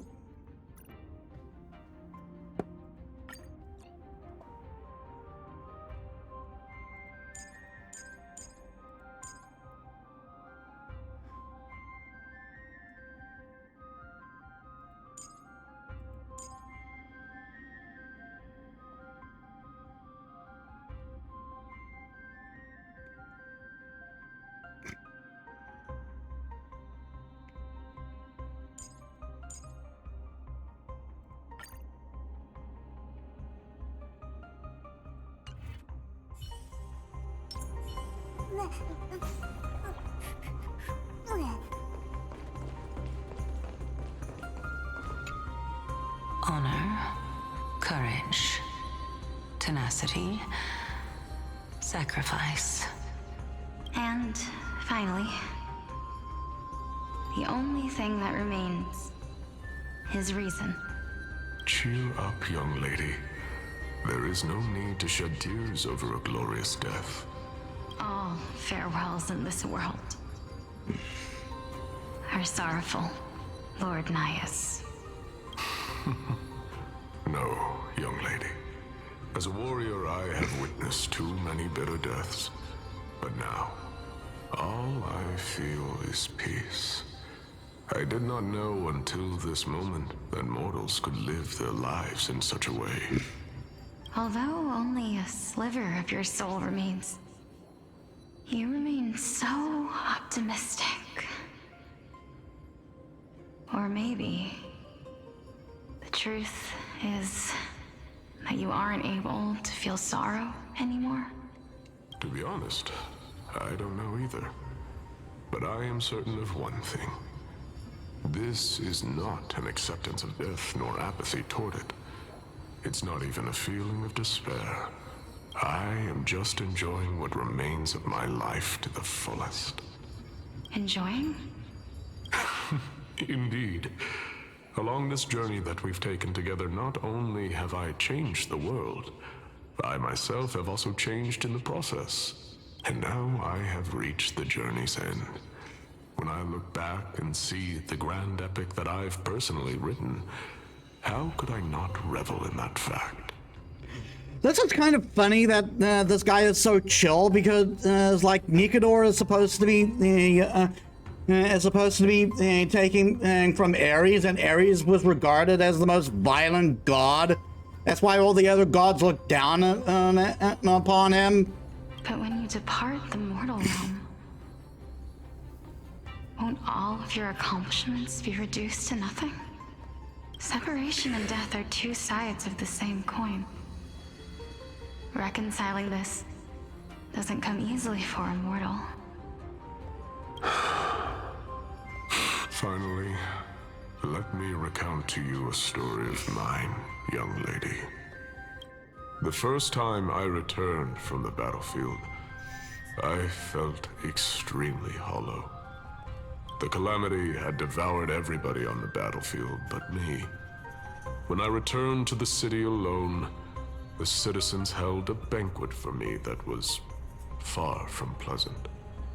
I felt as though I was still on the battlefield, and the person who had returned was nothing but an empty shell. It was late into the night by the time the banquet ended. My head still reeling, I returned alone to the barracks. On the way back, I encountered someone. It was a crazed scholar looking at the night sky and muttering to himself by the side of the road. Although I tripped over him and fell, I wasn't angry in the slightest. And maybe because I saw myself in him, I inexplicably asked him a question. Do you think that it'd be better if we just died on the roadside like a couple of stray dogs? To my surprise, he shrugged his shoulders and sighed. How does someone who is currently experiencing death, dying and living, afford the same amount of bliss? Now please go away and don't block my starlight. I think this is referencing an encounter that Alexander the Great had.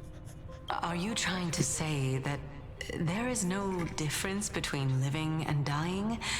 For they are both journeys that lead toward death? That's exactly what life is, and death is, but a scale to measure how valuable the journey was. Journeys and epics are only glorious and magnificent because all things eventually fade to dust. Therefore, young lady, don't detest your fate. Instead, willingly and respectfully embrace it. The embodiment of strife telling me about the majesty of the world. Indeed. I believe that when the fated moment eventually arrives, you will be able to understand my words. It is time for me to knock on death's door. I will set up a long table at the end of the road and humbly await your arrival. When that moment finally comes, Let us drink and be merry then.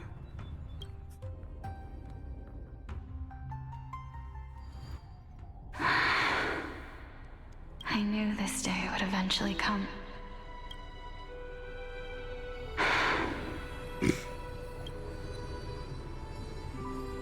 Are the both of you ready? Mm-hmm. Polixia. I'm here.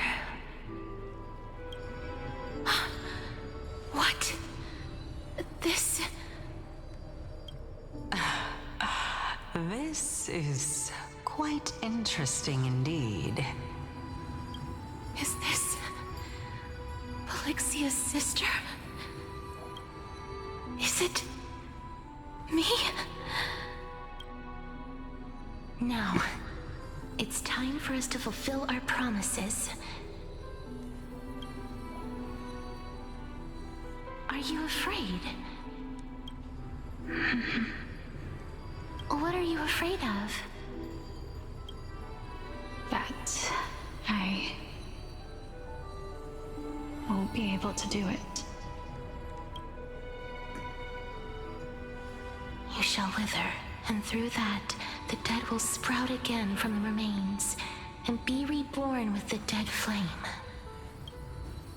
As foretold in the prophecy, and according to our vows, once it all ends, we must face our fated moment head-on. Even if it was prophesized, do we have no say in the matter? It's so unfair. Why are we the only ones who are forced into mutual destruction? Let me do it, sister. Let me be death's sacrifice. I was never long for this world anyway. But you're different. I was the one who wasted your life after all. You're wrong, Polixia. I don't think that my life was wasted. Just the opposite. When I finally arrived at this destination and looked back at the journey I took, I discovered that flowers had long since bloomed along the path I walked. It was you who sowed the seeds for this sea of flowers, one that is more beautiful than the promised land at the end of the world. Besides, I have lived a fulfilling life. Even though I was fated for sacrifice, none of the things that I've experienced will dissipate. Instead, they'll forever live on as memories inside your head. Will they not? How could my memories of you ever compare to the actual you? Well then, tell me, what exactly are we?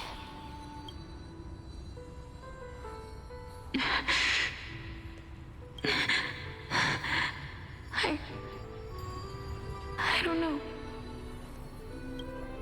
I don't know either. But regardless of what the answer is, regardless of how we're shaped by others, or even by this world, ever since we were born, the fact that we existed was predestined, and nothing could erase it. This is why I will always, always be by your side. We're twins, after all. Yeah, I later found out, I can't believe I missed this, but Castorus's name is derived from Castor. From Greek mythology, and obviously Polyxa is derived from Pollux.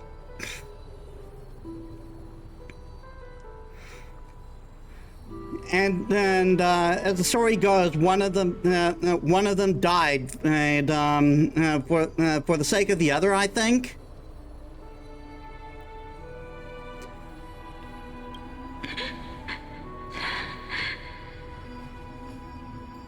All right, my dear Polixia. It's time to extract my heart and light the flame of death. After that, use it to plant the first bud in the prophesied new world.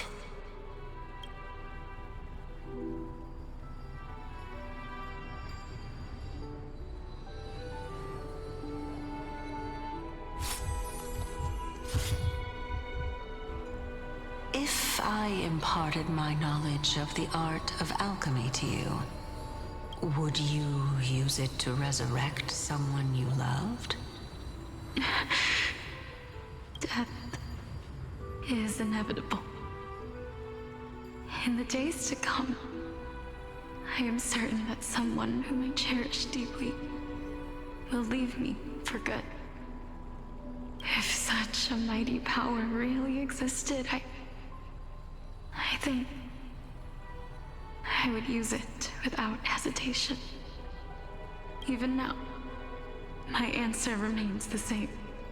This is why, sister, I promise you, in the prophesied new world, I shall plant the first bud on your behalf. Go now. Return to the ocean god's treasured pearl, our hometown.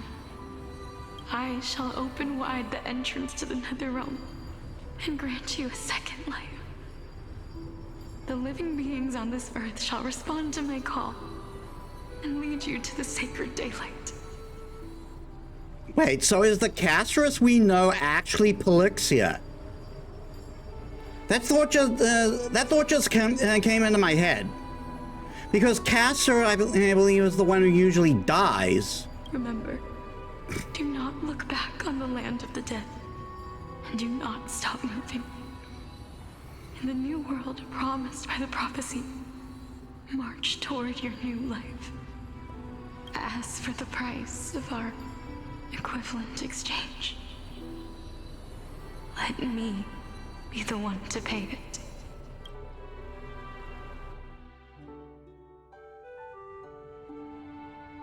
Everybody, we've come to the end.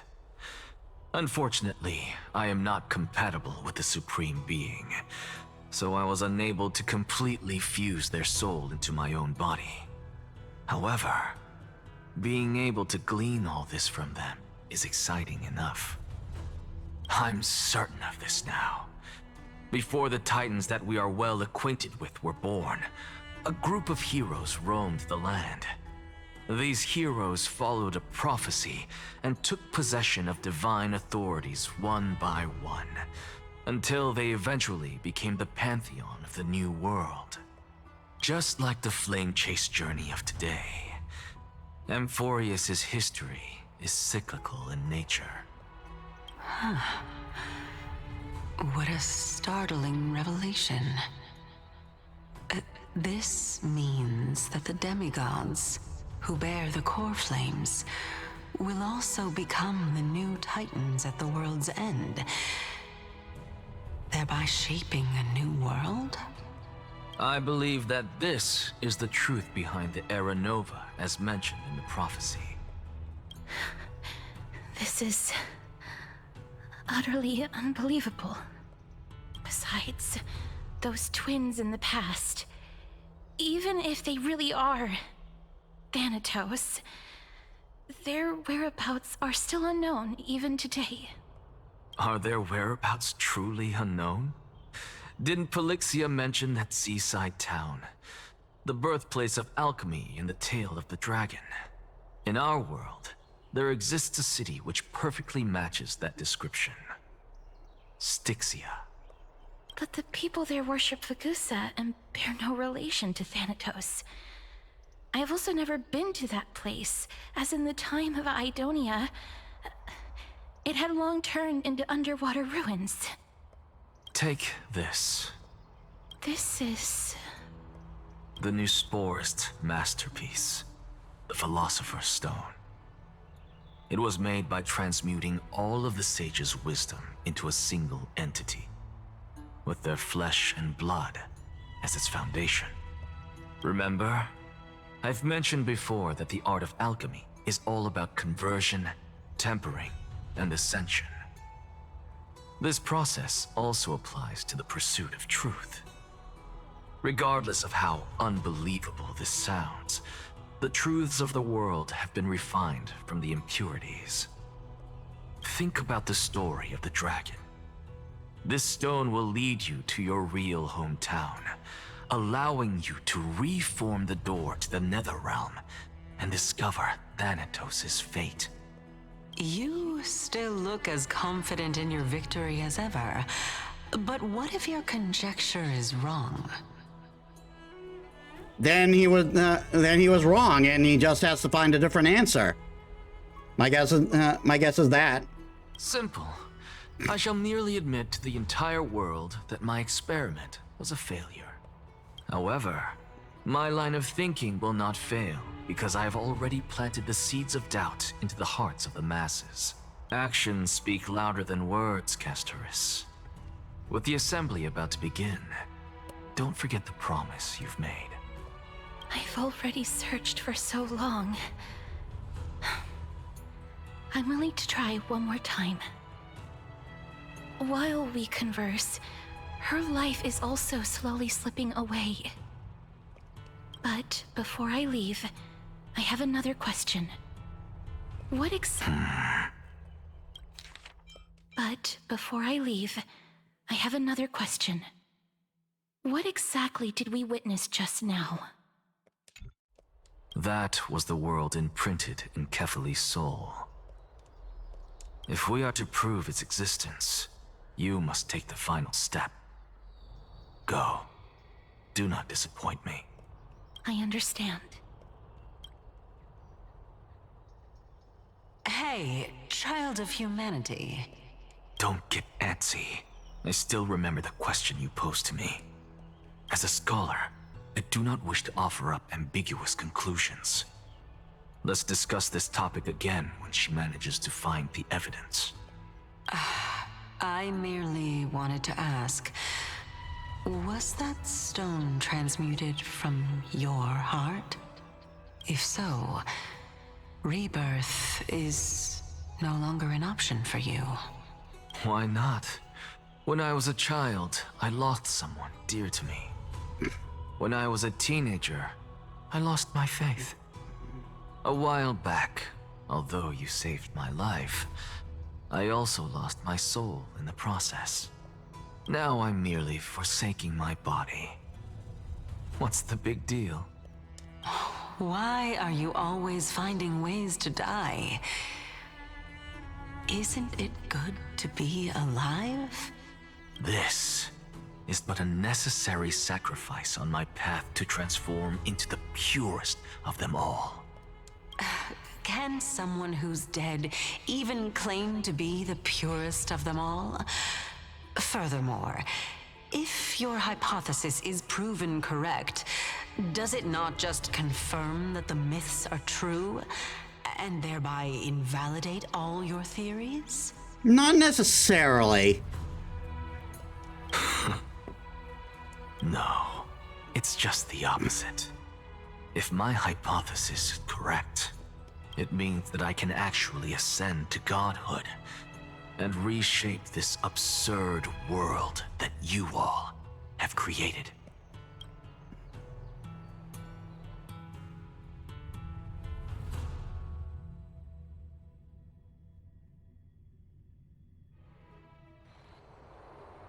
Currently. That's a lot to take in at once.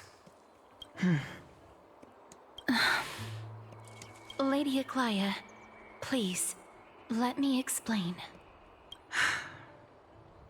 Go on. You know that the core flame of death has always been the greatest unknown regarding the Era Nova, which is why both you and Kainis desire to gain the power to control that core flame in the approaching Citizens' Assembly. Professor Anaxa has come to a consensus with Kainis. They want to suspend the trial once Thanatos' core flame is reclaimed, hoping thus to eradicate death from this world. If they're successful, then the flame chase journey will cease, and Akama can enjoy everlasting peace. But I know this runs counter to your wishes.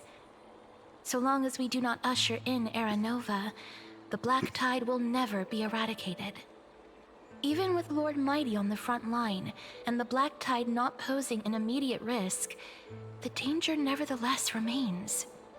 Honestly, it's difficult for me to assess the pros and cons in this decision. But someone must bring the core flame before we can begin negotiations over it. The Titan could be very near. I cannot let this chance slip by.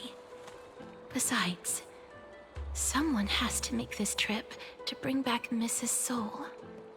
Well said. You already had every reason to seek an audience with Thanatos. It's that great performer who has weaponized your wishes and placed us in this difficult situation. A world without death. Do you desire that too? I mean, I can understand why she wouldn't, but that's kind of a fool's wish. Because things have to die, otherwise is like... It's hard to explain,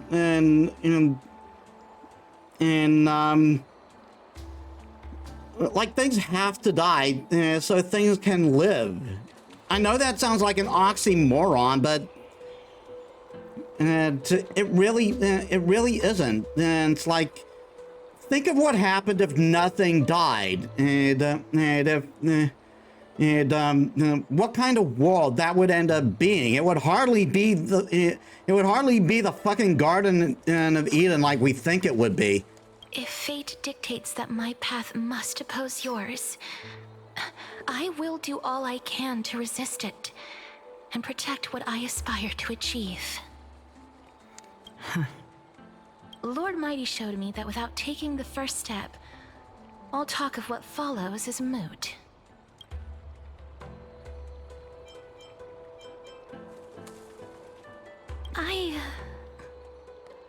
I have always hoped to hear you speak your mind, Cass. And I am glad to have heard your true thoughts. Styxia. I visited that place in the past. Though it is now an island surrounded by the river of Soul's torrents, it's not hard to see its former splendor. Go. I will not stand in your way. As for you, you are someone who has cheated death. I believe you have more than enough reason to make the trip with Casterus and meet the god of death himself. Casterus, I too look forward to your journey. I wonder what kinds of new interpretations your completed story will bring to the Flame Chase journey. Thank you, Lady Aklia. I hate to put a damper on this heartwarming moment, but if Styxia is now an island surrounded by the river of Soul's torrents, then how do we find a way in? Lady Treby is probably... The answer is quite simple. We walk! In the myths, Zagreus once made the domain of the dead their treasure vault. That is to say, they could enter and leave the nether realm as they pleased. And if they could do that, then it follows that the demigod who inherited their divinity must be capable of the same. I'll see you at Memorial Palace at Action Hour tomorrow. Sci-Fi shall be your guide to finding that ancient city. The tumultuous day finally comes to an end. Everyone disperses, each lost in their own thoughts.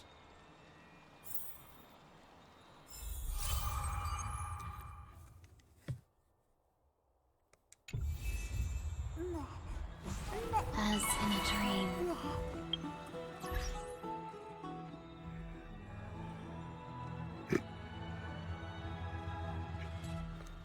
I'll wait till the end of the stream before we do anything related to that. But I need to take another break. I gotta do something real quick. Again, and I'll extend stream. Alright, I'm back. Did VC face crash while I was out? Yes, it did.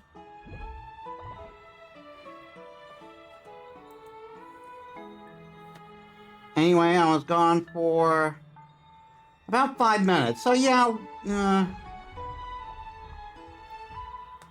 about 20-ish, about 25-ish minutes.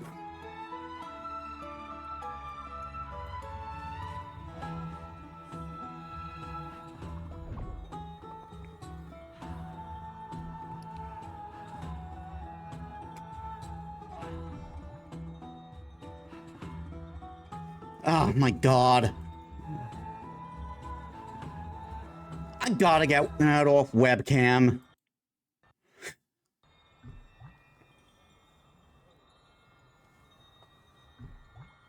I gotta get off VC face.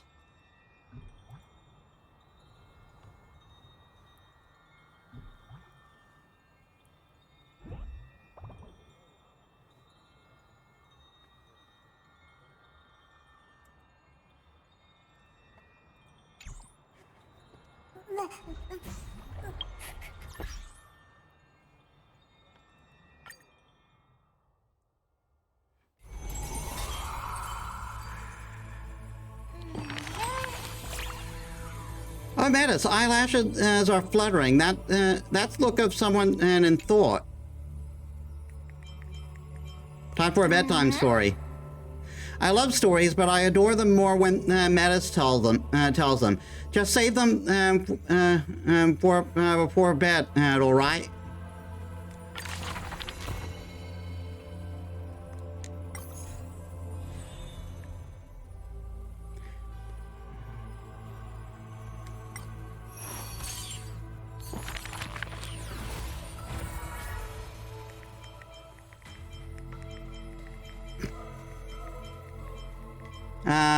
Hyacinth, Casterus, Hyacinth, and Noxa.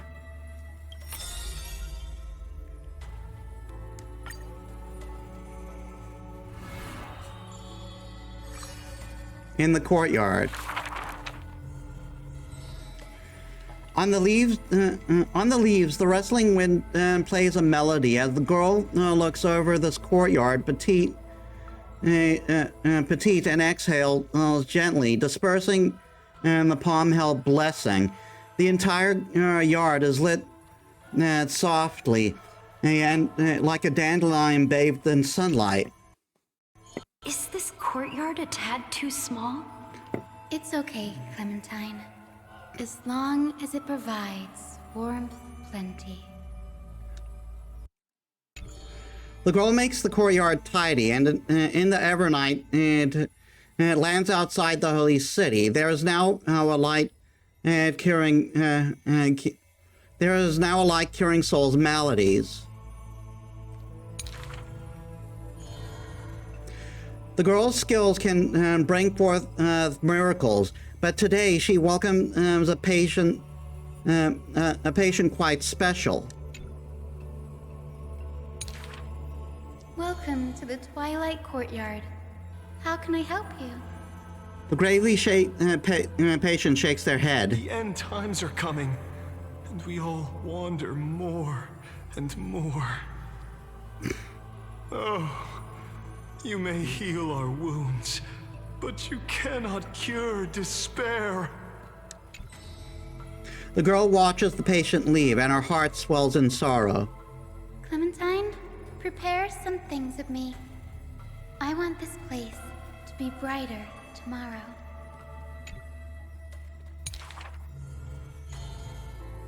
The redhead child takes the girl's hand. Long time no see, Hyacinth.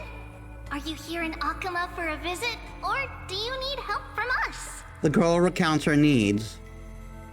I want some shining things, even if they're considered junk. The multicolored paper bags, crystal clear glass, cottons variously dyed, and jingling wind chimes. The girl brings them back to the courtyard and spares no effort to decorate it all around.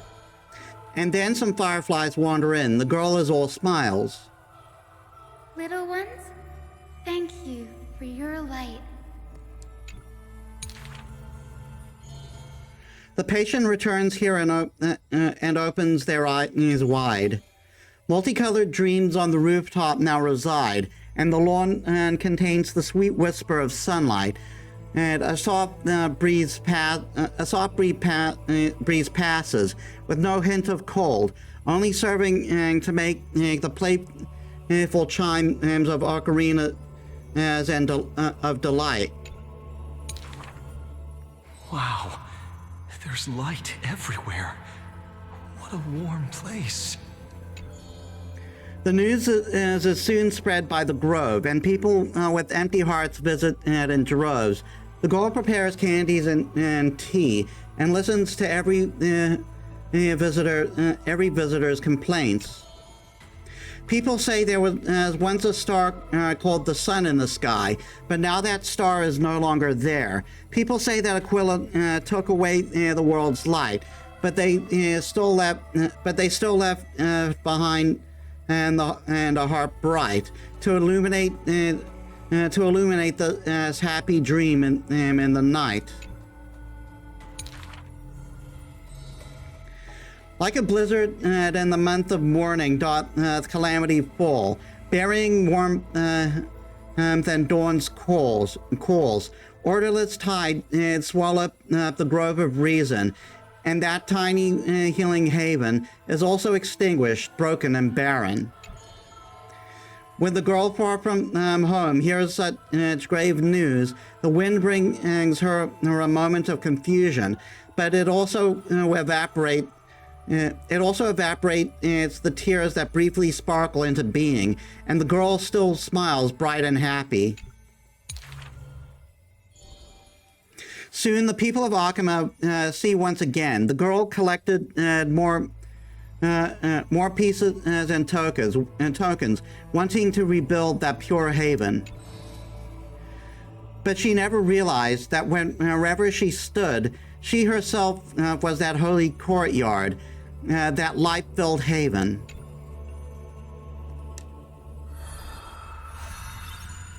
Hyacinthia.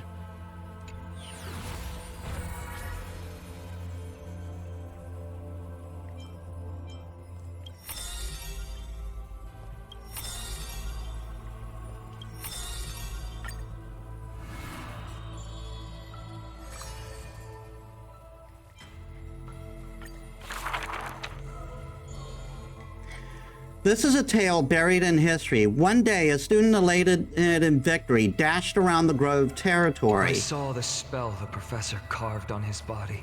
The youth with white hair was beside himself in joy.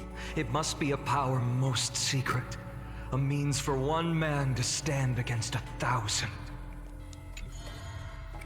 That spell was rare indeed, for it was a secret way to overturn a cart of hay. The scholar was still a mortal body, as yet to snatch life from death, or to reforge a new flesh through a god's remedy. Various minute tricks and parody, he studied them all, crafting schemes oh so busy. For everyone knows he wishes not to use the divine power that is his, refusing rightful custody. And in that unwitnessed moment of his death, final tragedy, he still held the hay.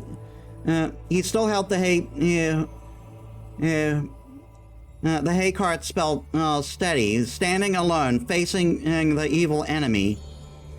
Now that the craft is regarded as magnificent study, not because of what it was, but because of its purpose, known to everybody. In fact, he once crafted miracles, forging silent servants and using soil as a vehicle. Though no sentience, they do their job without obstacle, rivaling Titankin in spectacle. However, one day he suddenly changed his tune. Creation is the Titan's work, and slavery is the Titan's manacle. When imitating divine evil, There's no need to invest reason, most pinnacle. He's a poet and he don't know it. When the servants have all been recycled, he deigned not to explain, fearing to waste his reason or muscle. So he jokingly concludes the question with a chuckle. If it's just for odd jobs, students are a better gamble.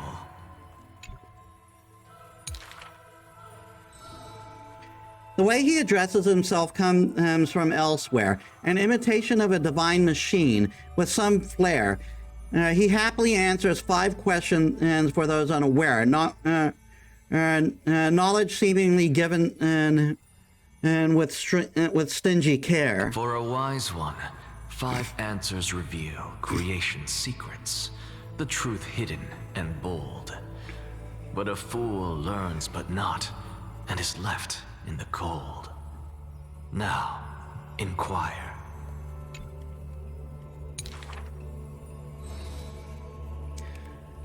That is in fact the scholar's crafty snare. He hides the answer he seeks behind questions posed by those unaware, doling breadcrumbs as bait to lure and compare whether the inquirer may be worthy of his wisdom to share. The scholar never looked at laws and measurements, ignoring the flow and shift of time's passage, and uncomprehending studies, gossip, and eager regiments. He is panicked by the flow of time, for his work is yet done. The student's answer seems rather adamant. And he intends to desecrate Orynyx's accomplishments. The stubborn assistant interjects in a rare display of testament. This man is the passing sage from another school brings astonishment. Those lines came way too fast.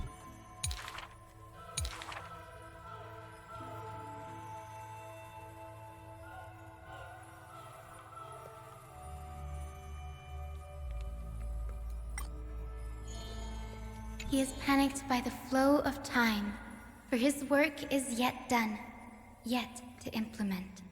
This man is too arrogant, and he intends to desecrate Orynyx's accomplishments. Outside the courtyard, the gossip flows into the scholar's ear. He silently gives a grade to every question and argument, but none know the true answer according to his judgment. Thank you for adding that you have to hit the button and for it to continue.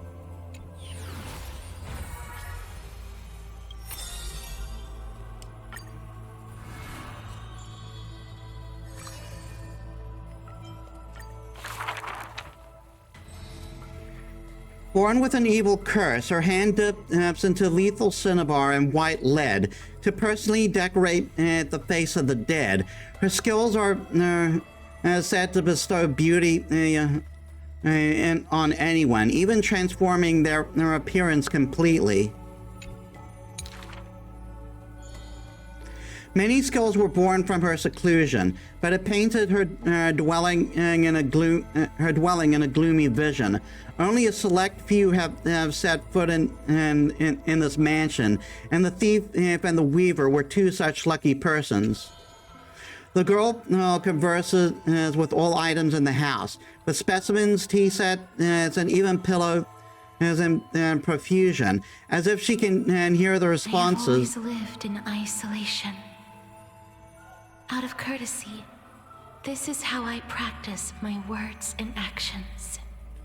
As if she can hear the responses of these non-living things. 'Tis hard to believe her explanation. Her face when talking showed such a gentle disposition that unless she is telling fabrications, she must regard her partner as mere children. People pass these rumors down. Within the area of her encirclement, all things became frozen, escaping time's increments. It is an exaggeration, that is certain. People only found an ancient lion's head in battle's ruined armaments. Those words are true. The head itself was nearly dead. Though they won in fierce battle, the warriors were powerless to turn the tide. It was the embrace where death dwelled that gave early release from their pain. This is how death escapes time. She keeps every final embrace hidden in her immortal heart. Out of her numerous works, butterflies and flowers often stand out stark, igniting them, and you can almost hear the maker's remark. Even in death's silence, her sound can still be heard. It is a gift greatly treasured by the Maiden. Few have the honor to be graced with such work. Only one has the heart to burn such a gift, and the treason she gives is rather far-fetched. I must peer into all fates unknown. The power of time is boundless, but there is one thing it cannot conquer. Is abominable in humans' eyes. Apart from my identity, there's nothing about me worthy of praise. The beloved gold weaver hears this distress, then tries to teach her the art of weaving and threads. It has been said that the Maiden has worked that the holy city possesses, but this is the judgment the gold weaver expresses. Ah, well, none can know all things, nor be skilled in all crafts.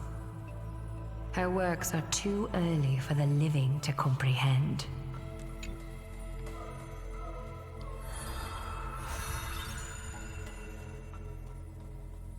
Complete.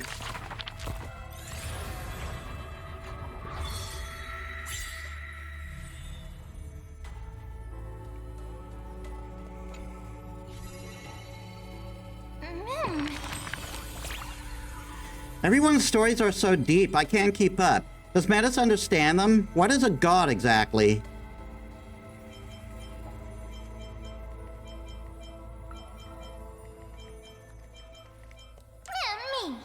Ah, that sounds so sad, doesn't it? That means they could never truly look forward to hearing a story, could they? But still, no, I don't quite get it, so let me ask another way. There must be a difference between gods and us, right? Otherwise, why would anyone ever want to become a god?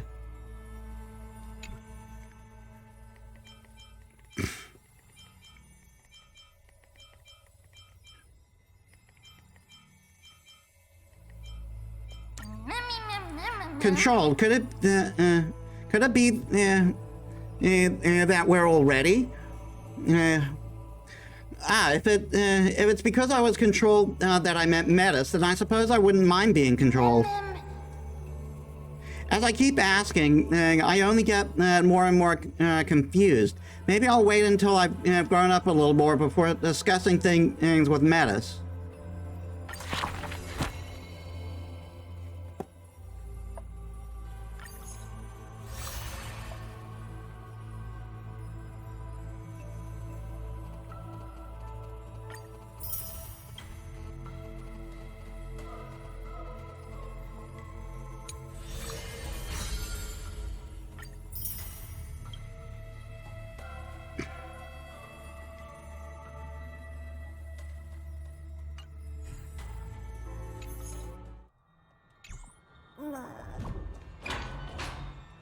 Hey, friend!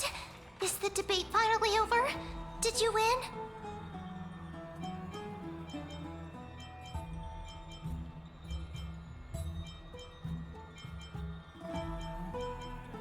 What a glorious defeat. You sure know how to look on the bright side. Well, moving on. I was hard at work even while you were at the debate. I borrowed a mountain of books from Cass to see if I could find a way to solve your problem. Let's see. I still have only 32 books to go. It's okay, ma'am. We found a way. Really? Oh, that's fantastic news. I knew it. Hard work always pays off. Especially if you're as diligent as ma'am. Well, diligent would be the word if you're willing to look through 32 books. I feel like a huge burden has finally been lifted off my shoulders. Why are my eyelids so heavy all of a sudden? That's called exhaustion. You need sleepies. Let's get some rest. Oh, you're right. Then I'll go back to...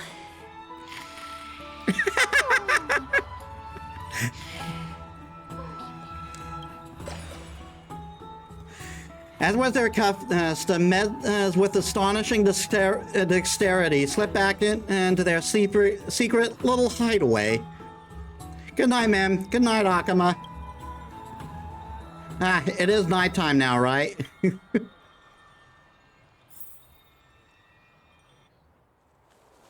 Somewhere in Akama.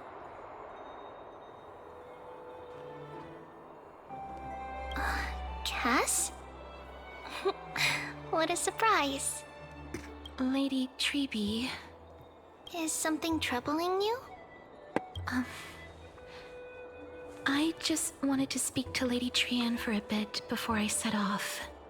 No matter how breathtakingly beautiful Styxia once was, the place is now the domain of the departed. There is no telling what we'll encounter there. I don't want to have any regrets. Has anyone told you that your eyes are sparkling today? Is that a figure of speech? In the past, when you did smile once in a while, all of us could see that your heart remained troubled even as you smiled. Lady Treeby, you know perfectly well that see you tomorrow is nothing but a white lie. I hope your toughness is not a mask hiding a lonely heart. Cass, you hardly ever talked of your past. None of us knows what you went through, apart from Maggie. But we know it must have been filled with pain and hardships, as it is the fate every Chrysosaur is destined to live out. We are just happy for you that the core flame you're meant to inherit has finally surfaced. Isn't it a little too soon to say that? But you already know where tomorrow is, don't you? There's no need to rely on anyone else. Just give it your all and leave no regrets. We have always believed that your embrace is just as warm as everyone else's, because we embrace others to comfort them. And Cass, you're the kindest Chrysosaur we know. Thank you, Lady Treeby. This feeling... it's hard to put into words. I suddenly found myself with so many wishes. So much I want to accomplish before setting off. Then go do it, Cass. Trian was actually working on a surprise gift for you. It's a pity she didn't get to finish it. But now Trinan and I are working on it, and we'll make sure to give it to you. So, let's meet back here when you return from Styxia. Safe travels. See you tomorrow!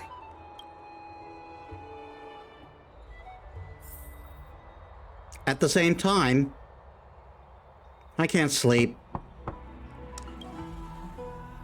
Who could it be? Open the door, it's Don Hong. Did you forget this was my room too? It's me.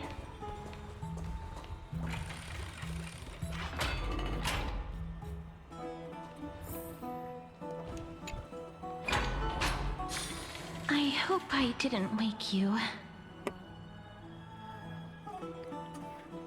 Sleep is a luxury when you're at my age. Huh? No. No. I'm here because of private matters, actually. If it isn't too much to ask, I'd really like it if you could come along with me to retrieve something. Sure. Aren't you going to ask me what it is? It isn't a long way from here. Shall we?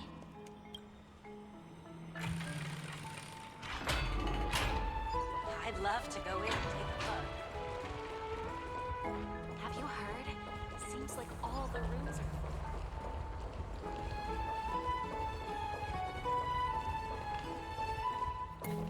Faith can dispel the black tide. The streets are packed.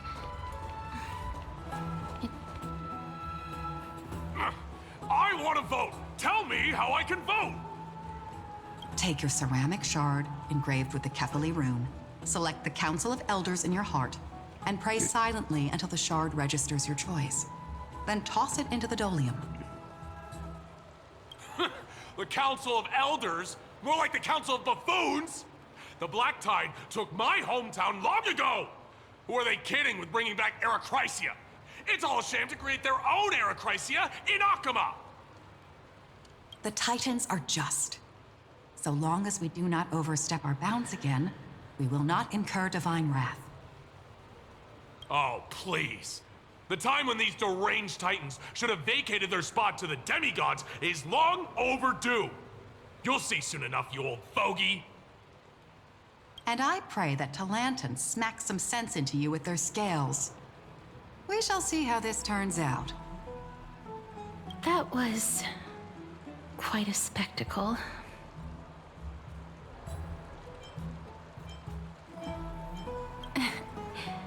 I suppose peaceful is technically correct if no actual violence happened. To this day, I still find it almost unreal that Akama is the only place illuminated by light amidst the crumbling ruins of Amphorius. And its people are even holding votes to reconcile differing opinions. This peaceful sight is making me forget that this is the end times.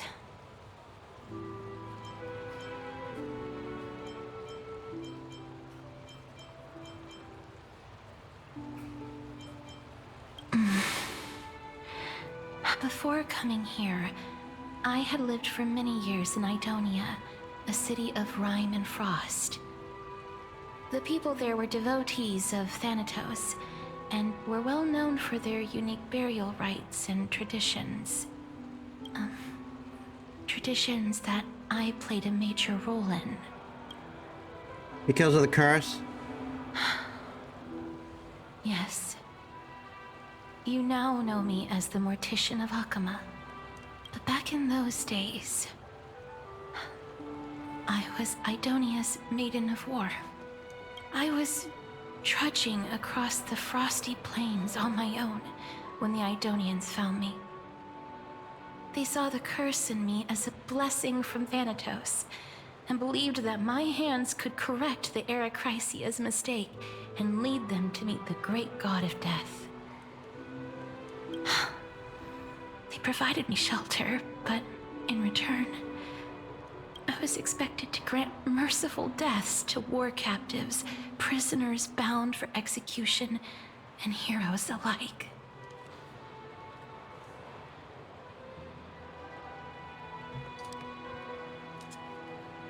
Isn't that just an executioner? Yes. No matter how kind or cruel the means, nothing can change the essence of death. Taking away someone's life is never worthy of religious worship.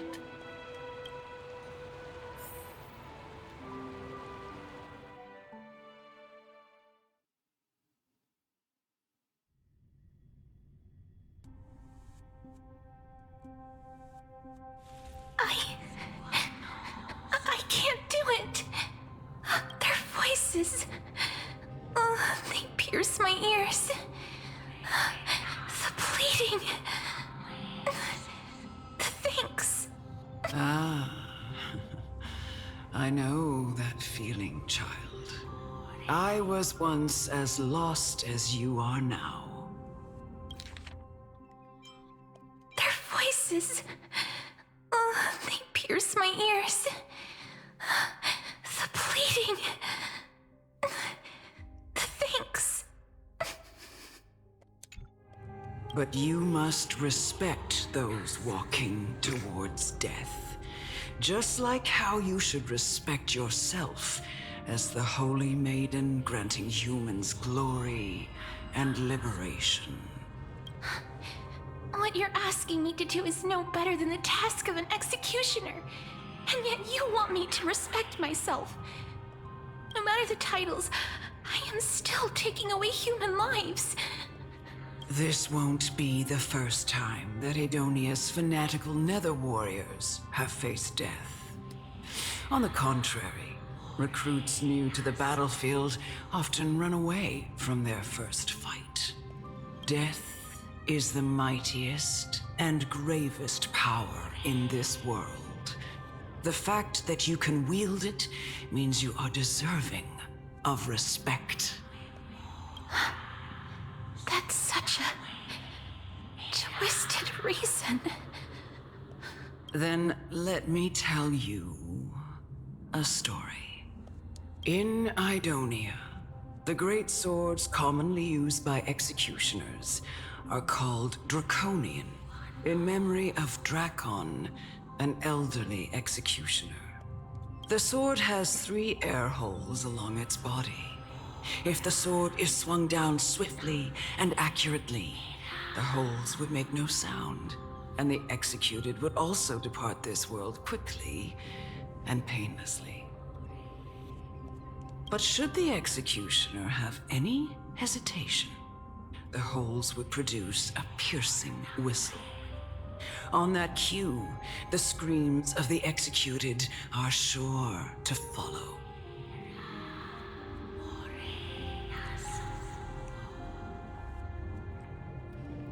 That sounds a bit of a bullshit story.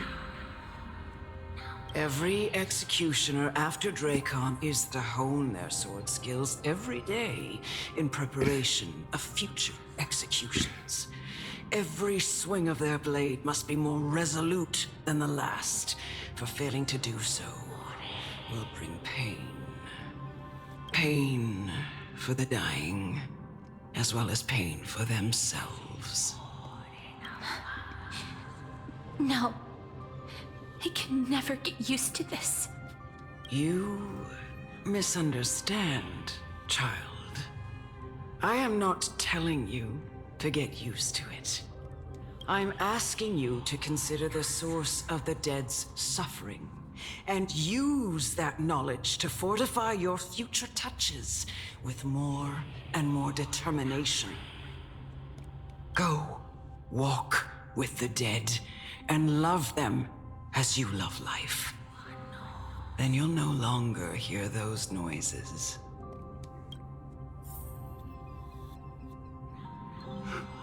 Please, don't kill me. I don't want to die.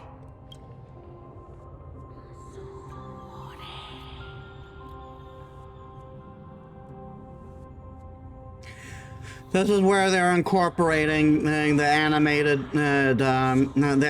short. No! You gently touch the prisoner's forehead with your finger. His face is pale, his eyes flicker with fear, and his body trembles uncontrollably. Is it because of fear, anger, or hatred, or is your so-called merciful touch of death simply a lie? The dark purple marble spread like petals across the death row inmate's face, then seemed to be submerged by spring water, flooding his body. His trembling ceased, and his cry is that it once begged for mercy slowly turned into a sigh like whimper as he murmurs to himself. Quickly, everything falls into a dead silence, turning into a pitch-black dew that scatters as with the winds. You hear your own heartbeat drown out the sound of heavy breathing. May you gain some insights through his sacrifice. Is this all? No. Come with me. This is just the beginning of your life as the Maiden of War. You executioner!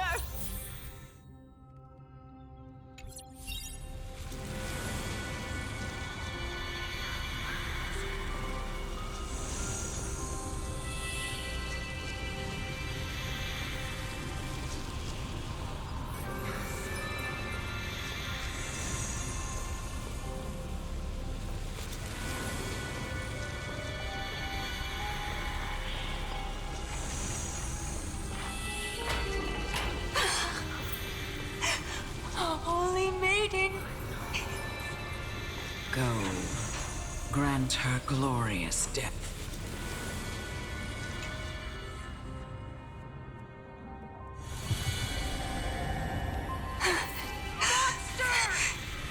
Thank you.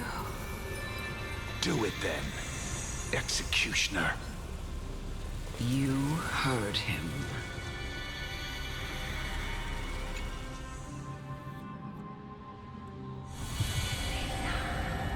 I curse you to live in eternal pain.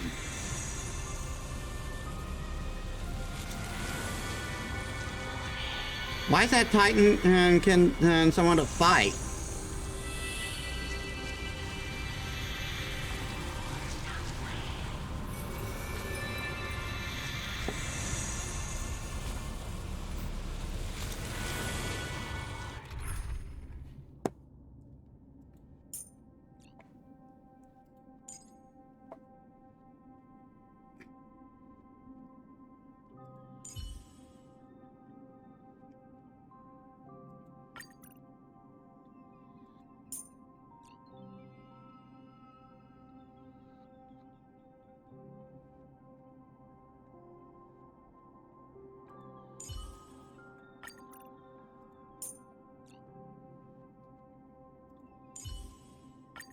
Show me some of that trailblazing strength.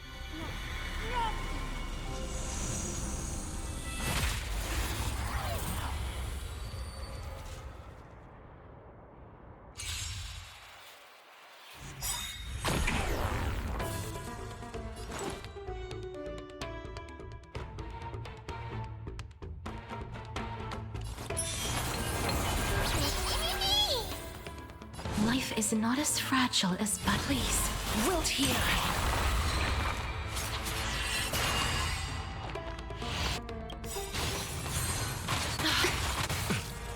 Life's like a good brew, my friends.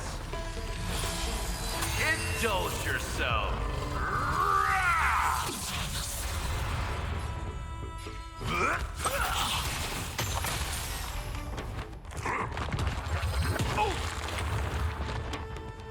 A picture of grace and elegance. You'll do.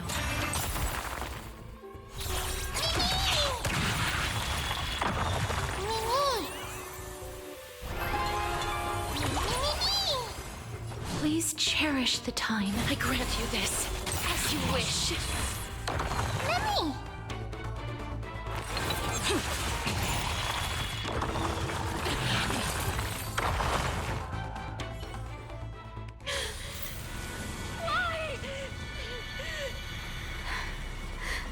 Please, grant me release.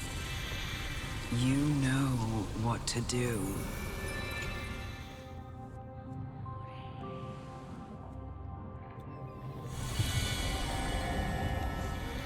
When will this ever end?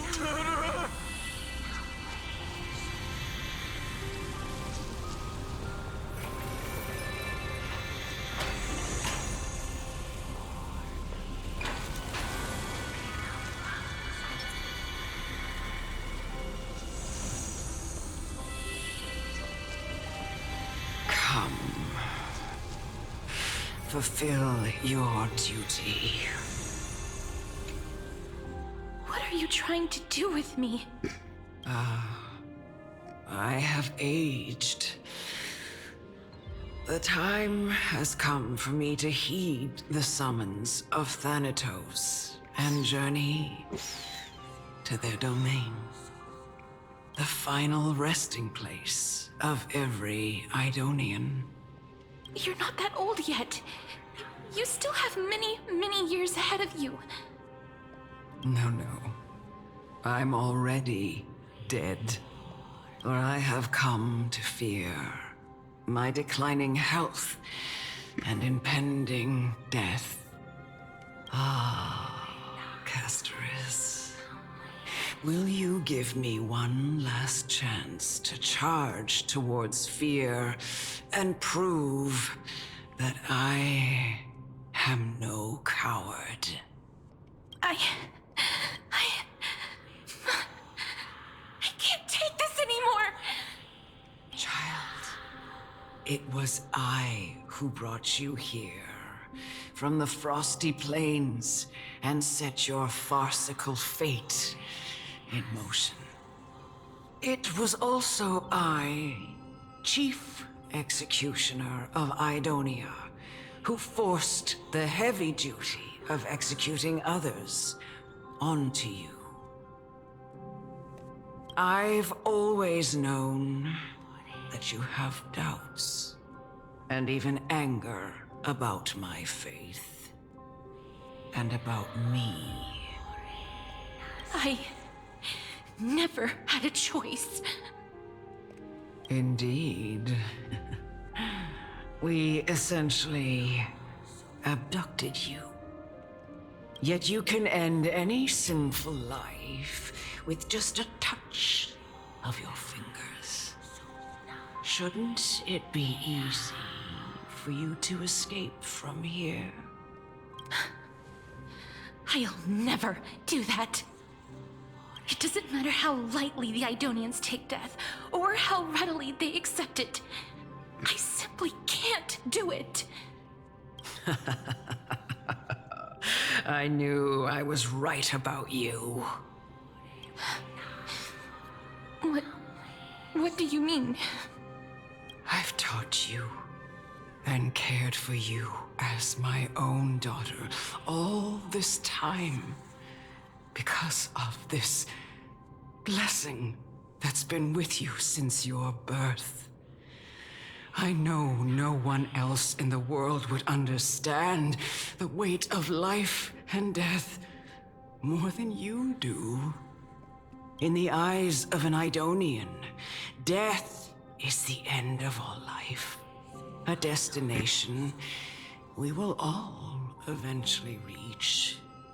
Humans should not resist it, but learn how to face it. You can only live your life to the fullest after understanding this principle. And when you do, even if you eventually leave Aidonia's protection, even if you must carry the curse forever, you can live with your head held high, like everyone else. No! How can I? Come now. It's time. I've already taught you all that I know. Show me that you are a fitting holy maiden. Or at least that you possess the resolve to become one. Come now. It's time. I've already taught you all that I know. Show me that you are a fitting holy maiden. Or at least that you possess the resolve to become one.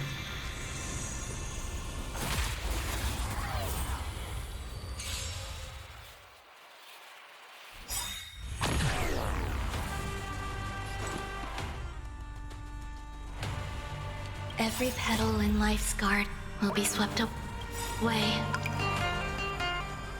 by the wind of time. I'm trying not to use her ultimate. That's kind of a story spoiler.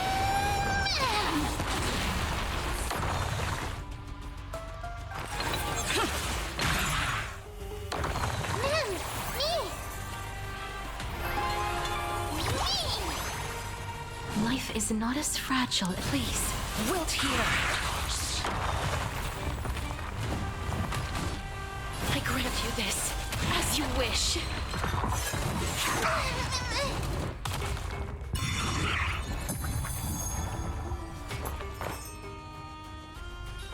Eternal melody.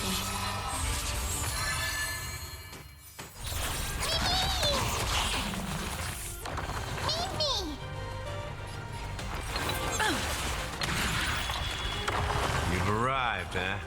Step up, let's see ya. How's this taste? Stay away.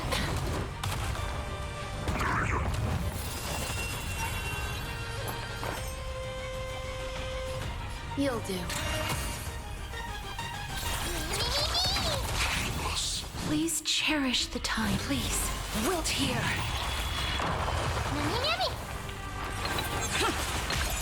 So, life's like a good brew, my friends. Indulge yourself.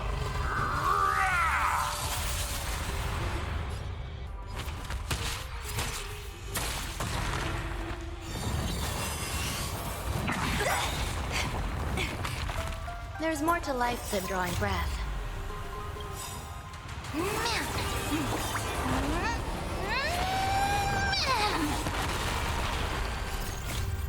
Embrace new life. I didn't mean to do that.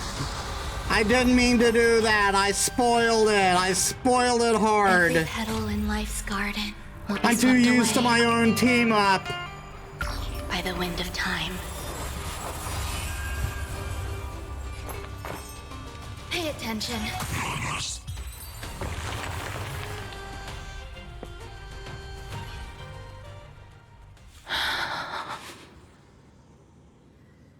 This was the last time I followed her command. I gently touched the elderly woman before me. The executioner, who had seen too much death, died the same way as everyone else. I gasped for air, a wistful look in her eyes, and a barely perceptible tremor in her fingertips. Elder Amunet, the person who tried to teach me about death, ultimately vanished like dew in the morning mist. She spent her life embodying the beliefs of the Aidonians, and when death finally came, she embraced it exactly as their doctrine had taught. I have nothing but respect for her. I erected a cenotaph in her honor in the marshes outside Aidonia's city walls with the others I had laid to rest. Then, I set out once more in search of Thanatos.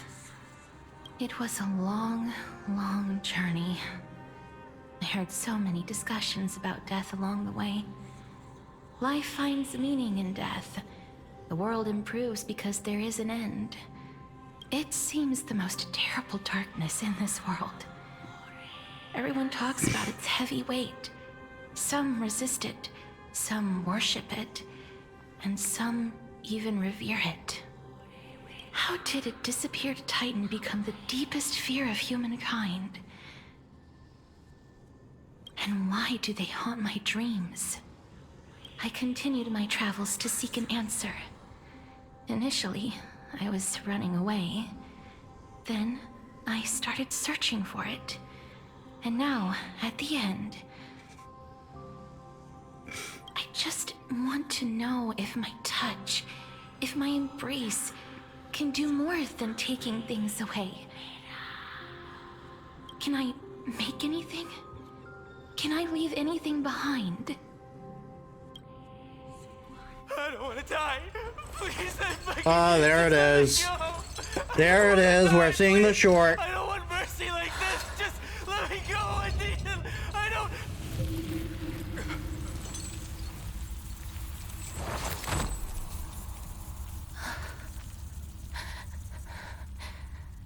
I hate these icy hands.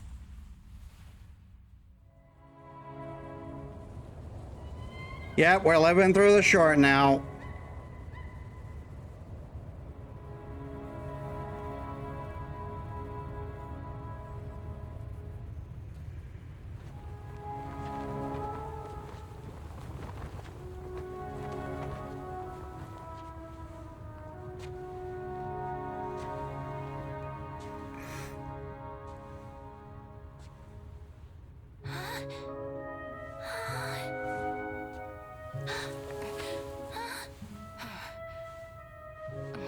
I'm gonna let this play out because I don't do reaction videos to the shorts.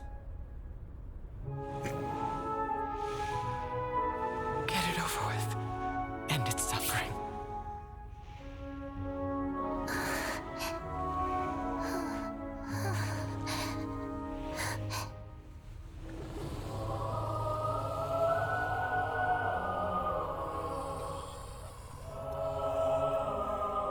The Reaper has blessed your hands. Only you can grant them peace.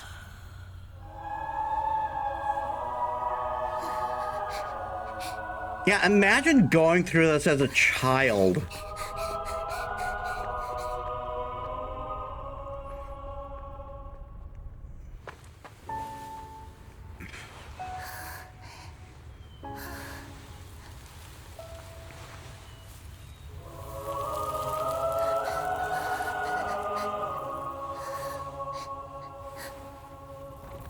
Embrace death.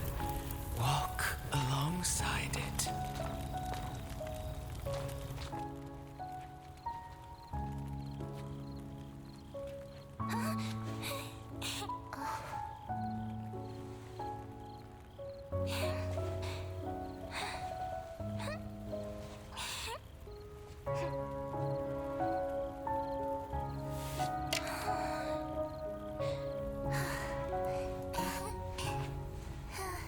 She still wants to be a part of it.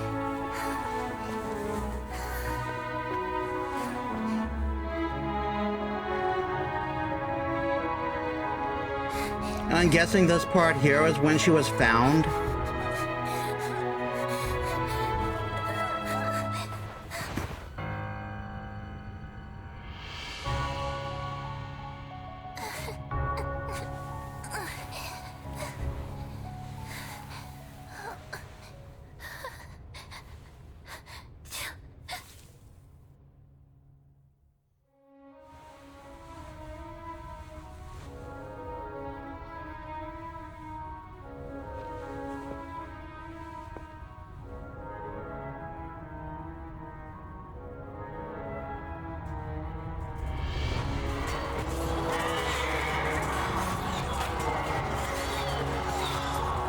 The Maiden War.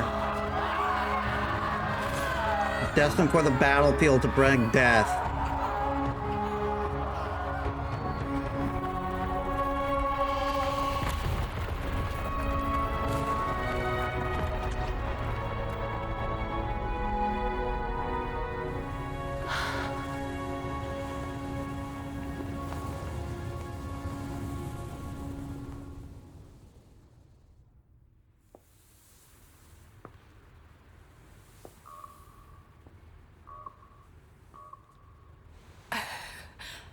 Is that you, Casterus?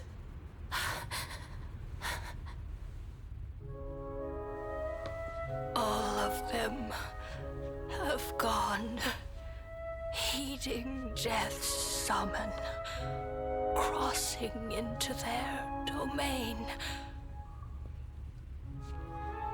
I must go too. I don't fear it, just I have some regrets. Watching people leave this world again and again, it must be lonely for you. You must want to desperately embrace them before they go. I can't. These hands, they're too cold.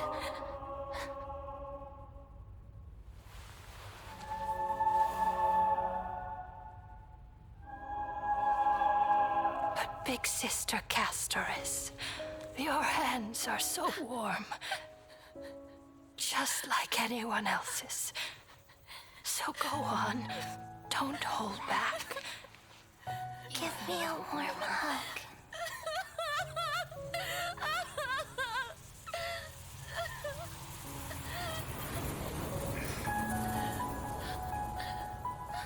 Now dreaming what could have been.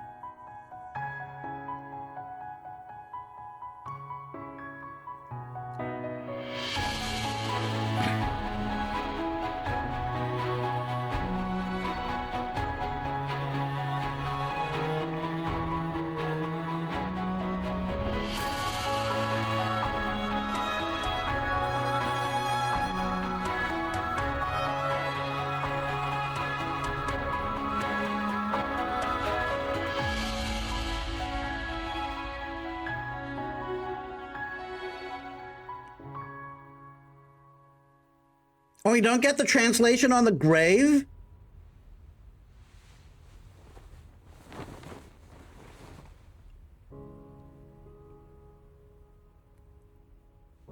Can hands like these really be warm? Warmer than you think.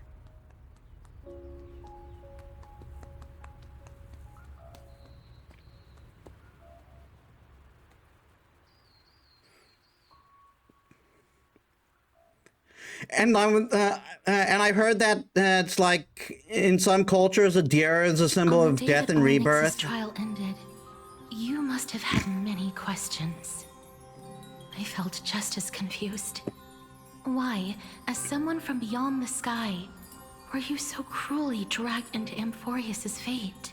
Also, fuck you, Horo, for making me watch that again. That is so sad. I mean, it's a great short, but still, fuck you. I wished I could take action, but no matter how hard I try, I cannot simply interact with the living as ordinary people do. Even when we brushed against each other unintentionally in the grove, and it was obvious that nothing had happened, when an almost unattainable hope finally welled up in my heart, when I thought that perhaps my touch would no longer bring sorrow, fate declared to me, it wasn't that the curse of death had finally been lifted, but that your soul no longer belonged to this world. And there was nothing left for my hands to take. And did I really think this time would be any different? It's not that I don't understand this reality, just that I'm unwilling to accept it. Having walked such a long road, I am still unable to find the answer to life and death. I am resigned to eternal despair. Anything I wish to hold on to, death will inevitably wrest from my grasp. From that moment on, I lacked the courage to confirm it again.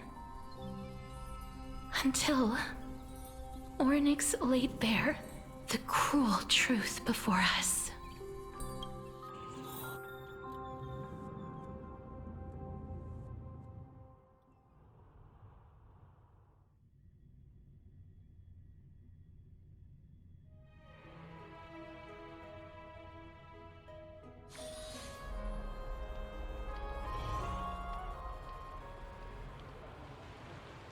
But now, perhaps I might have one last chance. Long ago, Trinan read a prophecy to me. At the end of the Sea of Flowers, the souls of the living shall warm thy fingertips, and after an embrace, there shall be eternal separation. I found no surprise in it, for her words sounded not like a foretelling, but a perfect reflection of my past. Embraces in this world are born of reunions, yet my touch speaks only of farewells. In that moment, I had no doubt that this destiny would weave itself through the entirety of my life. And yet, things have taken a turn for the better.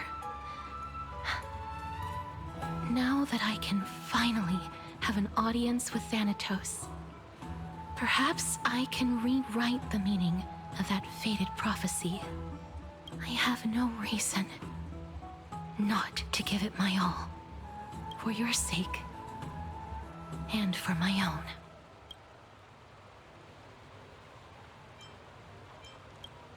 With that, I won't have any regrets. Castros talks to you about the gift she gave to the other Chrysos heirs, and before you know it, she arrives at your gift. Let's put that aside for the moment. We've arrived.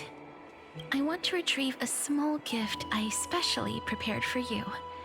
I made it myself, like the trinket I gave Lady Trianne. I want to leave something for everyone, if possible. The journey to seek an audience with the Death Titan cannot be an easy one. I want to make full use of every moment I have before we depart, so that I don't have any regrets. Is it a brooch with my face on it? No, it isn't. You'll know when you see it. Look, it's right there. Huh? Where did it go? Is this how we meet Cypher? What's going on?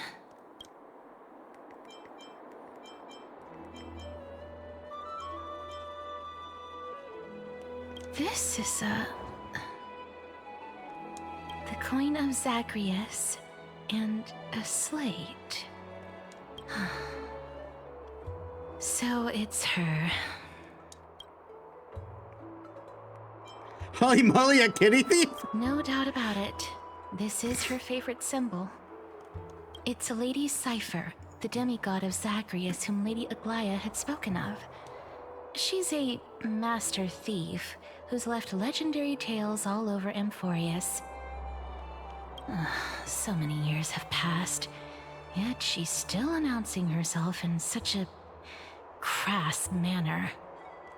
Let's just do as the slate says and look for Lady Sci-Fi. Dear Princess Homebody. Walking through the busy garden, I discovered the remarkable gifts crafted by Princess Homebody.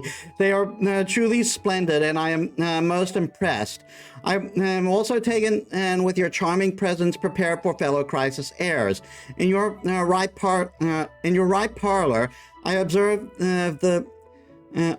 the beautiful felt dolls, the beige and lavender striped tapestry, the classic Aidonian tripod table, and in the left parlor, the jewelry and exquisite art pieces meant as gifts.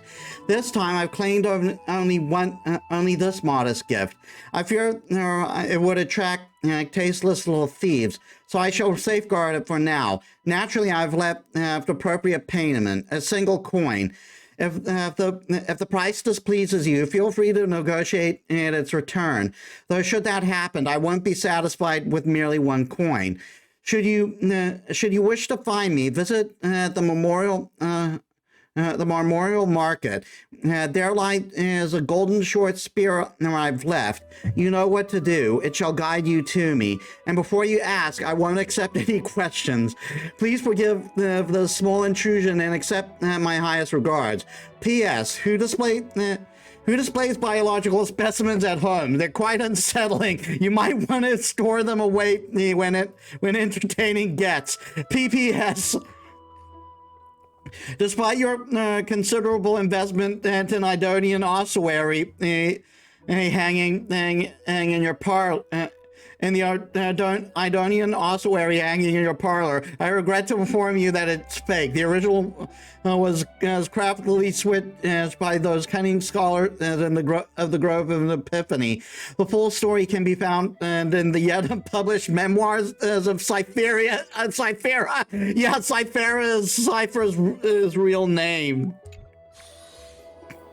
To retrieve the gift and teach the Phantom Kitty, the Kitty Phantom Thief a lesson, you head to the market to find the short spear she left behind. Look, it's right there.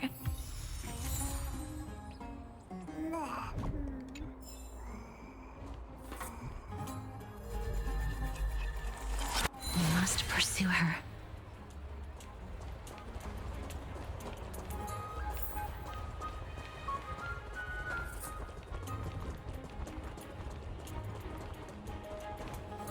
Huh? This is a trick she left for us. Clearly, Kitty Phantom Thief wants to play a little game with you. 2 short spears, has one correct, one wrong. 2 golden spears. 1 golden spear engraved with the truth can lead you to Kitty Phantom Thief.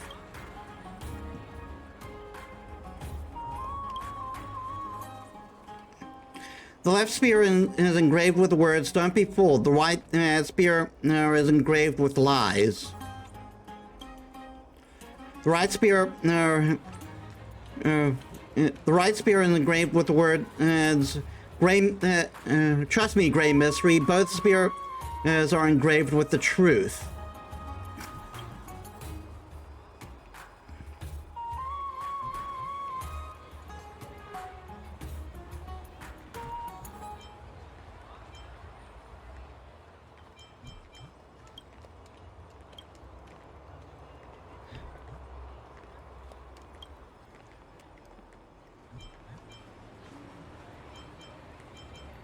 So it's the left spear, because the right spear said both of them tell the truth. The words on the scroll should be true. So the short, so which spear do you want to repair? The left. She's incorrigible. Follow me.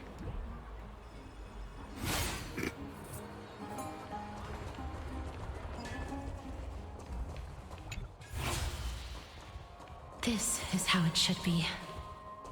We must pursue her.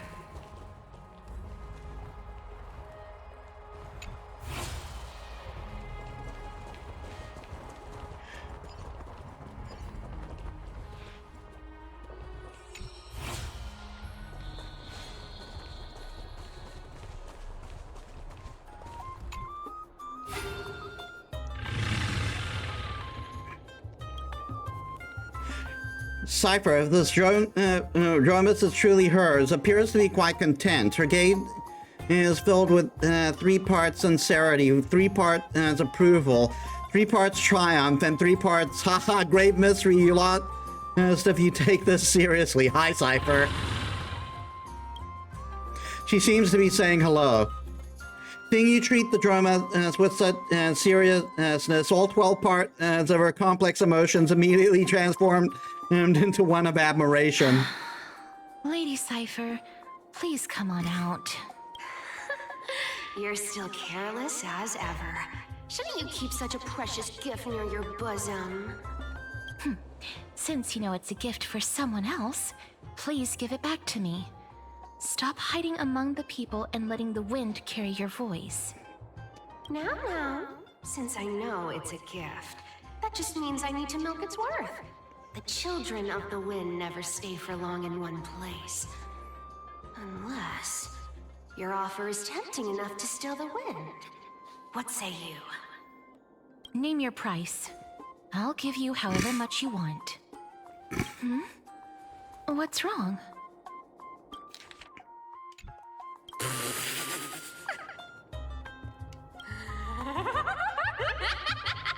No wonder they call call you Princess Homebody.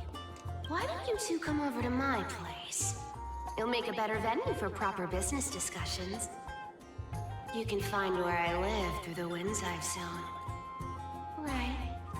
Piece of cake. I can do that even if I can only sense your soul. Alright, I'll see you there.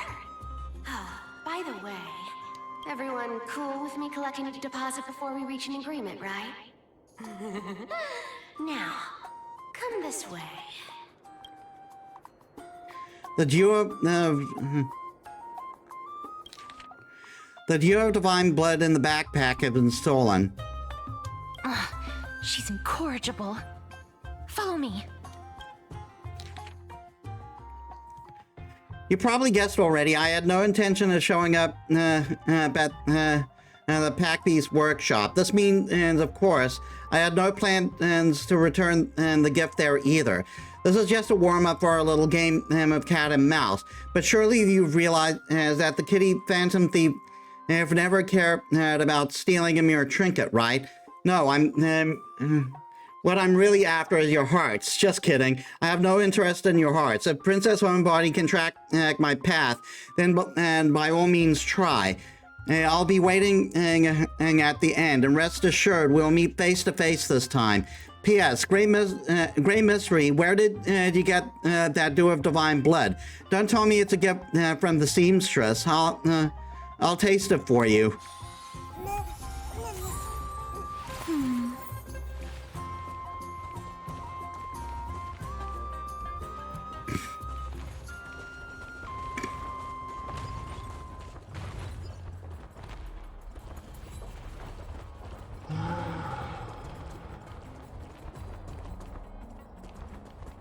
What's with these performance issues I've been having? Like, ever since Euphoria started.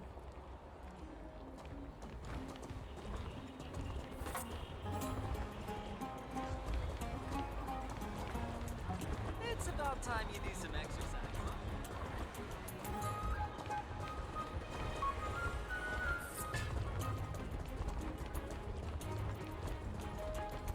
Drink 10 vats of water every day, and Fagusa bless you.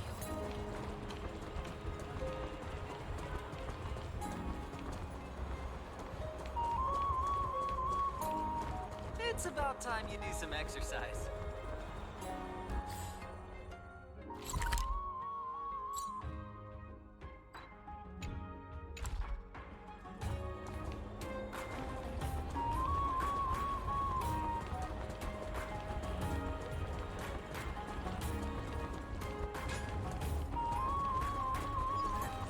Never say.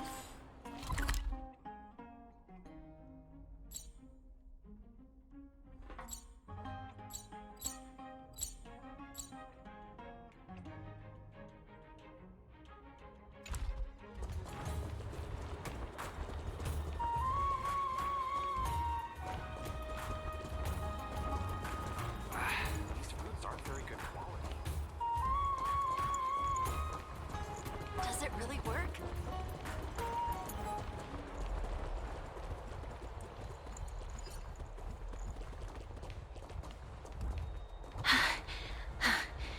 Here we are. Over here! Over here! No, not that way! This way!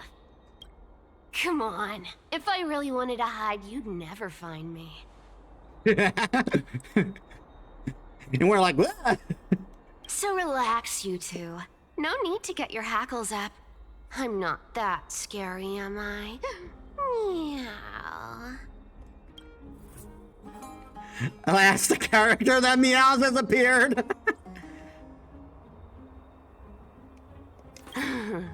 No way. Some people might have been into that a millennium ago, but it's long since gone out of style. Loosen up, buddy. Shall we get down to business? Give me the jewelry piece first, or everything's off the table. Oh, come now. Don't be so upset. Relax. Relax. Look, isn't the view here just great? You can see what everyone is doing and where they're going, and they won't even know you're here. Now that we've broken the ice, let's get to the point. Everything I've said so far has been a joke. I'm inviting you two here for 3 things. 1. The seamstress found me and wants me to take you to Styxia to look for the Death Titan. 2. The Council of Elders also found me and wants me to make sure the core flame of Thanatos ends up in their hands.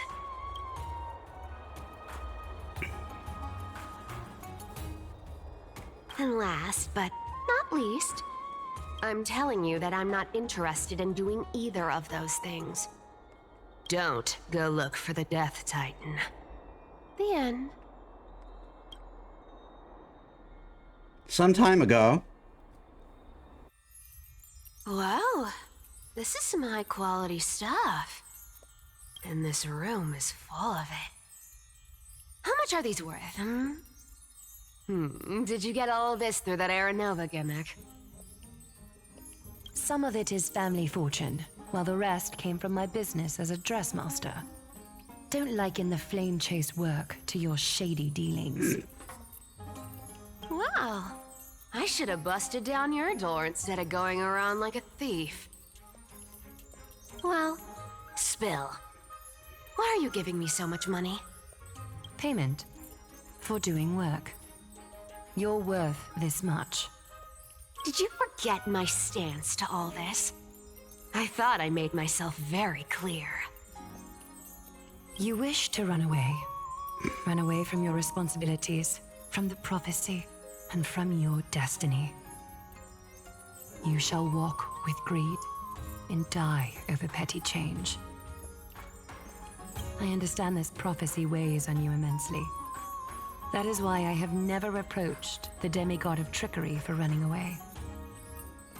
But I need you right now, so don't turn me down. You know, maybe the gods got your tongue with their golden threads, Aglaya. I'm not hearing any sincerity in your words. Give me a reason why you're bowing your noble head to me. We lost Trian. Oh. The divine power of passages is running out. I need another demigod to escort Castoris and help her fulfill her lifelong wish. Oh, I get it now. You're sending Castoris to her death. And you want me to die with her. This is Castoris' own request. I have never seen her so determined. She brought this up herself? You're not pulling my leg. She's also made up her mind to leave her confused past behind. As will you, Sci-Fi, when you finally make up your mind. Don't be so sure. Time is hard in the likes of you and I. But Castoris remains pure as driven snow. She can always turn back before the end, you know? Maybe she'll remember Trian's sacrifice. Maybe she'll remember the countless martyred Chrysos heirs. Maybe she'll remember you, with your one foot in the grave. I ain't as optimistic as you about what she'll want to do. Tell you what.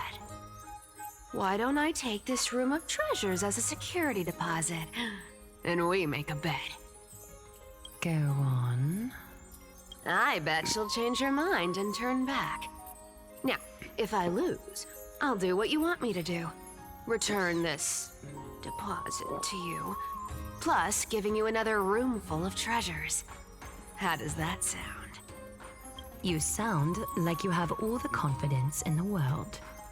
In that case, let's make a pact with those conditions. I hope you're prepared to lose it all. In conclusion, I want to win. So I hope you two can give up on going to Styxia. I'll give all the treasures in that room to you. And you can split it between yourselves, however you want. What do you think? Tempting, right?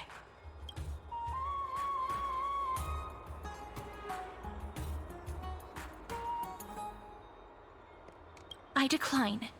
If we don't find the Death Titan, her soul will... Oh? I can't go into the details, but we have to go to Styxia. I really don't get how. Princess, homebuddy, you keep talking about needing to find Thanatos, about getting rid of your curse, and you don't care about anything else. But did you ever live for your own pleasure? Even for just one day? What are you trying to say? I'm saying, contrary to your beliefs, Aglaia didn't take you in just so you can die for her Aranova. The flame chase journey walks hand in hand with sacrifices. Isn't that why you're always running away from Lady Aglaia? Fine. Never mind. We all have our own problems. I ain't gonna say anything anymore. It's not like I was gonna honor that bet anyway. But listen to me. Styxia is no tourist destination. Sure, the treasures buried in there are 10, no, 50 times richer than Aglaia's vault. Yet, I've never been there. And I never plan to. Because even a demigod can't be sure they can walk out of that place alive. And now I'm supposed to escort you to Styxia. Sure. Pay up.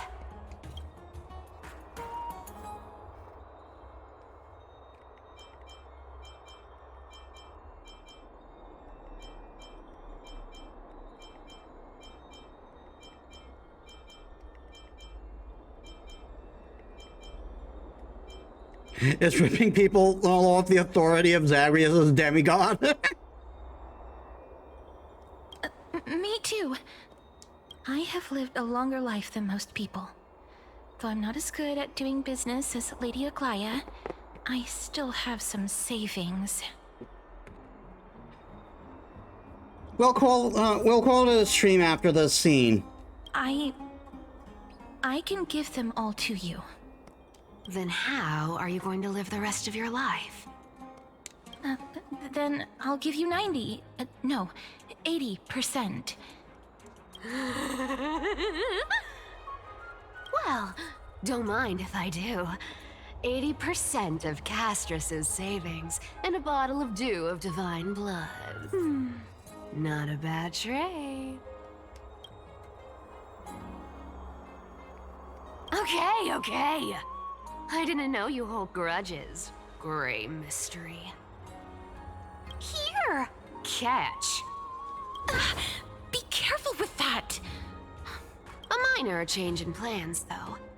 Don't go to the bath tomorrow.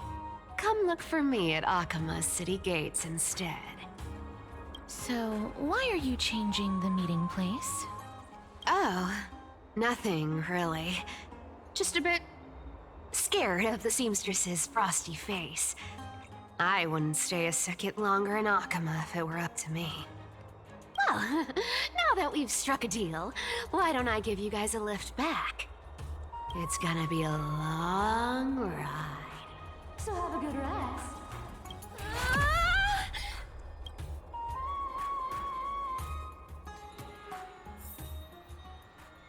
Next day, Akima. Where am I? Is this my room? How'd I get back here? Is this a coin? Was it Cypher? And she even tucked me in? Never mind, it's getting late. I better get going. These formal addresses at the start of the letter are such a hassle, and you've already read 3 useless Phantom Thief letters. I've let Miss Homebody's gift here. Take good care of it. Remember, skip the baths and come straight to Akima City Gate to find me.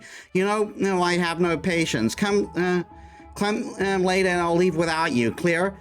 P.S. Yes, I'm the one who tucked you in. You're welcome. I like her. I like her a lot.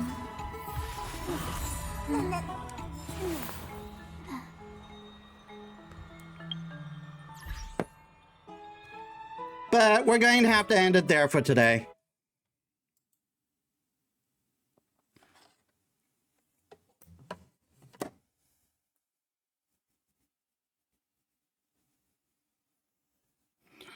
We are over time. A little bit.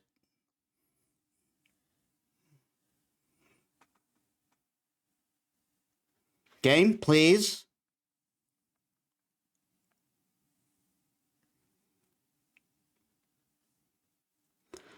I don't know why it takes so long to go back to quit nowadays is when I'm when I end stream. It doesn't take this long. It doesn't take this long when I'm doing other stuff.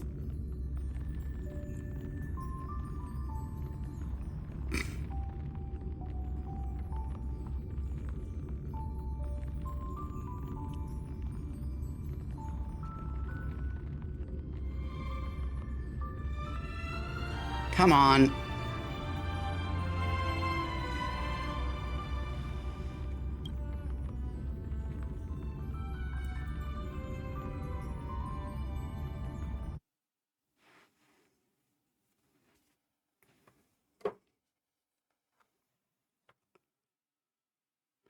All right, then.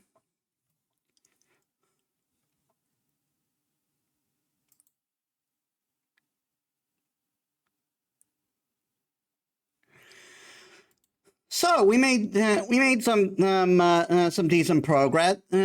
I didn't get where I wanted to in the, where I was hoping to in the story, but we'll probably get there next week. So let us set up a raid.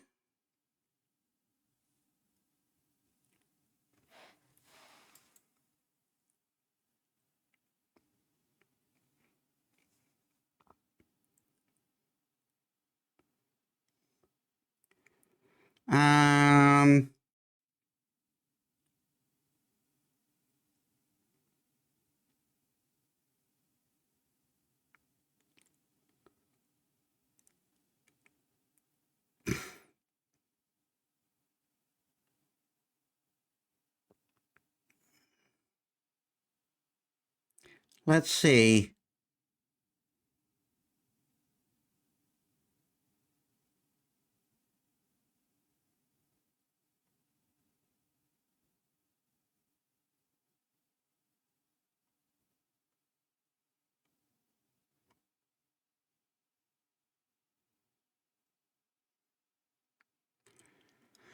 Likey Latte is playing Persona 3, Persona 4 Golden.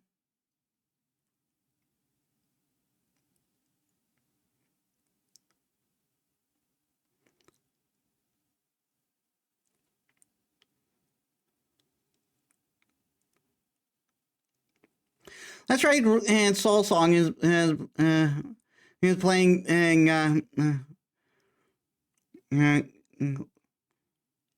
yeah, that's right, Soul Song is playing Path of Exile 2. All right, so thank you all so much for watching. I hope you all enjoyed. If you liked my stuff and you haven't already, please leave a follow. It helps me as a small VTuber. I upload all my stuff on YouTube, and if you're watching there, please leave a like, comment, and subscribe. That helps me too. And then, yeah, next week, more, probably getting to somewhat to the end game of Little Witch Academia, Chamber of Time, more River City Girls 2, and yeah, continuing the story in Honkai Star Rail. So I hope to see you there. So thank you all so much for watching. I'll see you all in the next one. This is Metis Balaska signing out.